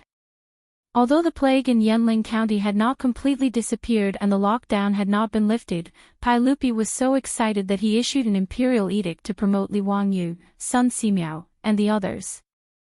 Whether it was Fang Xianling, Du Ruhui, or Zhang Sun Wuji, none of them objected to the promotion. After all, Li Wangyu's contribution this time was too great. It was not enough to reward him without a promotion. Li Wangyu was directly conferred the title of County Duke of the founding of the country, secondary class 2. His title was still Hu County. In other words, Li Wangyu, who had just been promoted for less than half a year, had not yet gotten used to being addressed as Duke. He needed to get used to being addressed as Duke again. The speed of promotion was so fast that after the establishment of the Tang dynasty, other than the generals who had followed Pai Lupi to conquer the world, there was no one else like him. Li Wangyu was only 18 years old now. To be a secondary class 2 county duke of the founding of the country at such a young age was like a scorpion defecating. As for Sun Simiao, he still declined Pai Lupi's conferment. The old Daoist did not want to enter the imperial court as an official. He only wanted to continue to stay in his Xianwei temple and study those new things. Ever since Li Wangyu created a microscope for him, the old Daoist was even more interested in studying all kinds of medicine. If it was not for the epidemic in Su province, Sun Simiao would not have left the Xianwei temple. When the news of the conferment reached Su province, the governor of Su province and the officials of Su province respected Li Wangyu even more. They almost worshipped him as their ancestor. Qing Chumo and the other foppish sons looked at Li Wangyu with more and more resentment. They were still a bunch of foppish people who were just waiting to die, but Li Wangyu, their youngest brother, was already in the second rank of the secondary class and became a county magistrate. How could they not be sad? Even Qing Yaojin, after learning that Li Wangyu had been promoted again, after congratulating Li Wangyu, he called out his 3 legitimate sons. He said that he wanted to test their martial arts, but in fact, he was ruthless and beat Qing Chumo and his 2 brothers until they were wailing like ghosts and howling like wolves. When Qing Yaojin beat up his sons, Li Wangyu and the other foppish sons gathered around to watch the fun. They even cheered Qing Yaojin on from time to time, telling him not to show mercy. Qing Chumo and his 2 brothers were so angry that after being taught a lesson by Qing Yaojin, they screamed and rushed towards the foppish sons, wanting to vent their anger. Li Wangyu and the others would not give them the chance. They immediately laughed and ran away, not giving Qing Chumo and his 2 brothers a chance to take revenge. Outside Yanling City, the atmosphere that had been oppressive for a long time finally became relaxed. And inside Yanling City, the atmosphere was also getting better day by day. There were fewer and fewer people falling ill in the city, and the number of people who died from the Big Head epidemic in the quarantine square was also decreasing. The originally solemn and frozen Yanling County finally had a trace of life. When Yanling County was sealed for more than 40 days by Li Wangyu, the ban was finally lifted. Li Wangyu led a group of foppish sons and finally entered the city that they had sealed for more than a month. The people in the city walked out of the square one after another, crying tears of joy. After surviving a disaster, it felt as if a lifetime had passed. Li Wangyu did not care about shocking the world. In front of everyone, he tightly hugged his beautiful superior who had lost a lot of weight and did not let go for a long time. "Changqing, it's been hard on you." Su Changqing replied softly, leaning her head on Li Wangyu's shoulder and wrapping her arms around his waist. This month had also been torturous for her. After more than 40 days of the plague, more than 1,400 people had died in Yanling County. Even the doctors who were forced to enter the city had more than 10 people who had died from the plague. But if it were not for the efforts of Li Wangyu and Su Changqing, only a few of the 10,000 people in Yanling County would have survived. In other words, they had saved more than 10,000 lives from the hands of the Grim Reaper. If saving a life was more meritorious than building a 7-storied pagoda, then their pagoda would be of an unknown level. When Su Changqing was about to leave the city, the county magistrate of Yanling County led all the people out and knelt neatly on both sides of the street, kowtowing to Su Changqing. "This commoner thanks Madame Su for saving our lives. Female Bodhisattva, please protect us." The people's prayers and gratitude went straight to the 9 heavens. After Li Wangyu and the rest left, a new Daoist temple was built in Yanling County. It was filled with incense, but only 3 statues were enshrined. There were no memorial tablets in front of the statues, but the facial features of the clay statues were extremely similar to Li Wangyu, Su Changqing, and Sun Simiao. Chapter 861. After the epidemic in Shuzhou was eradicated, Pai Lupi, who had remained in Zhengzhou all this time, immediately issued an edict, revoking Li Wangyu's position as prefect of the Hunan province and summoning Li Wangyu to return to Zhengzhou for an audience. As Li Wangyu led Su Changqing, Qin Yaojin, and a group of silk pants to Zhengzhou, his mind was occupied with one matter. That was, how to obtain a noble title from Pai Lupi for his beautiful superior. Speaking of which, Li Wangyu felt that his beautiful superior had contributed the most to the epidemic in Shuzhou. She had even nearly lost her life because of the epidemic. Everyone's expressions changed at the mention of the big head epidemic. She had been duty-bound to lead hundreds of doctors into the city to treat the patients. It was not excessive at all for this merit to be exchanged for a noble title. In the history of Europe, there were many countesses and marquises. They had the same authority as men. Since Europe could confer noble titles to women, why couldn't the Tang dynasty do the same? Moreover, Su Changqing had made such great contributions. Why shouldn't he be conferred a noble title? Of course, Li Wangyu also understood that it would be very difficult for him to obtain a noble title for Su Changqing. If he were to confer the title of Lady of the State, Lady of a County, Lord of a County, Pai Lupi would definitely not bat an eyelid. Even if it were the highest rank of Lady of the State, Pai Lupi would definitely be willing to confer the title. However, it was extremely difficult to confer a noble title. In the Tang dynasty, noble titles were almost exclusively for men. It was impossible for a woman to be conferred a noble title. However, no matter how difficult it was, Li Wangyu still wanted to try. After all, he did not believe that his beautiful superior would be his vassal. Conferring titles like Lady of the State or Lady of a County might seem honorable, but when put bluntly, it was nothing more than a man's vassal. If Pai Lupi was unwilling to confer a noble title to his beautiful superior, Li Wangyu would probably go on strike. In reality, long before the flood in Shuzhou, Li Wangyu had already entertained the idea of eloping because of Pai Lupi's desire to betroth Princess Changel to him. However, before he could carry out his plan, he encountered a flood in Shuzhou. Following that, a plague broke out in Yanling County. In the blink of an eye, 2 months had passed. At this moment, Li Wangyu could not help but have this thought. After the trip to Zhengzhou, Pai Lupi gathered all the officials and praised Li Wangyu and Sun Simiao to their faces. Pai Lupi was very regretful that Sun Simiao was unwilling to accept the title, but he could not persuade the old Daoist, so he could only reward him with a lot of gold. When Li Wangyu heard this, he said with a smile, "Your Majesty, if old Immortal's son accepted the title, what title would you give him?" Ziyu, what is the meaning of this? If beloved official's son is willing to accept, we will at least confer him the title of Marquis of the founding county. Pai Lupi did not understand Li Wangyu's words.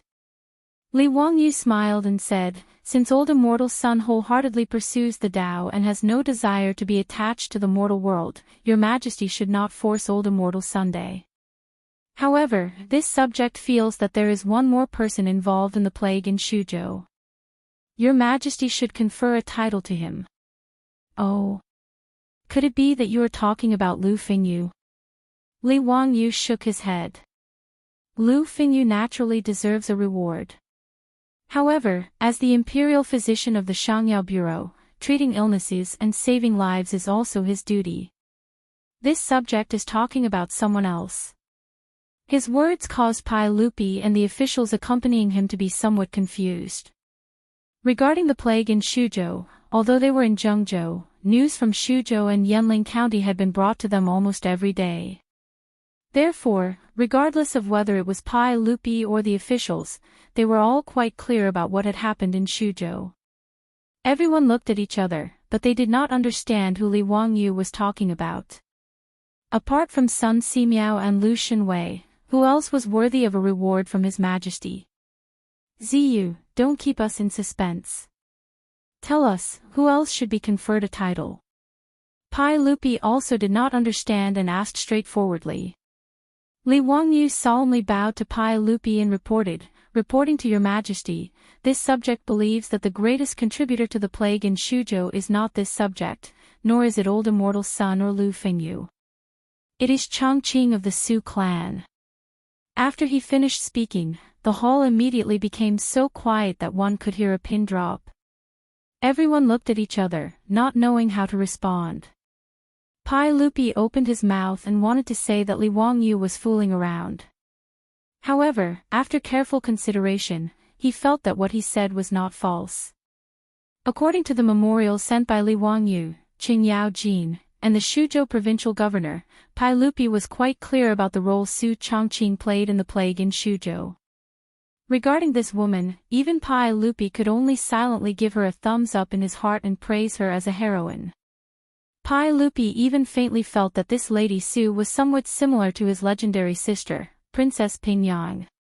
After all, to be able to order people to knock out Li Wangyu and lead hundreds of doctors into Yanling County, where the plague was wreaking havoc, such courage was admirable. And in the following 40 days, she persisted in Yanling County, leading a group of doctors and the officials of Yanling County to fight against the plague. Who could disagree with this kind of thing? Yanling County had more than 10,000 people, but in the end, only 1,000 people died of the disease. This was simply a miracle. It was not an exaggeration to say that Su Chongqing's contribution was the greatest. He should be well rewarded. However, regarding his nephew Li Wangyu's request to give Su Chongqing a title of nobility, Pai Lupi could not help but shake his head and smile bitterly. Not to mention whether he was willing or not, even if he was willing, it would not be so easy. As expected, without waiting for Pai Lupi to react, the hall was silent for a moment. Suddenly, it was as if a pot was boiling, and all kinds of buzzing sounds came out in an instant. Almost all of the ministers were whispering to each other, discussing what Li Wangyu had said. There were those who agreed, and naturally there were also those who disagreed.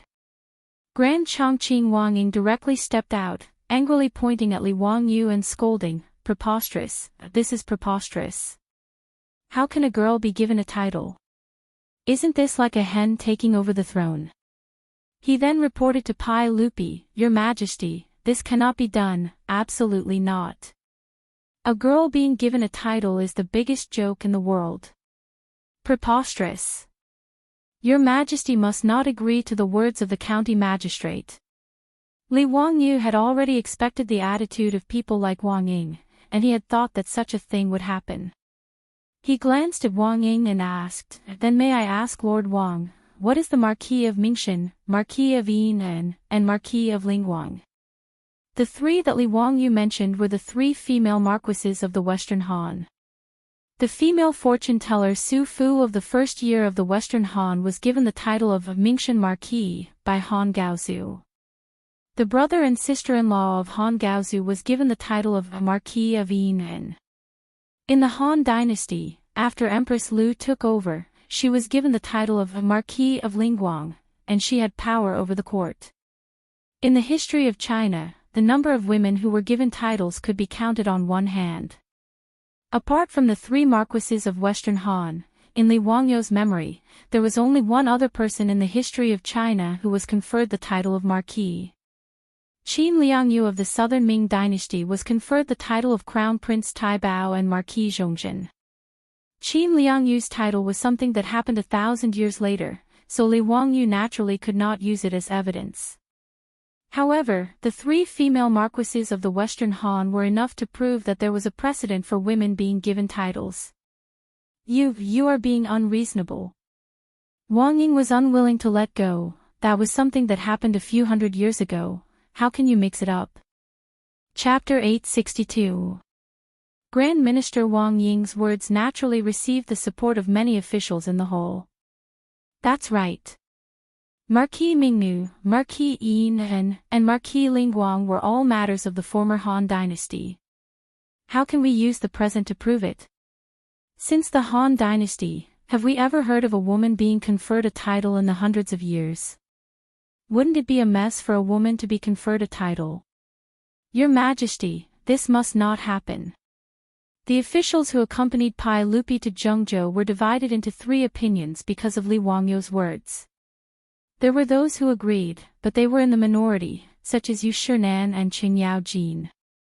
Those who remained neutral included Fang Xianling, Du Ruhui, Zhang Sun Wuji, and even Yu Qijingde. They didn't agree, but they didn't object either. They simply remained silent and watched the changes. Li Wangyu's proposal to confer a title to Su Chongqing was not essential to them. Therefore, their attitude was that Pai Lupi's decree was enough. No matter what decision Pai Lupi made, they did not care. The group of aristocratic family officials, led by Grand Minister Wang Ying, were the strongest opponents. For the aristocratic families, apart from being very displeased with Li Wangyu, it was also because they attached great importance to ethics. In their opinion, conferring a title to a woman was absolutely unacceptable. Because Qing Yaojin personally witnessed Su Chongqing entering the city to help with the disaster, he admired this extraordinary woman. Therefore, he absolutely supported Li Wangyu's words. At this moment, he directly rolled up his sleeves and started cursing at Wang Ying and the others in the hall. You be asterisk cheese. You shameless be asterisk stards. Lady Su, a woman, dared to enter Yanling County to fight against the plague for the people of Shuzhou. Why shouldn't she be rewarded for such a great service? But you bunch of cowardly old men, what right do you have to object? You ran faster than rabbits when facing the big head plague. What's the point of saying such nonsense now? Lu Guogong, please be careful with your words. We do not object to His Majesty rewarding Lady Su. Lady Su has done a great service and naturally should be rewarded. But conferring a title is too much. Qing Yaojin's spittle was all over Wang Ying's face. Bah! I can't bear to see you, you old bastard. Indeed, old men who don't die are thieves. His mother. Lu, High Duke Lu, how can you use such vulgar language? In front of His Majesty, you are humiliating him. Refined my ass. Qing Yaojin scolded as if he was scolding the streets. He went all out in the hall, scolding Wang Ying and the others until their blood pressure rose. When it came to cursing, how could these people be a match for Qing Yaojin, the #1 troublemaker of the Tang dynasty. If it wasn't for the fact that this group of people was so weak that Qing Yaojin was worried that he would beat them to death, the old hooligan would have rolled up his sleeves and started beating them up. Even if he didn't make a move, with the old hooligan's ability to scold people, Wang Ying and the others were naturally defeated. However, Wang Ying and the other ministers knew that they couldn't out-talk Qing Yaojin, so they couldn't be bothered to continue arguing with him. They all uniformly bowed to Pai Lupi. "Your Majesty, you mustn't confer titles to women. If your Majesty insists on conferring titles to women, we would rather beg for skeletons. Your Majesty, you have to be on guard, otherwise, there will be no end of trouble." "Your Majesty, I second that." There were only about 100 officials accompanying Pai Lupi, but they were all important officials of the 3 provinces and 6 ministries. Their attitudes could basically represent the attitudes of the officials in the court. Pai Lupi also frowned at this. He glared at Li Wangyu angrily, thinking that this guy was causing trouble for him. In fact, Pai Lupi's attitude was to give Su Chongqing a generous reward, but there was no need to confer titles. However, he wouldn't say this. After all, his nephew Li Wangyu had made a great contribution this time. Even if he wanted to refuse to confer titles to Su Chongqing, it wasn't up to him to say this. "Yes, all of your words are reasonable. This matter will be put aside for the time being. We will discuss it again after the court returns to Chang'an." Pai Lupi simply used the tactic of delaying and put this matter aside. He estimated that after returning to Chang'an, the voices of opposition to this matter would be even louder. In the end, it would naturally be left unsettled. Li Wangyu couldn't blame his uncle for being biased. How could Li Wangyu not see through Pai Lupi's thoughts? However, he didn't say anything. Anyway, he didn't expect that he would be able to get a title for Su Chongqing just by entering the court once. That was simply unrealistic. Although the Tang dynasty was a dynasty that was extremely kind to women, compared to the Ming and Qing dynasties, the status of women in the Tang dynasty was very high. However, when he wanted to build a female toilet, it caused a lot of trouble, let alone confer titles to Su Chongqing. Therefore, Li Wangyu naturally had other plans. He didn't think that this matter could be done just by moving his mouth. However, Li Wangyu truly despised Wang Ying and this group of old fogies. Damn, they were saying nice things now. When Empress Wuxia ascended the throne in the future, why didn't these stubborn old men sacrifice themselves and oppose her? Didn't they all cower in the face of a sword and obediently kneel down and kowtow to a woman? Even the Empress could appear, so why couldn't the Marquis? After Pai Lupi indicated for the officials to disperse, only Li Wangyu remained. "Zio, don't blame me for conferring titles to Lady Su. The officials are fiercely opposed to this matter, so I can't be stubborn. Otherwise, if I forcefully issue an edict, it will lead to a backlash from the people in the court. The one who will be harmed is Lady Su." Pai Lupi decided to appease his nephew. Li Wangyu could only silently ridicule Pai Lupi's words in his heart. How could he not see Pai Lupi's attitude? Just now, Pai Lupi didn't express his support. Otherwise, if he had nodded in agreement, Wang Ying and the group of old men would have to consider Pai Lupi's attitude even if they opposed it. However, Li Wangyu wasn't stupid. He only smiled and shook his head. "Uncle, I naturally understand this matter. Uncle has good intentions. Since CEO can understand my painstaking efforts, that's good. You don't need to return to Huayin County anymore.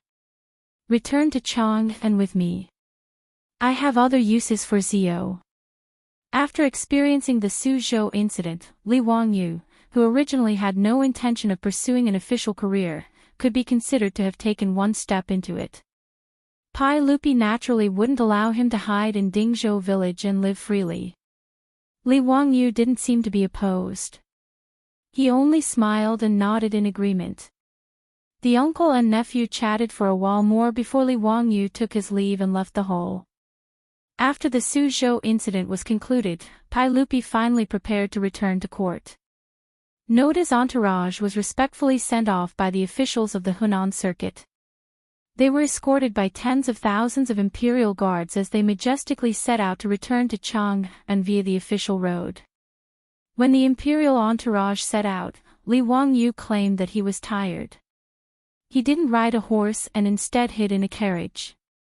He didn't show his face for several days. The entourage majestically headed west. After passing through Tongguan, they would arrive at Chang'an in one day. Pai Lupi prepared to find Li Wangyu and have a good talk with him about Chang'an. He ordered Mi Tuo to summon Li Wangyu. However, not long after, Mi Tuo ran back in a panic. When he opened his mouth, Pai Lupi jumped in fright. Reporting to everyone, County Magistrate who is missing. Chapter 863. When Pai Lupi heard this, he was slightly taken aback. What do you mean he disappeared? What's going on?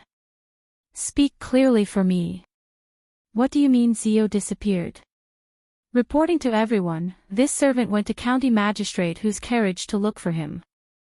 The Lai Hot's troops said that County Magistrate Hu was resting and did not allow this servant to disturb him.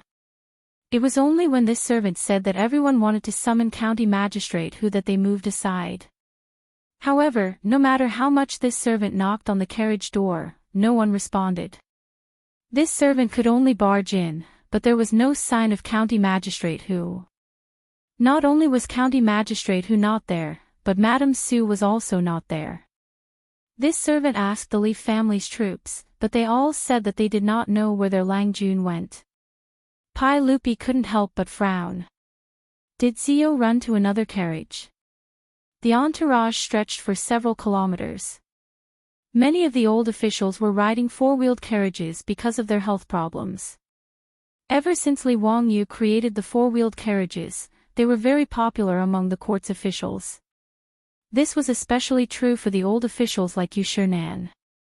Because of their legs, it was already very inconvenient for them to ride horses.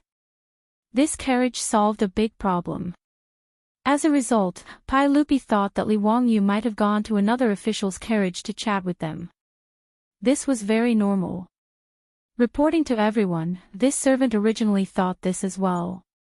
However, this servant has already searched the carriages of the officials who are familiar with County Magistrate Hu. There was no trace of him. How is that possible? You must have not searched carefully enough. Go search again. Pai Lupi naturally did not believe that Li Wangyu would disappear. One had to know that this entourage was guarded by over 10,000 Imperial Army soldiers. Let alone a living person, even a fly would not be able to enter and exit the entourage without a trace. Without Pai Lupi's orders, even Fang Xianling, Du Ruhui, and the others would not be able to leave the entourage. This was naturally not to make the officials into prisoners, but to ensure their safety. If everyone could enter and leave the entourage as they pleased, there would definitely be hidden dangers. Therefore, this was common knowledge for emperors when they traveled. Naturally, Mi Tuo also knew, so he did not argue. After hurriedly saying yes, he ran out again to look for Li Wangyu. However, as if they had seen a ghost, Mito and his men searched the royal carriages from the beginning to the end. They even checked the carriages of the dukes and bigwigs, but there was still no trace of Li Wangyu and Su Chongqing. Mi Tuo led his men to search for Li Wangyu all over the camp. Naturally, their movements were not small and could not be hidden from others. It didn't take long for everyone in the camp to know that County Magistrate Li Wangyu had gone missing.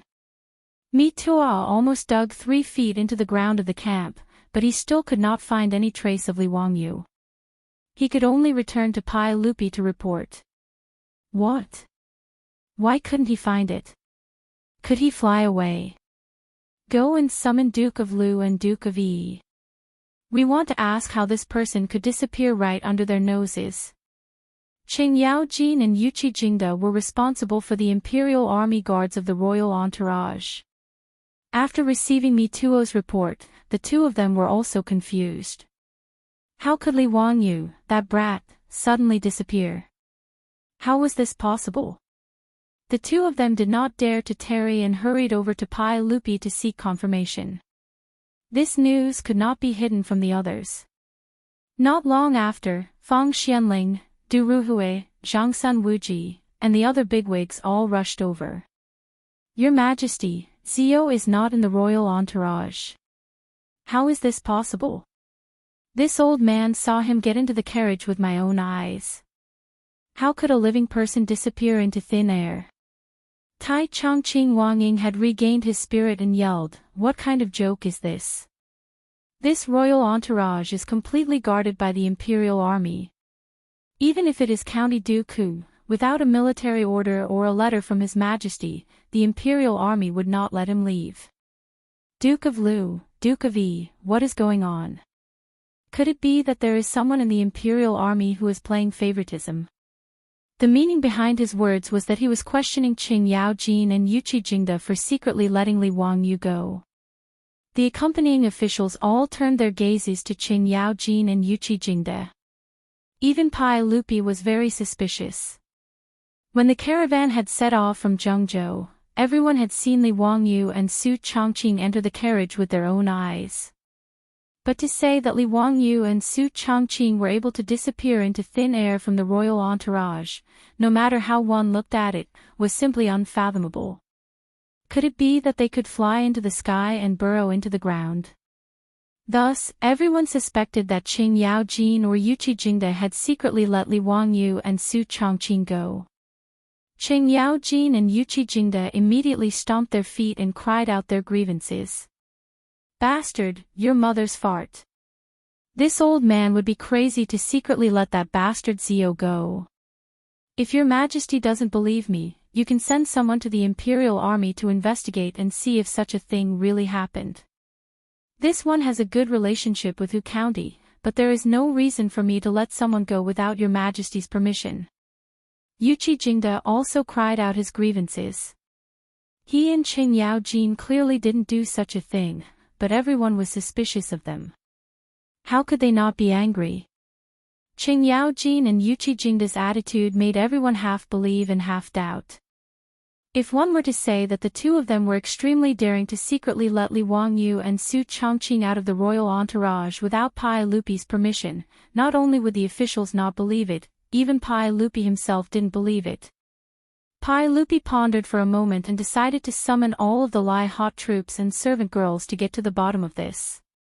When Mitua brought the troops and servant girls over, Pai Lupi, Qing Yaojin, and the others noticed that even Niu Wu, the commander of the Li family troops, and Avro's concubine were absent. "Where exactly did your Lang Jun go? Tell us the truth." The troops looked at each other before one of them replied, "Reporting to your Majesty, we truly don't know where Lang Jun went. That day, before we boarded the carriage in Zhengzhou, Lang Jun instructed us not to disturb him and Madame Su.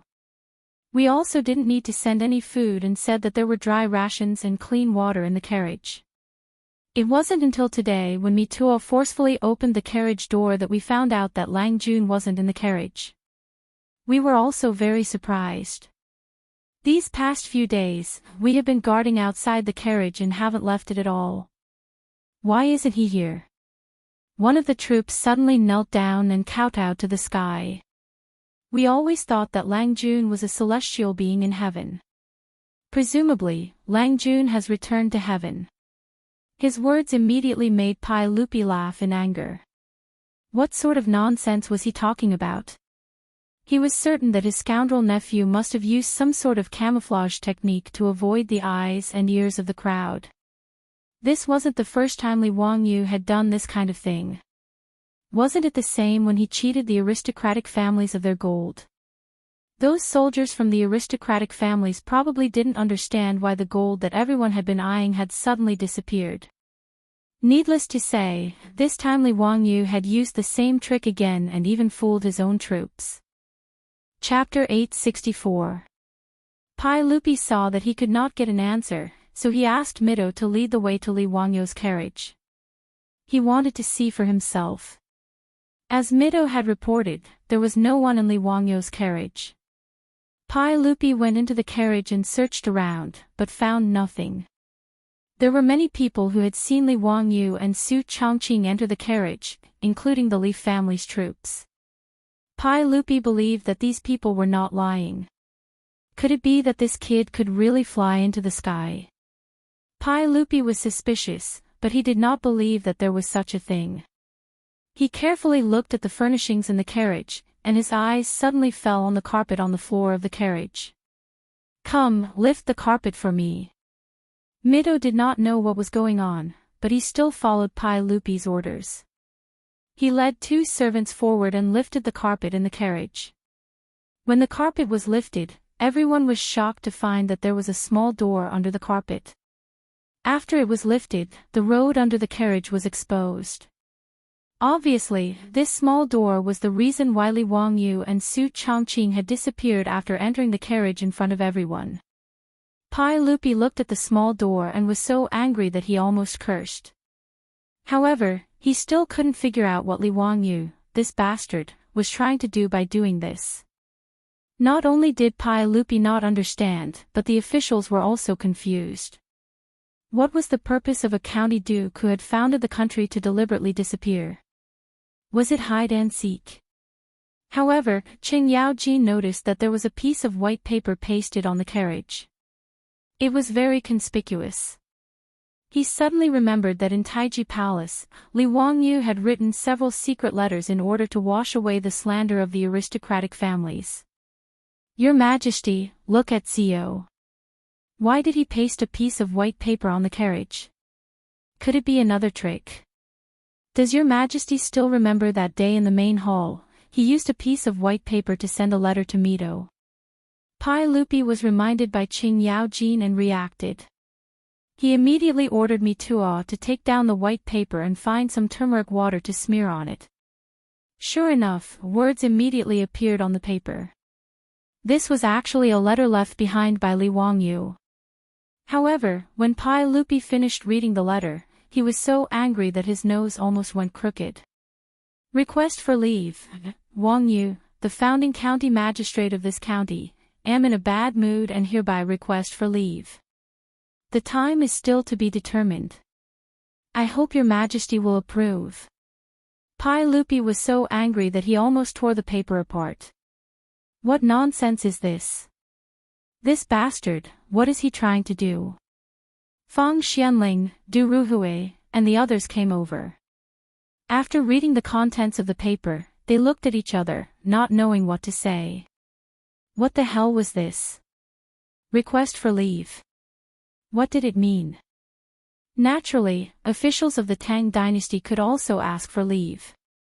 For example, asking for sick leave was called asking for illness. If they couldn't go back to work because of urgent matters, they could also ask for urgent leave. But no matter what kind of leave it was, there was always a reason, and it had to be approved.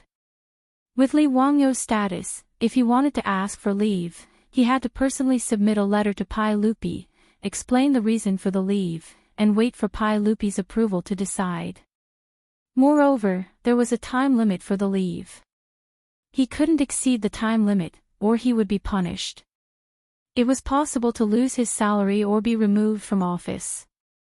But what the hell was this request for leave that Li Wangyu left behind? He even asked for leave because he was in a bad mood. This was simply playing with His Majesty. Although there was no such thing as a request for leave in the Tang dynasty, with the context, everyone roughly understood Li Wangyu's meaning. When they thought about how Li Wangyu made a fuss about Pai Lupi giving Lady Su a title, everyone clearly understood the reason for his bad mood. It was clearly because Pai Lupi didn't give Su Chongqing a title, so this guy felt unhappy and ran away. What request for leave? It was just an excuse. Pai Lupi was angered by the request for leave that Li Wangyu left behind. If Li Wangyu was in front of him, he would definitely order people to drag him away, lock him up in the Imperial Censorate's prison, starve him for 3 days, and teach him a good lesson. Let's see if he still dared to tease his uncle in the future.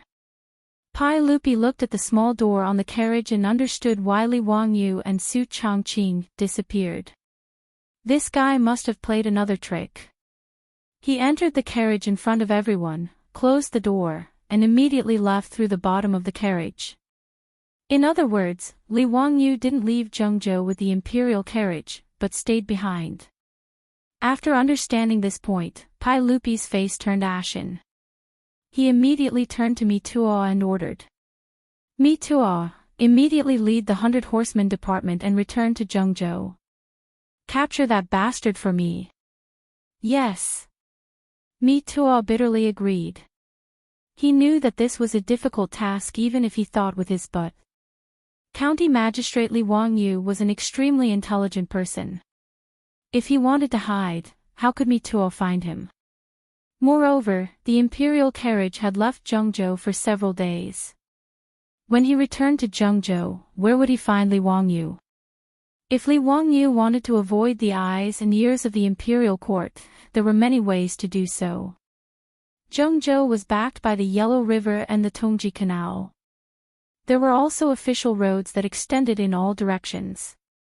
Where could he find Li Wangyu? Was he going to ask the government to issue an arrest warrant? Wasn't that crazy? Arrest the founding county duke of the dynasty. This joke was too big. Not to mention Mi Tuo's headache, Li Wangyu's disappearance naturally caused a lot of discussion in the camp. When Qing Chumo and the other playboys heard about this, they were so shocked that their mouths were wide open and they couldn't close them for a long time. Oh my god, Zio is such a playful brat. What is this? He actually tricked His Majesty and ran away. Bastard, such a fun thing, and he didn't call us along. Brothers, let's go, we'll return to Zhengzhou. We must capture that bastard. Huh, Brother Chumo is right. Such a fun thing and he didn't bring us along. He really deserves a beating. Let's go, let's go. We must catch that bastard and teach him a lesson. Let's go, we must join in the fun. Let's see who can catch Li Wangyu first. The playboys immediately asked Qing Yaojin, Fang Xianling, Du Ruhui, and the other big shots for instructions. They said that they were familiar with Li Wangyu and that it would be safer for them to go find Li Wangyu. Pai Lupi naturally didn't have any objection to this. He waved his hand and agreed to this matter. Right now, he only wanted to quickly capture that bastard brat and give him a good spanking to vent the anger in his heart. He actually dared to quit his job and secretly run away from home because of a woman's matter. How hateful. Let's not talk about how Pai Lupi was sulking and how Mi Tuo and the other playboys planned to find Li Wangyu. At this time, in a small post station a few miles away from Pai Lupi's team, a young couple was chatting. Wangyu, won't we be discovered if we follow Li Shiming and the others like this?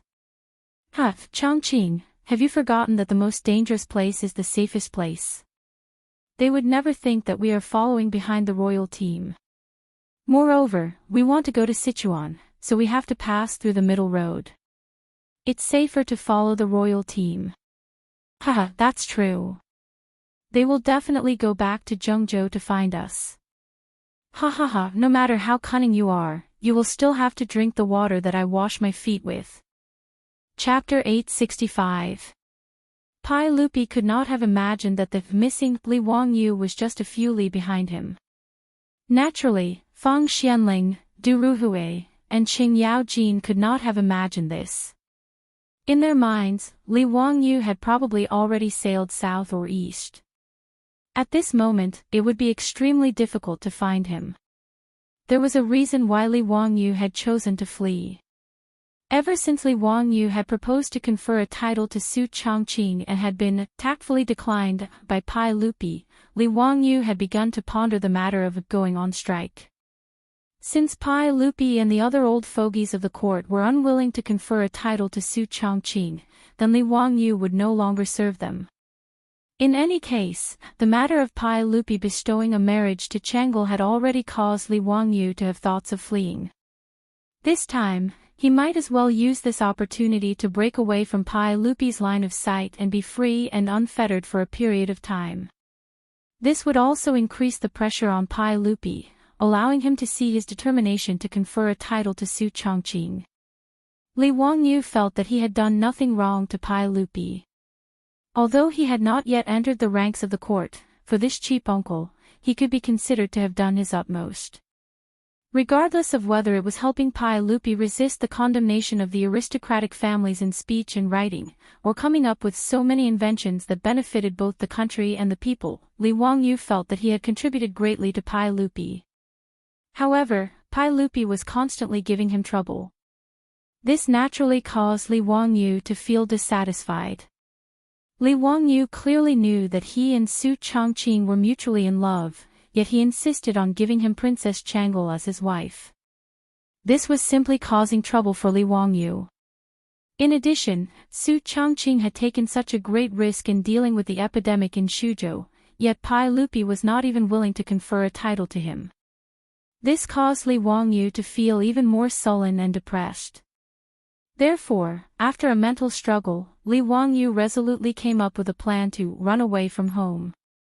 Regarding this, Su Chongqing did not have any objections. In fact, he was very much in agreement. Although she was magnanimous enough to accept Li Wangyu taking concubines and Aphrodite and Perrin as his concubines, she couldn't accept Li Wangyu marrying Chang'e. Although she didn't say it, she also felt it was rather awkward. She had no small complaints about Pai Lupi and Empress Zhongsun. Thus, the two of them hit it off and quickly discussed how to run away from home. Li Wangyu wasn't just planning to run away. He had also prepared a series of package plans to be implemented. He didn't believe that he couldn't get a title for his beautiful boss. Anyway, he had made up his mind that as long as Pai Lupi did not confer a title to Su Chongqing, he would not return to Chang'an. It was precisely because of this mental preparation that Li Wangyu began to plan his escape. If they wanted to escape, they naturally couldn't all run together. That would make them too big of a target and too obvious. Therefore, Li Wangyu arranged in advance for Niu Wu to lead 2 trusted troops to escort Aphrodite and Perrin. Li Wangyu agreed with them that they would meet in Qinshan County when the time came. Qinshan County, also known as Baoji in the future, would pass through the Lianyun Road and reach Hanzhong. Then, through the Taurus Road, they would enter Shu Commandery. Niu Wu and the others were not conspicuous, so naturally, no one would notice that a few people were missing from Li Wangyu's side. Li Wangyu, on the other hand, had ordered people to secretly dig out a hiding place under the carriage. On the day of departure, he and Su Chongqing boarded the carriage in front of everyone and sneaked out through the small door at the bottom of the carriage. After the carriage set off and everyone dispersed, Li Wangyu and Su Chongqing finally slipped out of their hiding place. After putting on some makeup, they got on the horses that they had prepared beforehand and pretended to be scholars on a study trip to Chang'an. They quietly followed the imperial carriages and fell a few miles behind them.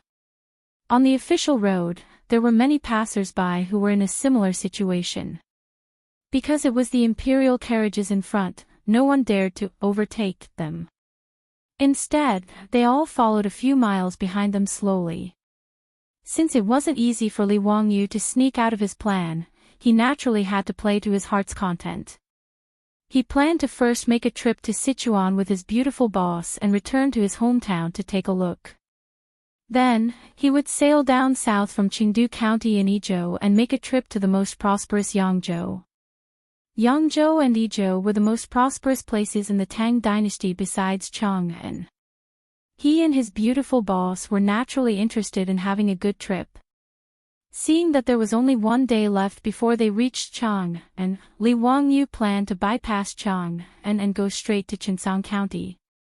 When Li Wangyu noticed that the imperial carriages in front of them had suddenly stopped, he guessed that his and Su Chongqing's disappearance had probably been discovered. In this regard, Li Wangyu didn't panic at all.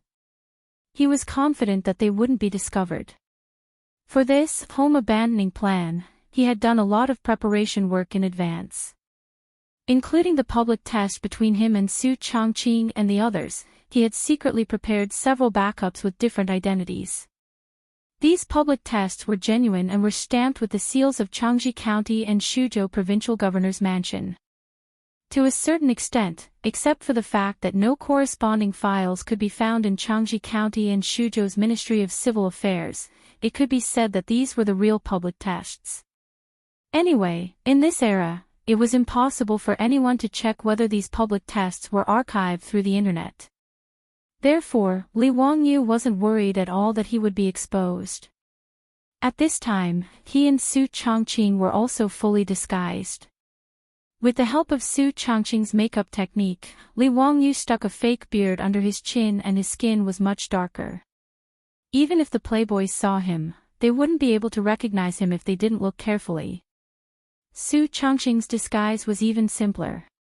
He just needed to tie a hedge and no one would be able to see his appearance under the hedge.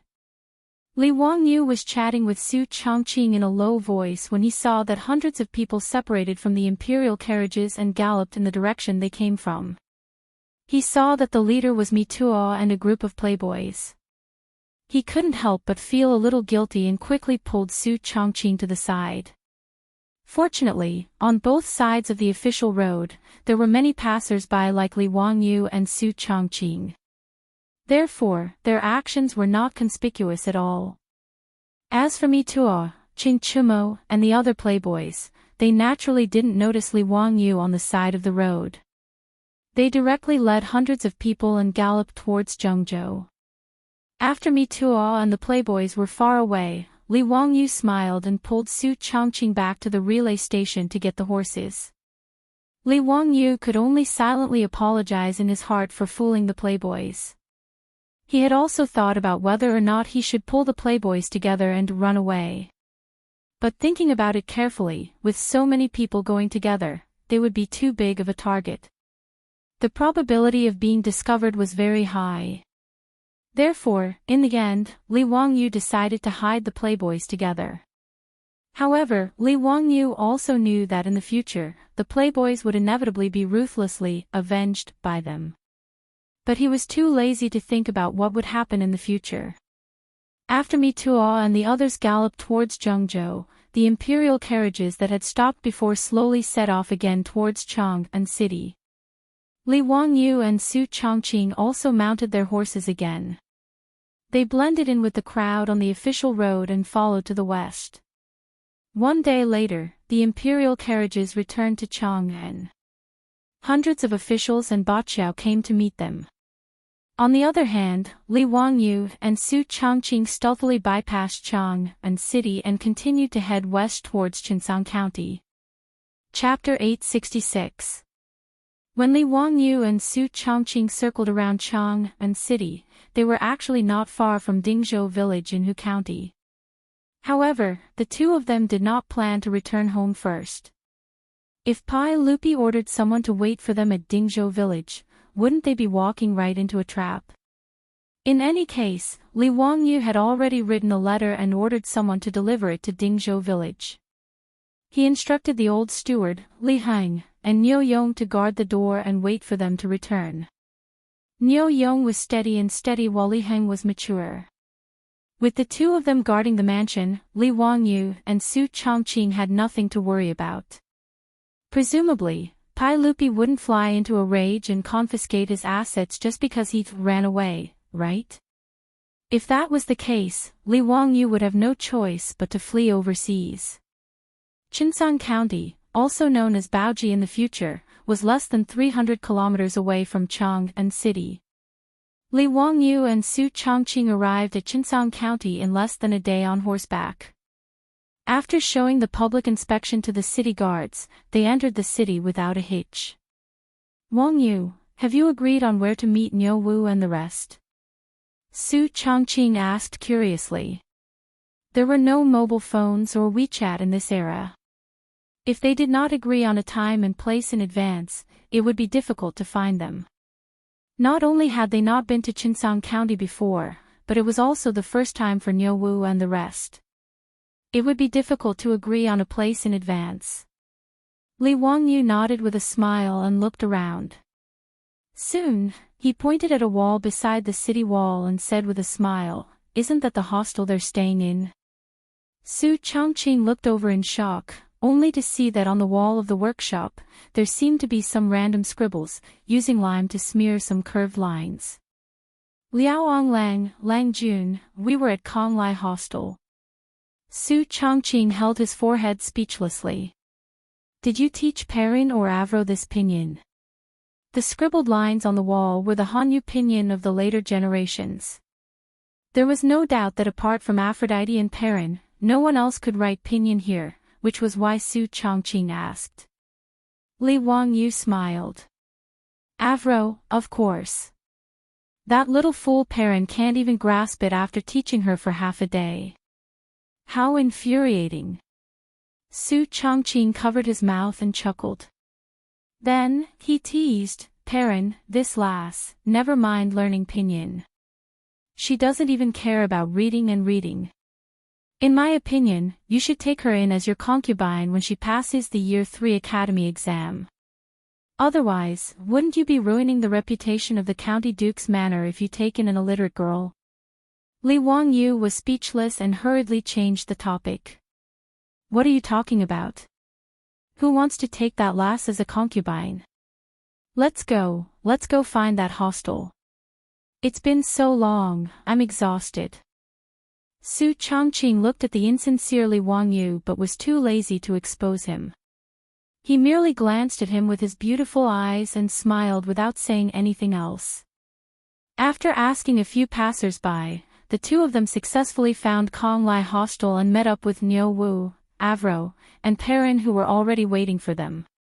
After resting in Chinsong County for 2 days, the group set off for Shu County once more.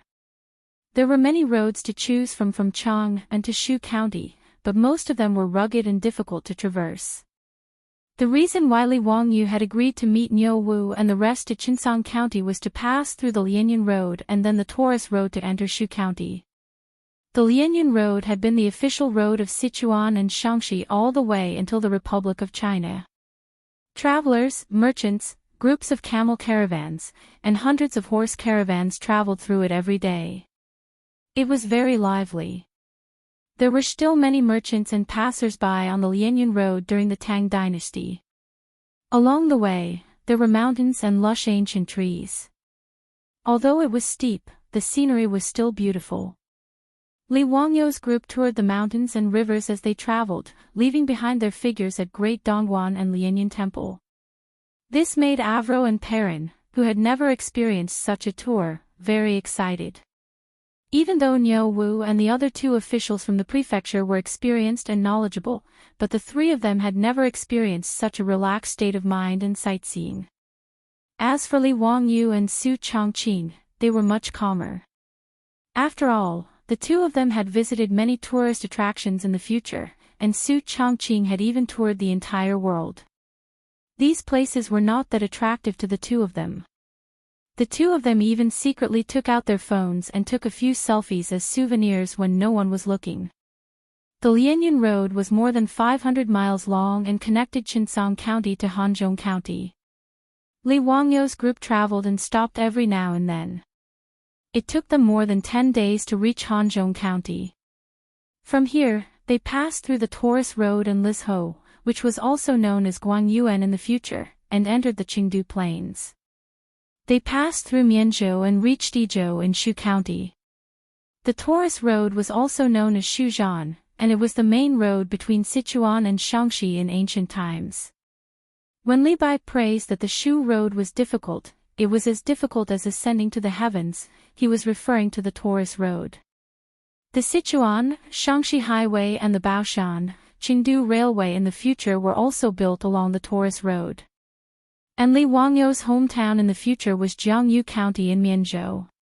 He was from the same hometown as the immortal Li Bai, who was born more than 100 years later. From Hanzhong County to Yizhou, the whole journey was more than 1,200 miles. In the Tang dynasty, it was a very long journey. Even if they were to hurry on horseback, it would take at least half a month to reach their destination. Fortunately, Li Wangyu's group did not lack money or time, so it did not matter whether the journey was long or not. This time, Li Wangyu did not plan to return to Chang'an City without at least a year and a half. Li Wangyu pretended to be a scholar on a study trip, leading his family and guards to walk outside.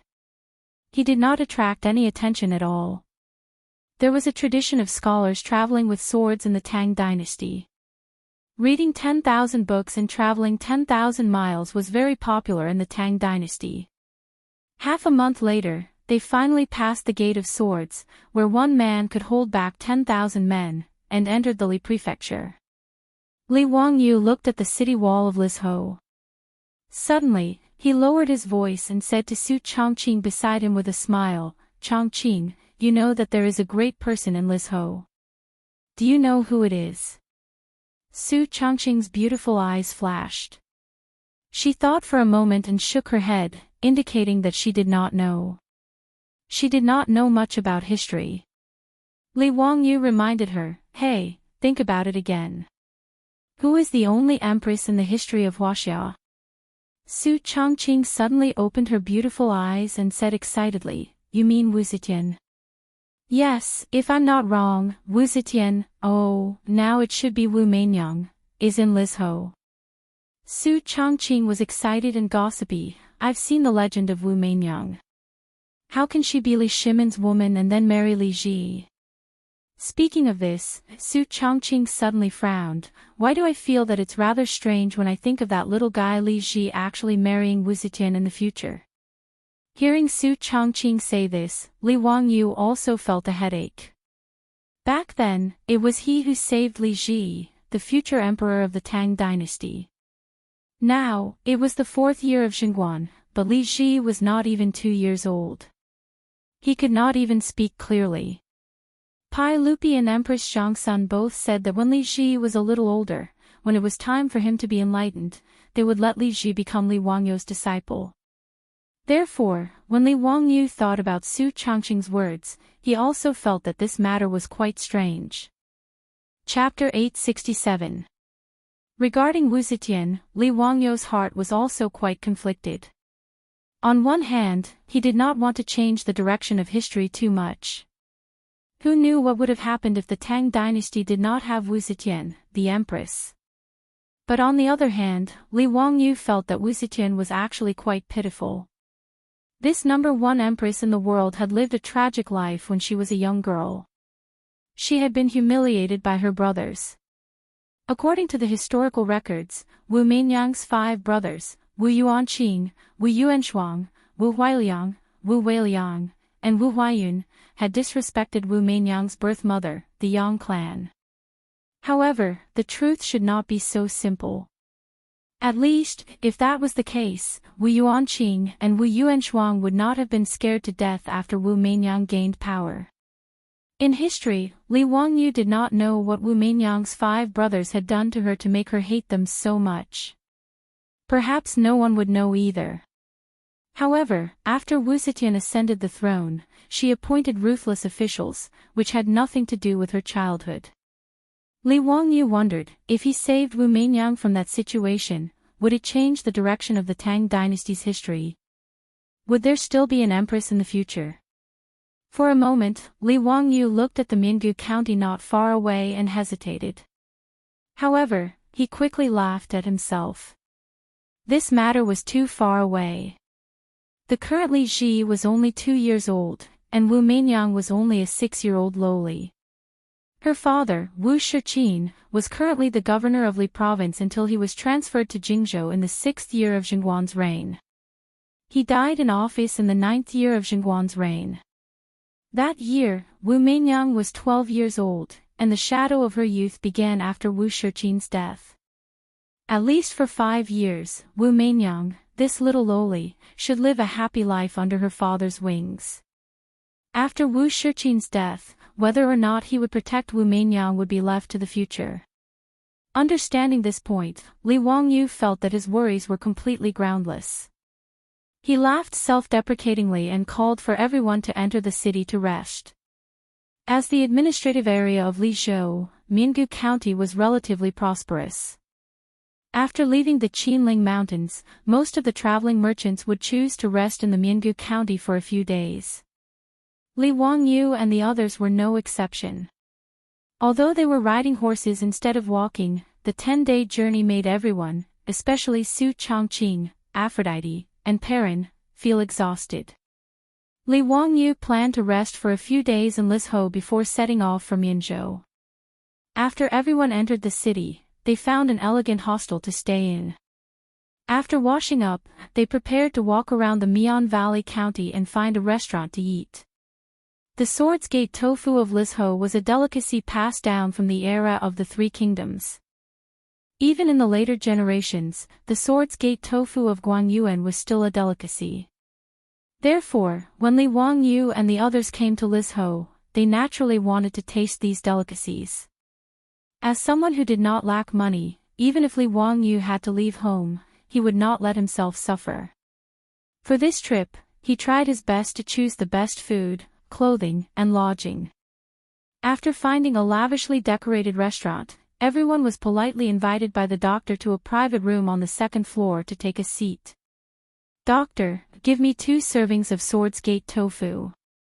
As for the other dishes and wine, just serve them." "Oh yes, no ducks," Li Wangyu instructed the doctor of the restaurant. His words immediately made Su Changqing, Aphrodite, and Perrin burst into laughter. Ducks were simply Li Wangyu's nightmare. Back then, in order to resist the locust plague, Li Wangyu spent money to buy 2,000 ducks and reared them in the fields of Dingzhou village. These ducks were indeed experts at killing locusts. Even when the locust plague came, the 2 years of harvest of Dingzhou village's Zhen monastery was not greatly affected. Moreover, because of the nourishment of the duck feces, the harvest of many wheat fields was even slightly better than in previous years. However, after the locust plague, how to deal with these ducks gave Li Wangyu a headache for a while. More than 2,000 ducks, under the meticulous care of the maidservants of Dingzhou village, not only did they become fat from eating locusts, but within a few months, the ducks also laid many duck eggs and hatched ducklings. The 2,000 ducks became more than 10,000 in the autumn. Therefore, during that period of time, in Dingzhou village, including Li Wangyu's residence, they ate duck meat for almost every meal. The pitiful ducks, after helping Dingzhou village resist the locust plague, still could not escape the pitiful fate of being eaten. However, with so many ducks, even if the entire village ate together, everyone still felt a little nauseous at the smell of duck meat. In the end, Li Wangyu simply ordered people to capture all the ducks and transport them to Chang'an City. Together with the live fish in the rice fields, they were given as local specialties to the various dukes' residences. Many of them were even sent to Pai Lupi's Taiji Palace. After eating ducks and getting injured, Li Wangyu was no longer willing to eat ducks.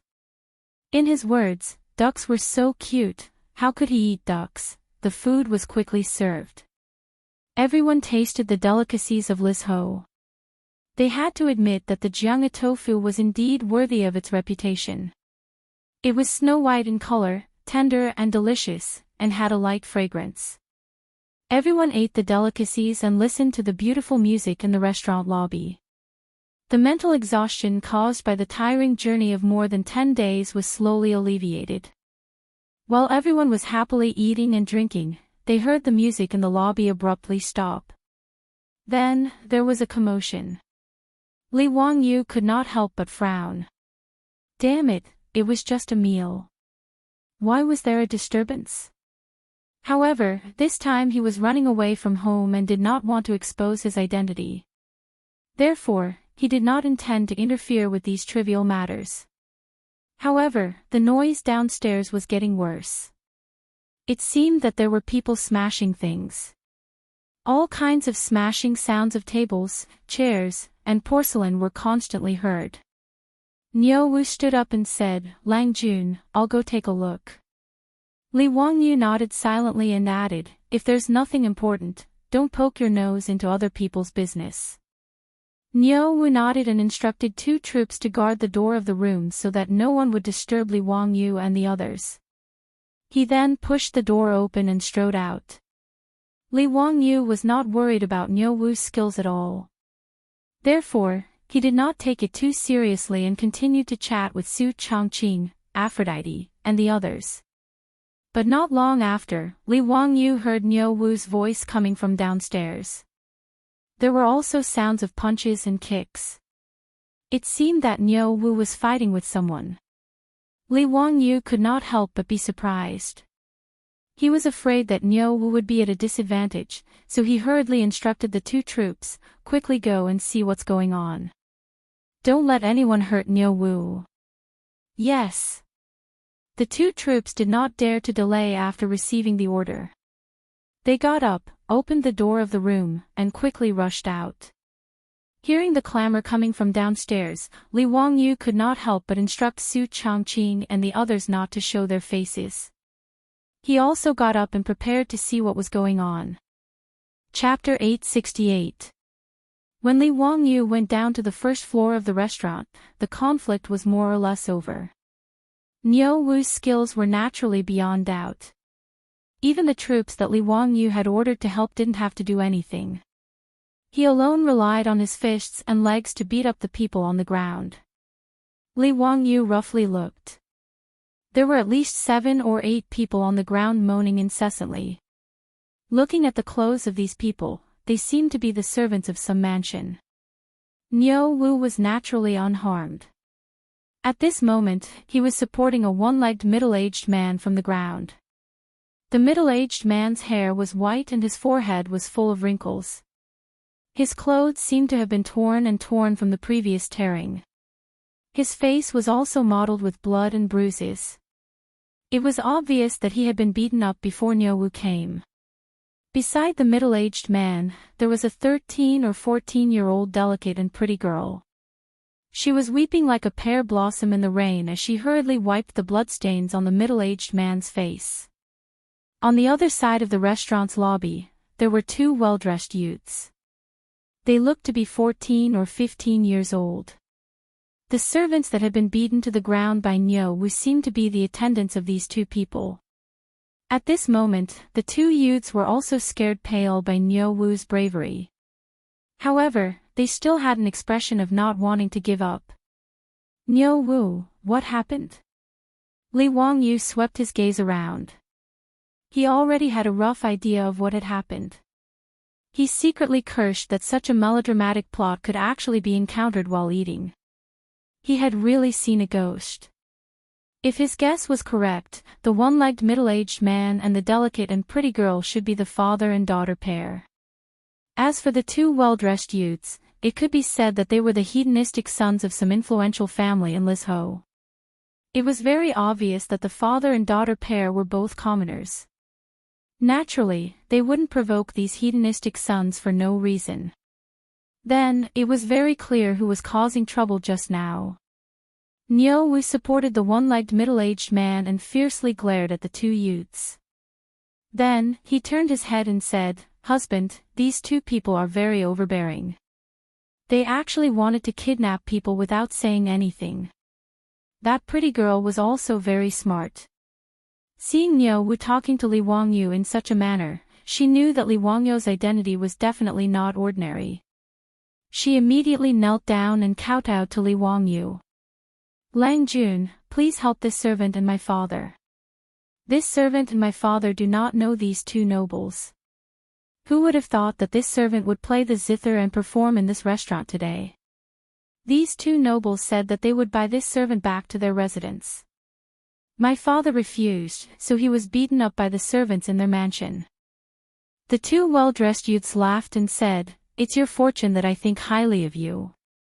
Li Wangyu frowned when he heard that. It was just as he had expected. This kind of melodramatic plot actually happened right under his nose. It really made him feel helpless. Li Wangyu had run away from home. He was afraid that Pai Lupi would find out about his whereabouts, so he didn't want to cause too much trouble. He looked at the 2 well-dressed youths and said, "Xiao Lang, are there any misunderstandings? If there's a misunderstanding, apologize to this young lady. For my sake, let's forget about this matter." Li Wangyu intended to smooth things over and keep the peace, but the 2 youths didn't buy it. "Bah, who are you, Tian Xiaolang? How dare you meddle in my business?" You even dared to order your servant to commit crimes and injure my residents' servants. You think you're worthy of my respect? If you don't give me an explanation today, don't even think about leaving this Mian Valley County." Li Wangyu was amused when he heard that. Ever since he transmigrated to the Tang dynasty, other than when he was threatened by the Li clan of Hu County, no one had been so presumptuous in front of him for a long time. Even the current governor of Li province, Wuxia, was only a secondary grade 3 official. In front of him, a secondary grade 2 official who founded the county, he had to call himself a subordinate official. These two youths really hadn't experienced the cruel beating of society. Their tone was so arrogant, he didn't know which family they were from. Thinking of this, Li Wangyu looked at the two youths again. Suddenly, his heart moved and he asked, "Are you two Wu Yuanqing and Wu Yuanchuang?" His words made the two youths slightly stunned. They looked at each other and nodded. "Yes, it's your grandfather. You, Tian Shaolang, actually know us two brothers. But today, even if we break the sky, you won't be able to solve this matter so easily. Let me tell you, if you don't satisfy me, today." Li Wangyu didn't wait for them to finish speaking. He directly ordered Niu Wu and 2 of the mansion's troops, "Go, capture those 2 little bastards. Whip each of their buttocks 20 times. We'll talk later." Although Niu Wu and the 2 officials were slightly surprised, they did not hesitate at all. They went up and grabbed the 2 well-dressed youths like grabbing little chicks. They pressed them on the floor and pulled down their pants, revealing their snow-white buttocks. "Stop! Are you rebelling? Do you know who I am? I am the eldest son of the governor of Li State. You're crazy. You dare to hit us." Wu Yuanqing and Wu Yuanchuang struggled with all their might. But their small bodies, in the hands of the 2 troops, were no different from little chicks. Niu Wu didn't hesitate and didn't care about what they were shouting. He raised the whip in his hand and lashed out. "Ah! You Tian Shaolang, you dare to hit your grandfather. Grandfather, Stop. Quickly stop. My father is Wu Yuanchuang. He is the governor of Li State, the governor of Li State. How dare you, Save me. Murder. Someone wants to rebel. Quickly report to the officials." Li Wangyu looked at the 2 brothers who were wailing like ghosts and howling like wolves. He laughed coldly in his heart. When he entered the city, he was still lamenting that the Empress Wuxian was bullied by her 5 brothers when she was young. Who would have thought that he would meet the 2 brothers Wu Shishuang and Wu Shiqing as soon as he entered the Mian Valley County? A few years later, the 5 brothers who had caused Wu Mingyang's young heart to become violent and twisted. Wu Shishuang and Wu Shiqing were Wu Mingyang's half-brothers. The other 3, Wu Weiliang, Wu Huayun, and Wu Huailiang, were her cousins. Wu Shishuang and Wu Shiqing were only 14 or 15 years old. They actually dared to kidnap women on the street. This kind of scourge, it was not wrong to beat them to death. Moreover, Li Wangyu had a very good reason to beat them. One must know that Li Wangyu was a relative of the imperial family. Although he had not been re-recorded in the imperial family's genealogy of the imperial family, Pai Lupi was his uncle. That was something that everyone knew.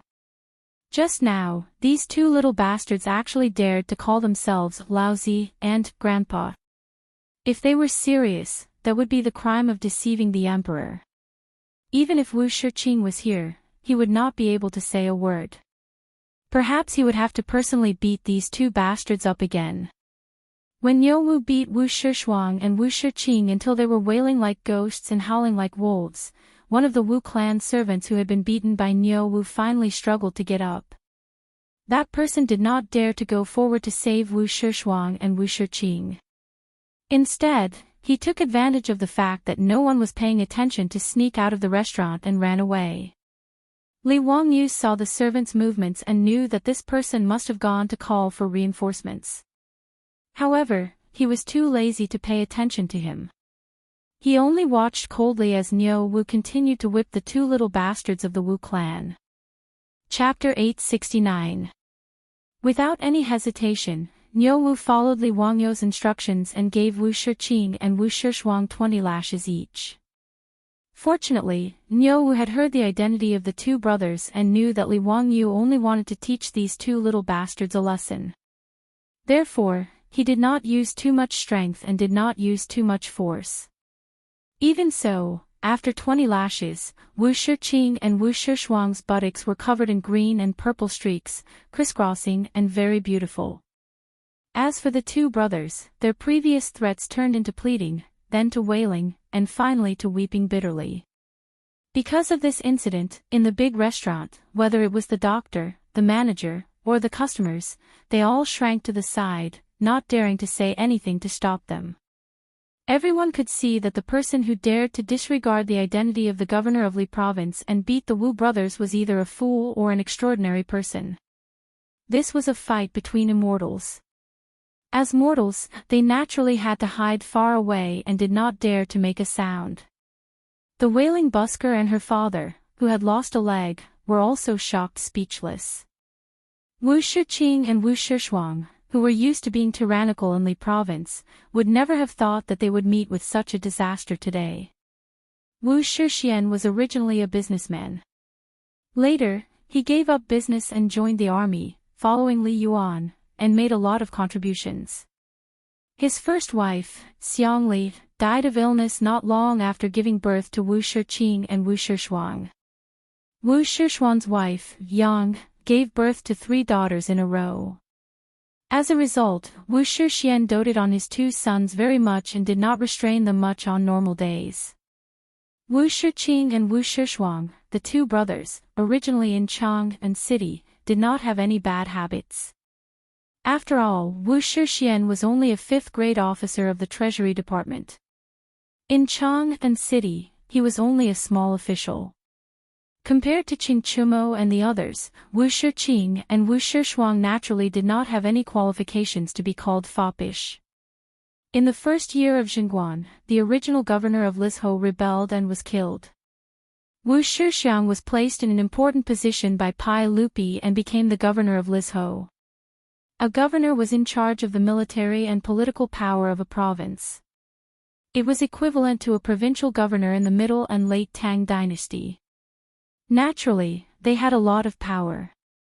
After the Wu brothers followed their father to the Li prefecture, they were shocked to find that the 2 of them had actually become the biggest silk pants in the Li prefecture. As a result, the 2 brothers went from being cautious to being unscrupulous. In a short span of 2 to 3 years, they had completely let go of themselves. Normally, in the mansion, in front of Wu Shixian, these 2 brothers would still act a little. Once they left the mansion, they would become the overlords of the Li province, and no one dared to provoke them.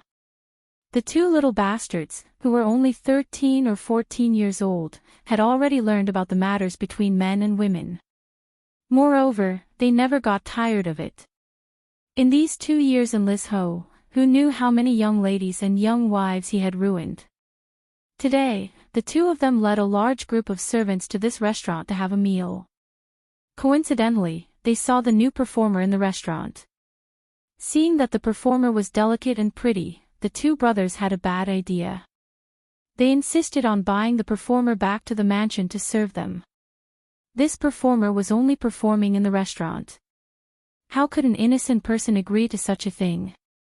Naturally, they made a scene. Li Wangyu asked about this matter and felt even more annoyed. He ordered Niu Wu, whip these 2 little bastards 10 times each. After he finished speaking, he asked the servants in the mansion to bring him a stool. He sat in the main hall of the restaurant and waited for the Wu family servants to bring reinforcements. Originally, Li Wangyu did not want to reveal his identity.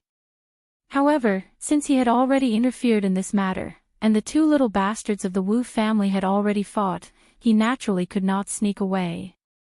As a result, revealing his identity was unavoidable. Fortunately, Li Wangyu was not too worried. After all, even if the news was sent from Lizhou to Chang and City at top speed, it would take 7 to 8 days for the news to arrive. If Wu Shiyang sent the news of his appearance in Lizhou to Chang'an, Pai Lupi would then send people to Lizhou. Half a month would have passed. At that time, he would have already led Su Chongqing and the others away.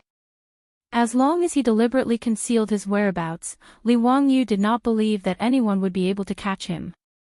In addition, there was another reason why Li Wangyu took the initiative to reveal his identity. It was because of Wu Mainyang. These two Wu brothers were such bastards. Li Wangyu also had some other thoughts. When Niu Wu beat Wu Shiqing and Wu Shishuang until their cries became much softer, the sound of hurried horse hooves finally came from the street outside the restaurant. "Stop! Who are you? How dare you humiliate my son?" An old man in his 50s jumped off his horse with a face full of anger. He roared at Niu Wu, who was still waving his horse whip. However, Niu Wu did not even bat an eyelid. He continued to wave the horse whip in his hand. According to Li Wangyu's orders, he firmly lashed out the last two whips. Niu Wu was no longer the destitute old soldier of the Sui dynasty in Dingzhou village. He followed beside Li Wangyu. As the commander of Lai Hot's troops, he was used to seeing Pai Lupi and a group of dukes. Wu Shiyang, this kind of governor of a province, really did not enter his eyes. Not to mention that Li Wangyu was a county duke who founded the country. Even if he was a county marquis or county earl, could these governors still cause trouble? Wu Shiqing and Wu Shishuang dared to call themselves Laozi and Grandpa in front of Li Wangyu. Even if Li Wangyu was only a small county duke who founded the country, if he really wanted to pursue this matter, these two brothers would be skinned alive even if they did not die. Currently, they were only given 30 whips each, which was already letting them off easy. Wu Shiyang did not know this. However, after seeing that the person beating his sons did not react at all after he spoke, he knew that the other party's background was definitely not small. He was not an impulsive person. He turned his head to look at his two sons, whose buttocks were swollen and bruised, and took a deep breath. He cupped his hands toward Li Wangyu and asked, "May I ask for your name?" Wu Shiyang had come to Li province at the beginning of the second year of Xinguan's reign. He had not returned to Chang and in the past 2 years. At that time, Li Wangyu was still squatting in Dingzhou village and playing with mud. Naturally, the two of them had never crossed paths and had never met. Li Wangyu was somewhat interested in the father of the famous Wu Zetian in history. He looked Wu Shiyang up and down before smiling and speaking. "Greetings, Duke Wu. My surname is Wangyu, and my courtesy name is Xiao. Li Wangyu. Li Xiao." Wu Shiyang felt that this name was very familiar. The two brothers, Wu Shiqing and Wu Shishuang, were overjoyed to see their father come. When they struggled to get up and were about to complain, they were stunned to see their father bow to the damn young man. "This humble official is Wu Shiyang. Greetings, Duke Wu." This humble official did not know that Duke Wu was in Li province. The matter of Li Wangyu being conferred the title of County Duke of the founding of the Great Tang had already spread through the various provinces of the Great Tang through the reports of the imperial court and the palace. Although Wu Shiyang had never seen Li Wangyu, he also knew that the young man in front of him was one of the most untouchable figures in the Tang dynasty. Not to mention his identity as Duke Wu, just the two identities of Li Wangyu's crown prince and the nephew of the current emperor were enough to scare many people to death. The two brothers, Wu Shiqing and Wu Shishuang, saw their father coming and thought that their savior had come. But Wu Shiyang's words made the two brothers confused. Duke Wu. Duke Wu. Did he mean this young man who was not much older than them? Chapter 870. Wu Shiqing and Wu Shishuang would never have dreamed that they would kick such a hard iron plate today. Li Wangyu's reputation as the imperial tutor was something they had heard of even when they were young masters in Li province. The two brothers looked at each other and saw a trace of despair in each other's eyes. After Wu Shiring and Li Wangyu had exchanged greetings, Wu Shiring asked, "County Dooku, I wonder what my two unfilial sons have done today. I will definitely teach them a lesson. They offended you, County Lord Hu, so please forgive them." Li Wangyu immediately told Wu Shixian about what happened in the restaurant today, adding some embellishments. In the end, he said with a smile, "Actually, it is a small matter for your son to be disrespectful to me, but it is wrong for him to be disrespectful to a saint. Moreover, I ordered people to beat them for your son's sake. At such a young age, he is already indulging in female charms and harming his body. It is not good. I hope County Lord Wu doesn't blame me for being meddlesome." He was quite black-bellied. On the surface, he was exonerating Wu Shiqing and Wu Shixuang, but in reality, he was giving them a hard time. As expected, Wu Shixian was furious when he heard this. He raised the horsewhip in his hand and lashed at Wu Shiqing and Wu Shixuang's buttocks. "I will beat you two useless unfilial sons to death." The two brothers, who had cried until their voices were hoarse, were beaten until they wailed like ghosts and howled like wolves. Wu Shixian was even more ruthless than Niu Wu. After a few lashes, Wu Shiqing and Wu Shixuang's buttocks were split open, making them look very miserable. Li Wangyu smiled as he watched Wu Shixian whip the two little bastards a few more times before pretending to stop him. "County Lord Wu, please don't be angry. I have already ordered people to teach them a lesson. I think they will learn their lesson in the future." Hearing Li Wangyu's words, Wu Shixian put down the horsewhip in his hand and bowed to Li Wangyu again. "Many thanks, County Magistrate of Huxian, for disciplining these two bastards for this lowly official. This lowly official was negligent in disciplining them. I ask County Magistrate of Huxian's forgiveness." Wu Shiyu was really a little scared. Just now, she had also ruthlessly whipped her son. She was afraid that Li Wangyu would not vent his anger. If Li Wangyu held a grudge and told Pai Lupi about this, it would be bad. Therefore, even though Wu Shixian was actually quite worried about his son, he could only grit his teeth and personally teach Wu Shiqing and Wu Shixuang a lesson. Li Wangyu helped Wu Shiyu up and smiled, "Lord Wu, you're too serious. Hee, it's just a small matter. Children are immature, please don't be angry, Lord Wu. Thank you for your magnanimity, Dooku." After Wu Shixian finished speaking, he cupped his hands toward the father and daughter. "I have not taught my son well and have frightened the two of you." He took out an ingot of gold from his bosom and handed it to the middle-aged man. "This gold is my apology to the two of you. Please accept it." The father and daughter were only ordinary citizens of Li Province. Because her father was disabled and couldn't do farm work, she had no choice but to come to this restaurant and play the zither to earn some money. After encountering such a situation today, the father and daughter were already quite frightened. How could they dare accept the gold that Wu Shixian handed over? This lowly one doesn't dare. "I only ask for your forgiveness. No matter what, it's this lowly one's fault. It has nothing to do with my daughter." When Li Wangyu saw this, he reached out and took the ingot of gold and stuffed it into the middle-aged man's hand. "I told you to take it, so take it. What's the point of talking so much? Alright, there's nothing for the two of you to do here. You can leave first." This lowly one will never forget County Magistrate of Huxian's great kindness. When the father and daughter saw this, they didn't dare to stay any longer. With the support of his daughter, the middle-aged man knelt down with difficulty and kowtowed to Li Wangyu. Then, with the support of his daughter, he left. The father and daughter knew that they had offended the governor of Li Province. They were afraid that if they continued to stay in Li Province, Wu Shixian, Wu Shiqing, or Wu Shixuang would take revenge. In addition to the gold that Wu Shixian had given them, there were more than 10 taels of gold.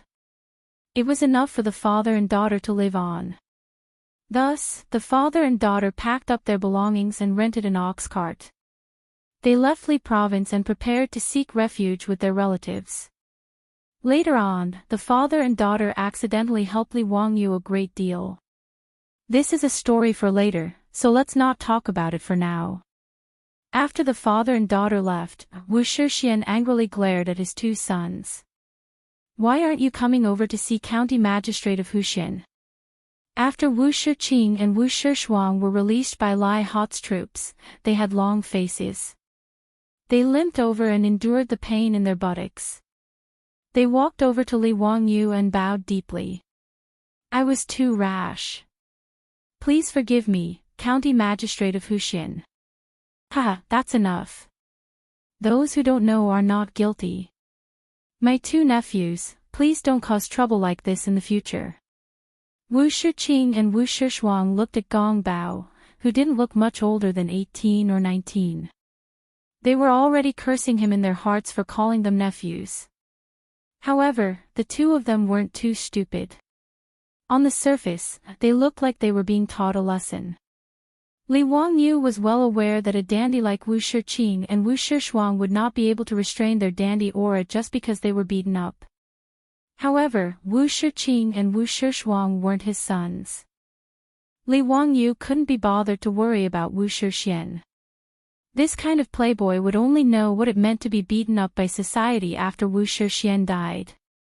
However, after meeting Wu Shixian today and seeing Wu Meinyang's two disappointing older brothers, Li Wangyu was now a little more curious about the 6-year-old Wu Meinyang. Originally, he didn't want to meet this future empress so early. However, after seeing Wu Meinyang's two disappointing older brothers, Li Wangyu had other ideas. If possible, it seemed like a good thing to get Wu Meinyang away from these two little bastards a few years in advance. Li Wangyu couldn't help but roll his eyes. He turned to Wu Shixian and said, County Magistrate of Wuxian, do you know about the Academy of the Tang dynasty? Wu Shishuan's eyes lit up when he heard this.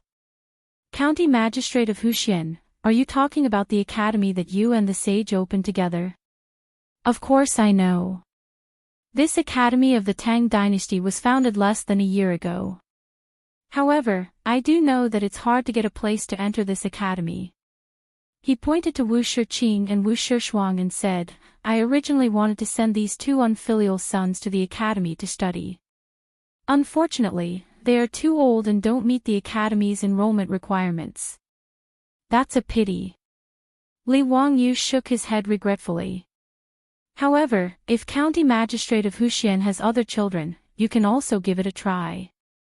Wu Shixian was very regretful. Sigh, I only have these two unfilial sons and 3 daughters. Li Wangyu smiled very happily. County Magistrate of Wuxian, what are you saying? Women can also study. As long as the age is suitable, why can't women study in the academy? I don't like to hear County Magistrate of Wuxian's words. How about this? If County Magistrate of Wuxian has children of suitable age, I'll make the decision to let them study in the academy directly without the test. In September of this year, the new batch of students can enter the academy to study. Li Wangyu's words immediately made Wu Shishuan's eyes light up. County Magistrate of Wuxian, are you serious? I do have a daughter. Her name is Wuxian, and she is 6 years old this year. She is of the age to study in the academy. Chapter 871. Wu Shishuan's words surprised Li Wangyu. Wu Zhao was a name that Wu Zetian had given herself after she ascended the throne. She had also created the character herself. It meant that the sun and moon were high in the sky, and their light was reflected by the heavens and earth. Why did Wu Shixian say that Wu Meinyang's maiden name was Zhao? Lord Wu, may I ask what character your daughter's maiden name is? Li Wangyu asked curiously. He had seen historians studying Wu Zetian's real name. Some said it was Wu Zhao, while others said it was Wu Hua. In short, because there were no official records in history, there were many different theories. Li Wangyu could ask Wu Meinyang's father for confirmation. what was Wu Meinyang's real name? This would satisfy his curiosity. County Lord Hu, my daughter's maiden name is Zhao from Zhao. When Li Wangyu heard this, he understood. After Wu Zetian ascended the throne, although she had created the character, Zhao, and wanted the sun and moon to be high in the sky, the pronunciation had not changed. She still used her maiden name, Wu Zhao. This gave him a fright. He thought that Wu Meinyang had also transmigrated and given herself a name 60 years in advance. Wu Zhao was Wu Meinyang's maiden name. Meinyang was only given the title Wu Mei after Wu Zhao entered the palace and became the Pai Lupi's talent. The Pai Lupi called her Meinyang. After Li Wangyu understood Wu Meinyang's real name and satisfied his curiosity, he purposely put on a shocked expression. It was as if he had not expected Wu Shixian to have a daughter of the right age. Lord Wu, you. Ah, fine. Since I have already spoken, there is no reason to go back on my words. I will write a note to Lord Wu.